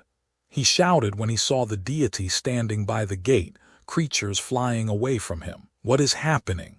The Thunder God's eyes were changing from white to gold. "Something has turned Shang Tsung's magic against him," he said. "The portal is closing and taking its evil spawn with it." "What could have caused that?" Liu Kang asked just as one of Goro's massive hands latched onto his leg, flipped him on his face, and began dragging him faster and faster toward the break in the wall. Chapter 41. As soon as the flames in the brazier had reached the ceiling, with its decorations of demented constellations seen in the skies over the outworld, the column poured back in on itself with a deafening rush, snuffing the fire. The embers in the air around the brazier imploded as the air itself poured inward, as though drawn into the mouth of a huge funnel. Soon the entire circle was alive with tumult, as the air spun round and round. Kung Lao stepped from the circle and stood by the doorway. Kano and Sonya Blade stopped fighting, and Shang Tsung also left the circle, all four watching as Ruthe wiggled, began inching across the floor on his back, and finally was sucked into the vortex so quickly that he left a brown and white trail in the air behind him. Shang Tsung asked the priest, "What have you done?" The wizard listened to the shrieks from the courtyard and the sickening thud of bodies slamming against the wall. Then he noticed that Kung Lao hadn't repaired the breaks in the circle, and even as he watched, particles of powder were already rising high and then spinning downward in a glittering whirlpool. "What have you done?" Shang Tsung screamed. "No less than I promised," Kung Lao said. "I sent Ruthe back to the outworld where he will revive." "What else?" the sorcerer demanded. "Since I was already opening the doorway, I decided to send the rest of your servants back as well." "But you lied," Shang Tsung growled. A priest of the Order of Light went back on his word. "I did no such thing. You said you didn't know the words to enter the red aura." "And I didn't," said Kung Lao. "But I am well versed in Shaolin mysticism, Shang Tsung. I knew that you are a being of deceit and trickery, and that the prayer you gave me would enable you to send a soul to Shao Kahn and open the doorway to our world."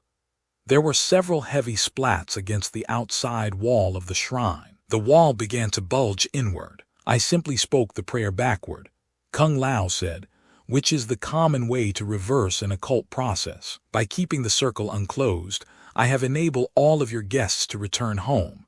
"No, not all," Shang Tsung said desperately as he looked toward the wall, which was beginning to crack now. "Goro, Reptile." As he watched, small pieces of the wall fell off, then hunks, and then blocks flew in all directions as a sea of Salinas tumbled in, along with the animated flesh of the dead that was about to be rejoined with its multitude of souls, and free them to journey to the black realm of death rather than damnation. Shang Tsung. The roar was heard even over the din of the vortex, as Goro's huge shape came into view, his shoulder plowing through intervening walls, overturning chairs and tables, pulling down columns as he sought to stop his forward flight. Behind him came the struggling Liu Kang, who was still in his grasp, and Reptile. Shang Tsung, help us. The wizard brightened when he saw the captive member of the White Lotus Society. Goro, I'm here, the wizard cried. Hold on to Liu Kang. If you take him through, Shao Kahn will have his soul and return with all of you.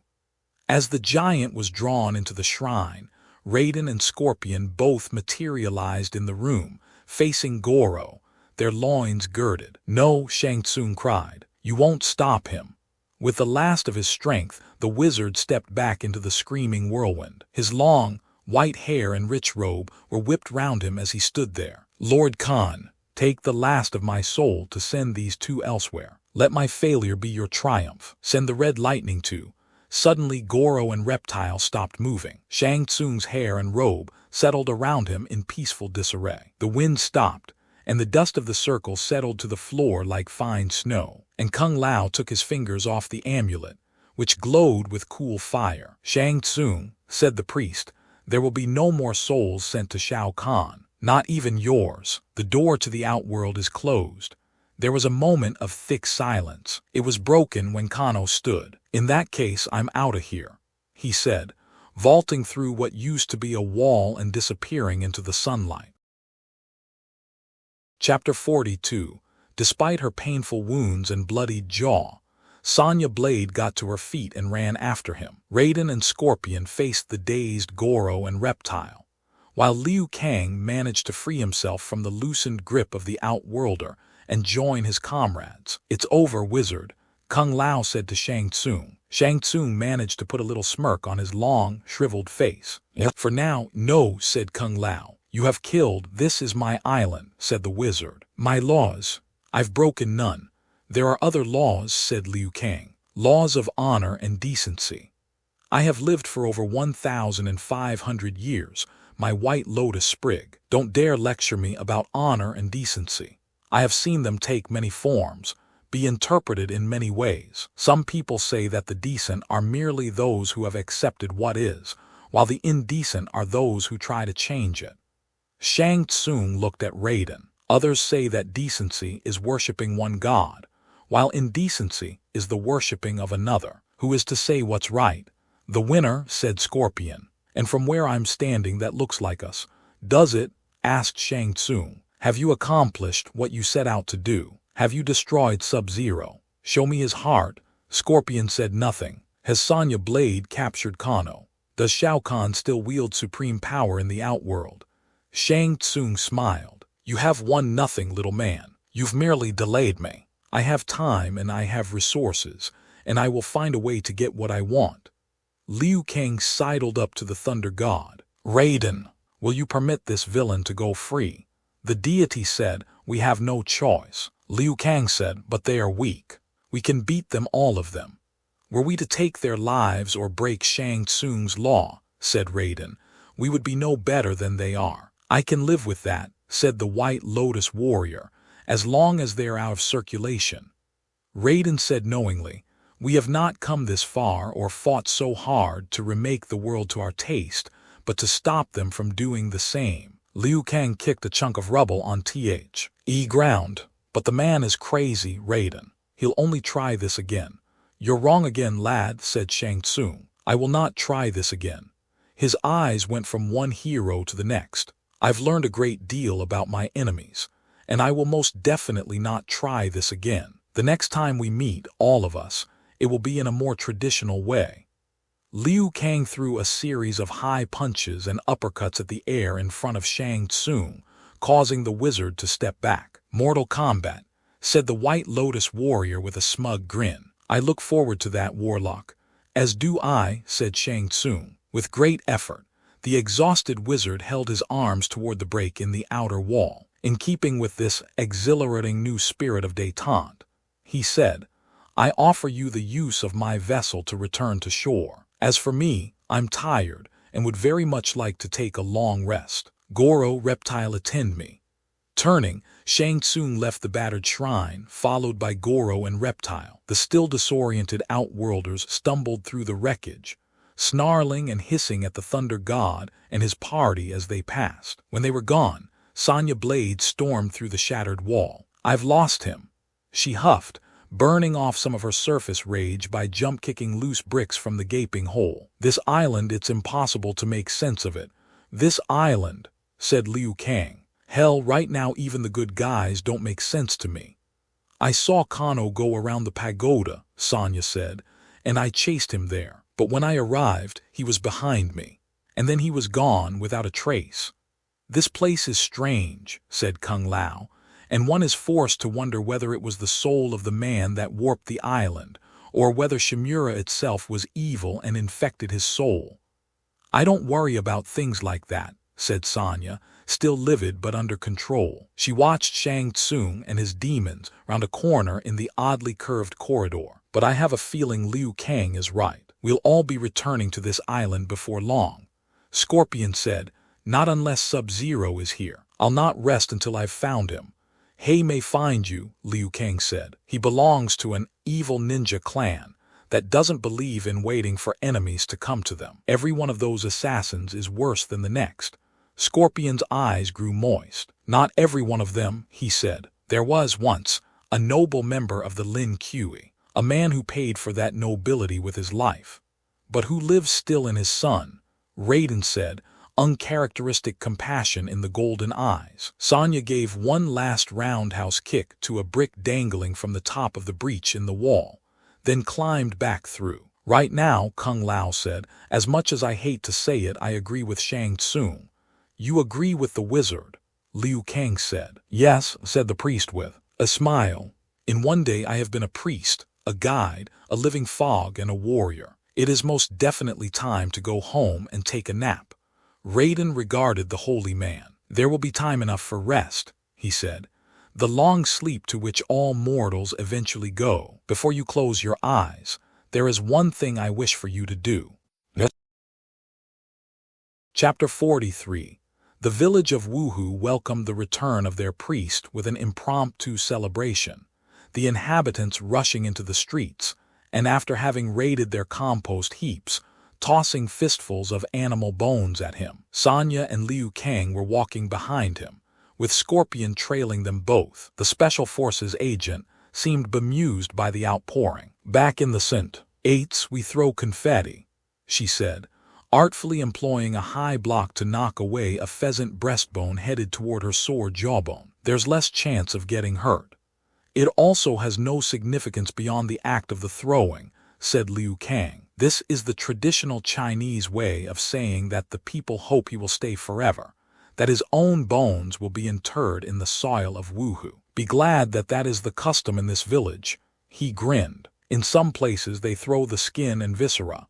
"Yummy," said Sonya. She watched as the young and old ran and hobbled from the doors of their huts, all of them wearing big smiles, some crying with happiness, all of them joining the throng. And as she saw their joy, she felt that, although she hadn't been able to catch up with Kano, the entire adventure had not been wasted. They had stopped Shang Tsung, she told herself, and she'd helped return Kung Lao to the bosom of the people who needed him. She actually felt a little jealous.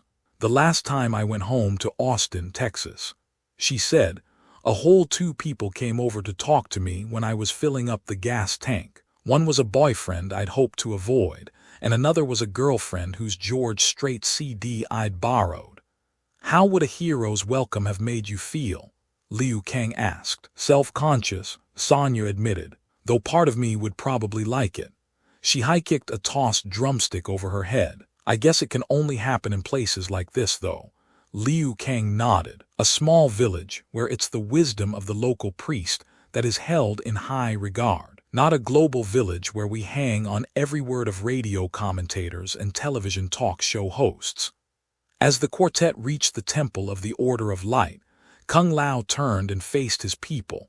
Sonya, Liu Kang, and Scorpion lined up behind him. The priest was still barefoot, still wearing just the robe in which he had set out, though now he also wore the amulet of the Thunder God around his neck. Kung Lao smiled broadly when he saw Chin Chin make his way to the front of the small crowd, then raised his arms and spoke. "The holy Chukai once wrote, 'I felt obligated to go afar and ascend a famous mountain. Forsaking my family's village and leaving disinterestedness behind, I undertook to cultivate thickets and to grow calluses on my hands and feet. They consider me mad. The divine process, however, does not flourish in the midst of the familiar.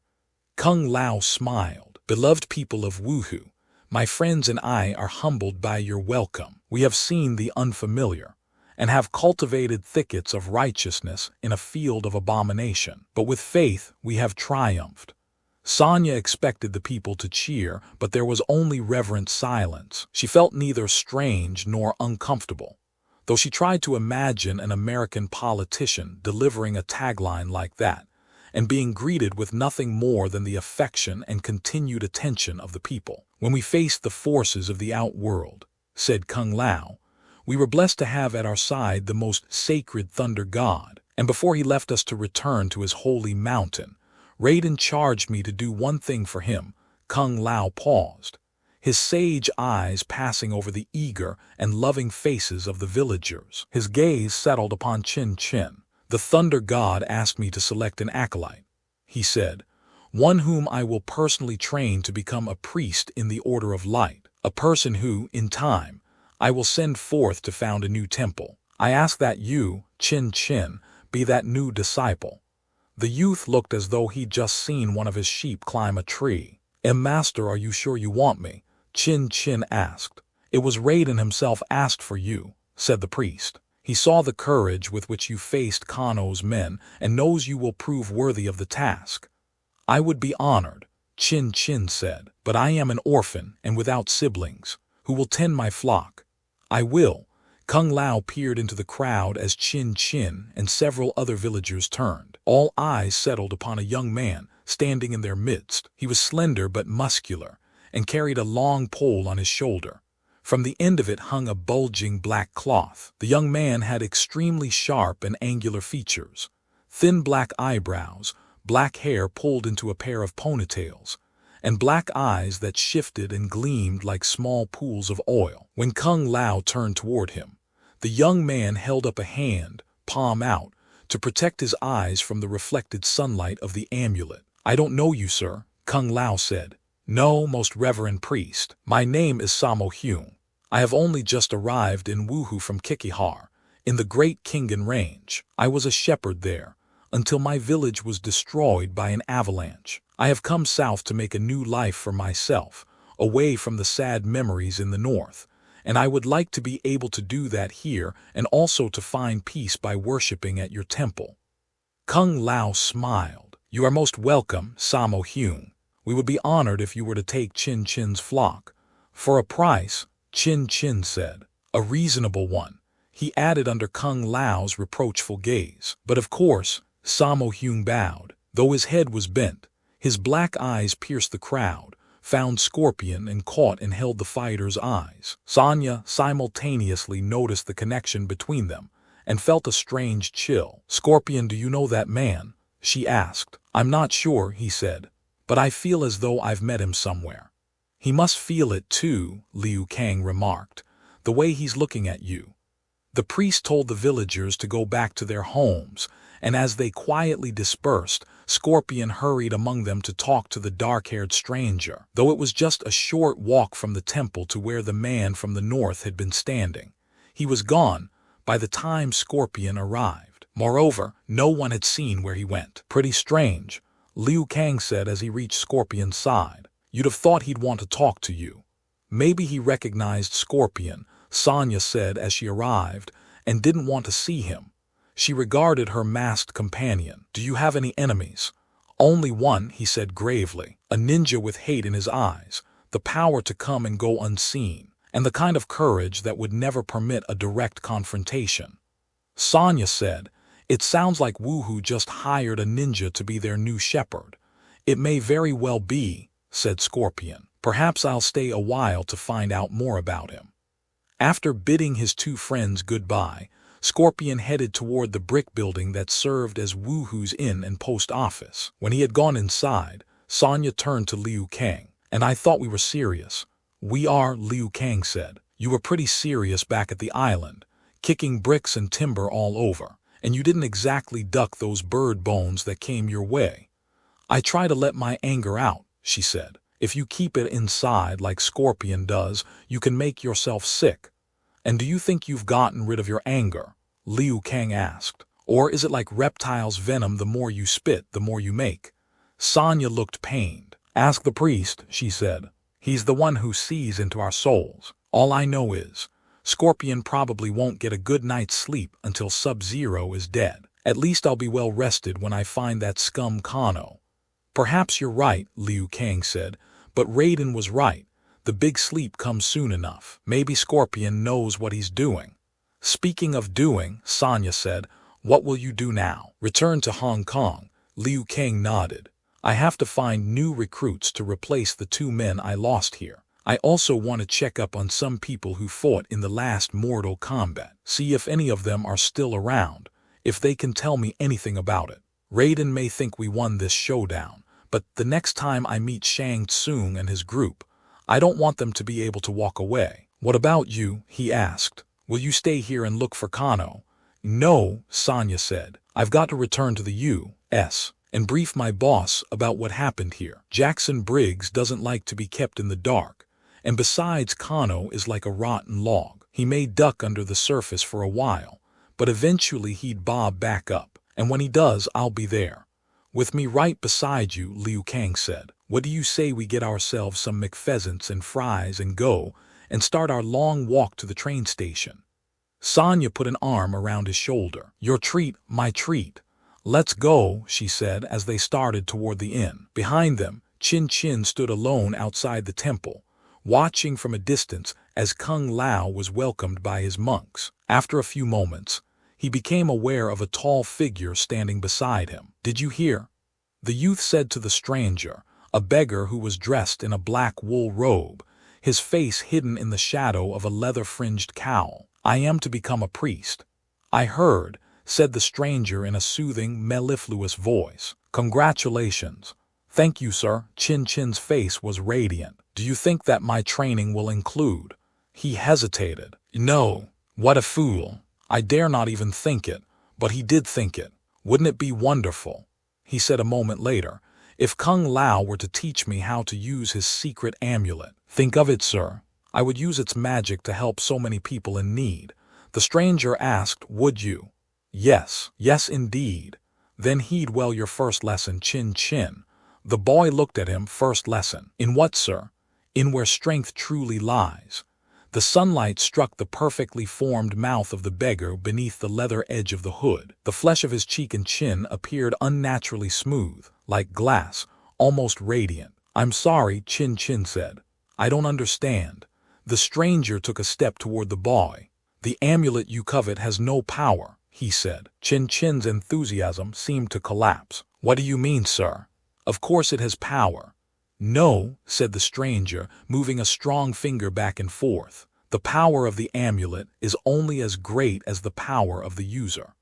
The stranger reached over and thumped his finger on Chin Chin's chest. The power of the amulet comes from in here. From inside of me, the youth asked. The talisman simply helps the user to believe, said the stranger. Believe in what? In Tian. In magic. In himself, the stranger said patiently. Like the smile of a child or a glorious sunrise, it helps the wearer suppress the evil side we all have. Like a cooling rain, it cleanses and refreshes the spirit, brings to the surface the strength and noble ambitions which are already inside. Chin Chin didn't know whether to be delighted or disappointed by the revelation, or whether to believe it at all. Yet something about the stranger made him believe, and for what may have been a moment or an hour, he stood peering into the compelling eyes of the stranger. Would it be rude to ask, sir, how you know so much about Kung Lao's amulet? Chin Chin said. Are you a priest of Pilgrim of the Order of Light? No, said the stranger. I am neither. I am an explorer much as you will become. Said the youth. But you're wrong, sir. I won't become an explorer. I've just been asked to serve in the temple. And so you shall, the beggar said, holding out his hand. Pinched between his thumb and index finger was a white cloth that fluttered in the breeze. Can you read this? He asked. Chin Chin took the fabric and looked at the black characters painted on one side. He cannot die yet does not live, 'tis true. He is more than all, and all is Pian Ku. The shepherd regarded the stranger. I don't understand. Who is Pian Ku? He is the one for whom I search, for whom you will search. To understand Pian Ku is to understand the nature of all creation. To understand him is to find the source of mortals and immortals, of good and evil, to comprehend the dual nature of the universe. Chin Chin looked at the paper again, then went to hand it back to the stranger. It's yours, the beggar said, holding up a hand. Keep it always to remind you that the quest never ends. His golden eyes flashing beneath his cowl as he turned away, the stranger left Chin Chin more confused than before, but determined to work hard and find answers to the myriad questions that now raced through his mind. As he watched him go, Chin Chin muttered, "I wonder who that," and then lightning flashed and the beggar was gone. And as he ran into the temple, Chin Chin knew to whom he had just been speaking. /D, Roman 4/body. Chapter 44, Another One. No, Lord, no. The darkness grew and then receded as Shao Kahn shifted on his throne. These mortals bore me with their arrogance and petty requests. I don't blame you at all, sire, Ruthe said. It is not another wizard or witch, sire. Then what is it? The portly, parchment-skinned Ruthe kicked the hem of his red robe behind him, and bowing low, his forehead nearly touching his toes, he approached the nearly invisible presence of Shao Kahn. Lord Shao, the little demon said, as always commanding only a fraction of the authority he wanted or needed. I have had a message from your servant in the Mother Realm. Ruthe leaned into a sigh that sounded and felt like a blast from the furnaces that flamed the pits of the Outworld Palace. What does the pathetic mortal say? Lord Master, Shang Tsung says that you will have the last remaining soul you require very soon, and will be able to cross over. I tire of his promises. He says he is sure of it. He was certain the last time. Sire, he admits he was distracted. He sought the amulet of Raiden to serve you, Majesty.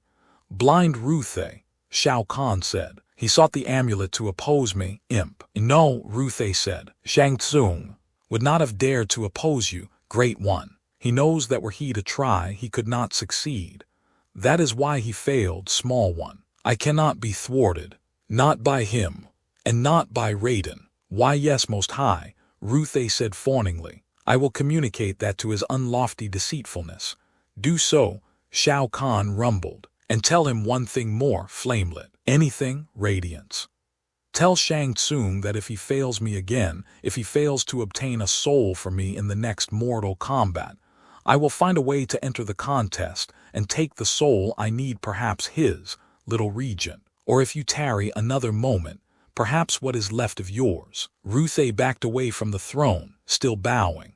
A most reasonable and sane course of action, your godliness, he said, though I must confess, mighty ruler of the Outworld, I would look forward to such a contest. Shao Kahn's ferocious teeth were visible as his mouth pulled into a smile. Ruthe, he said, I look forward to such a Mortal Kombat, too.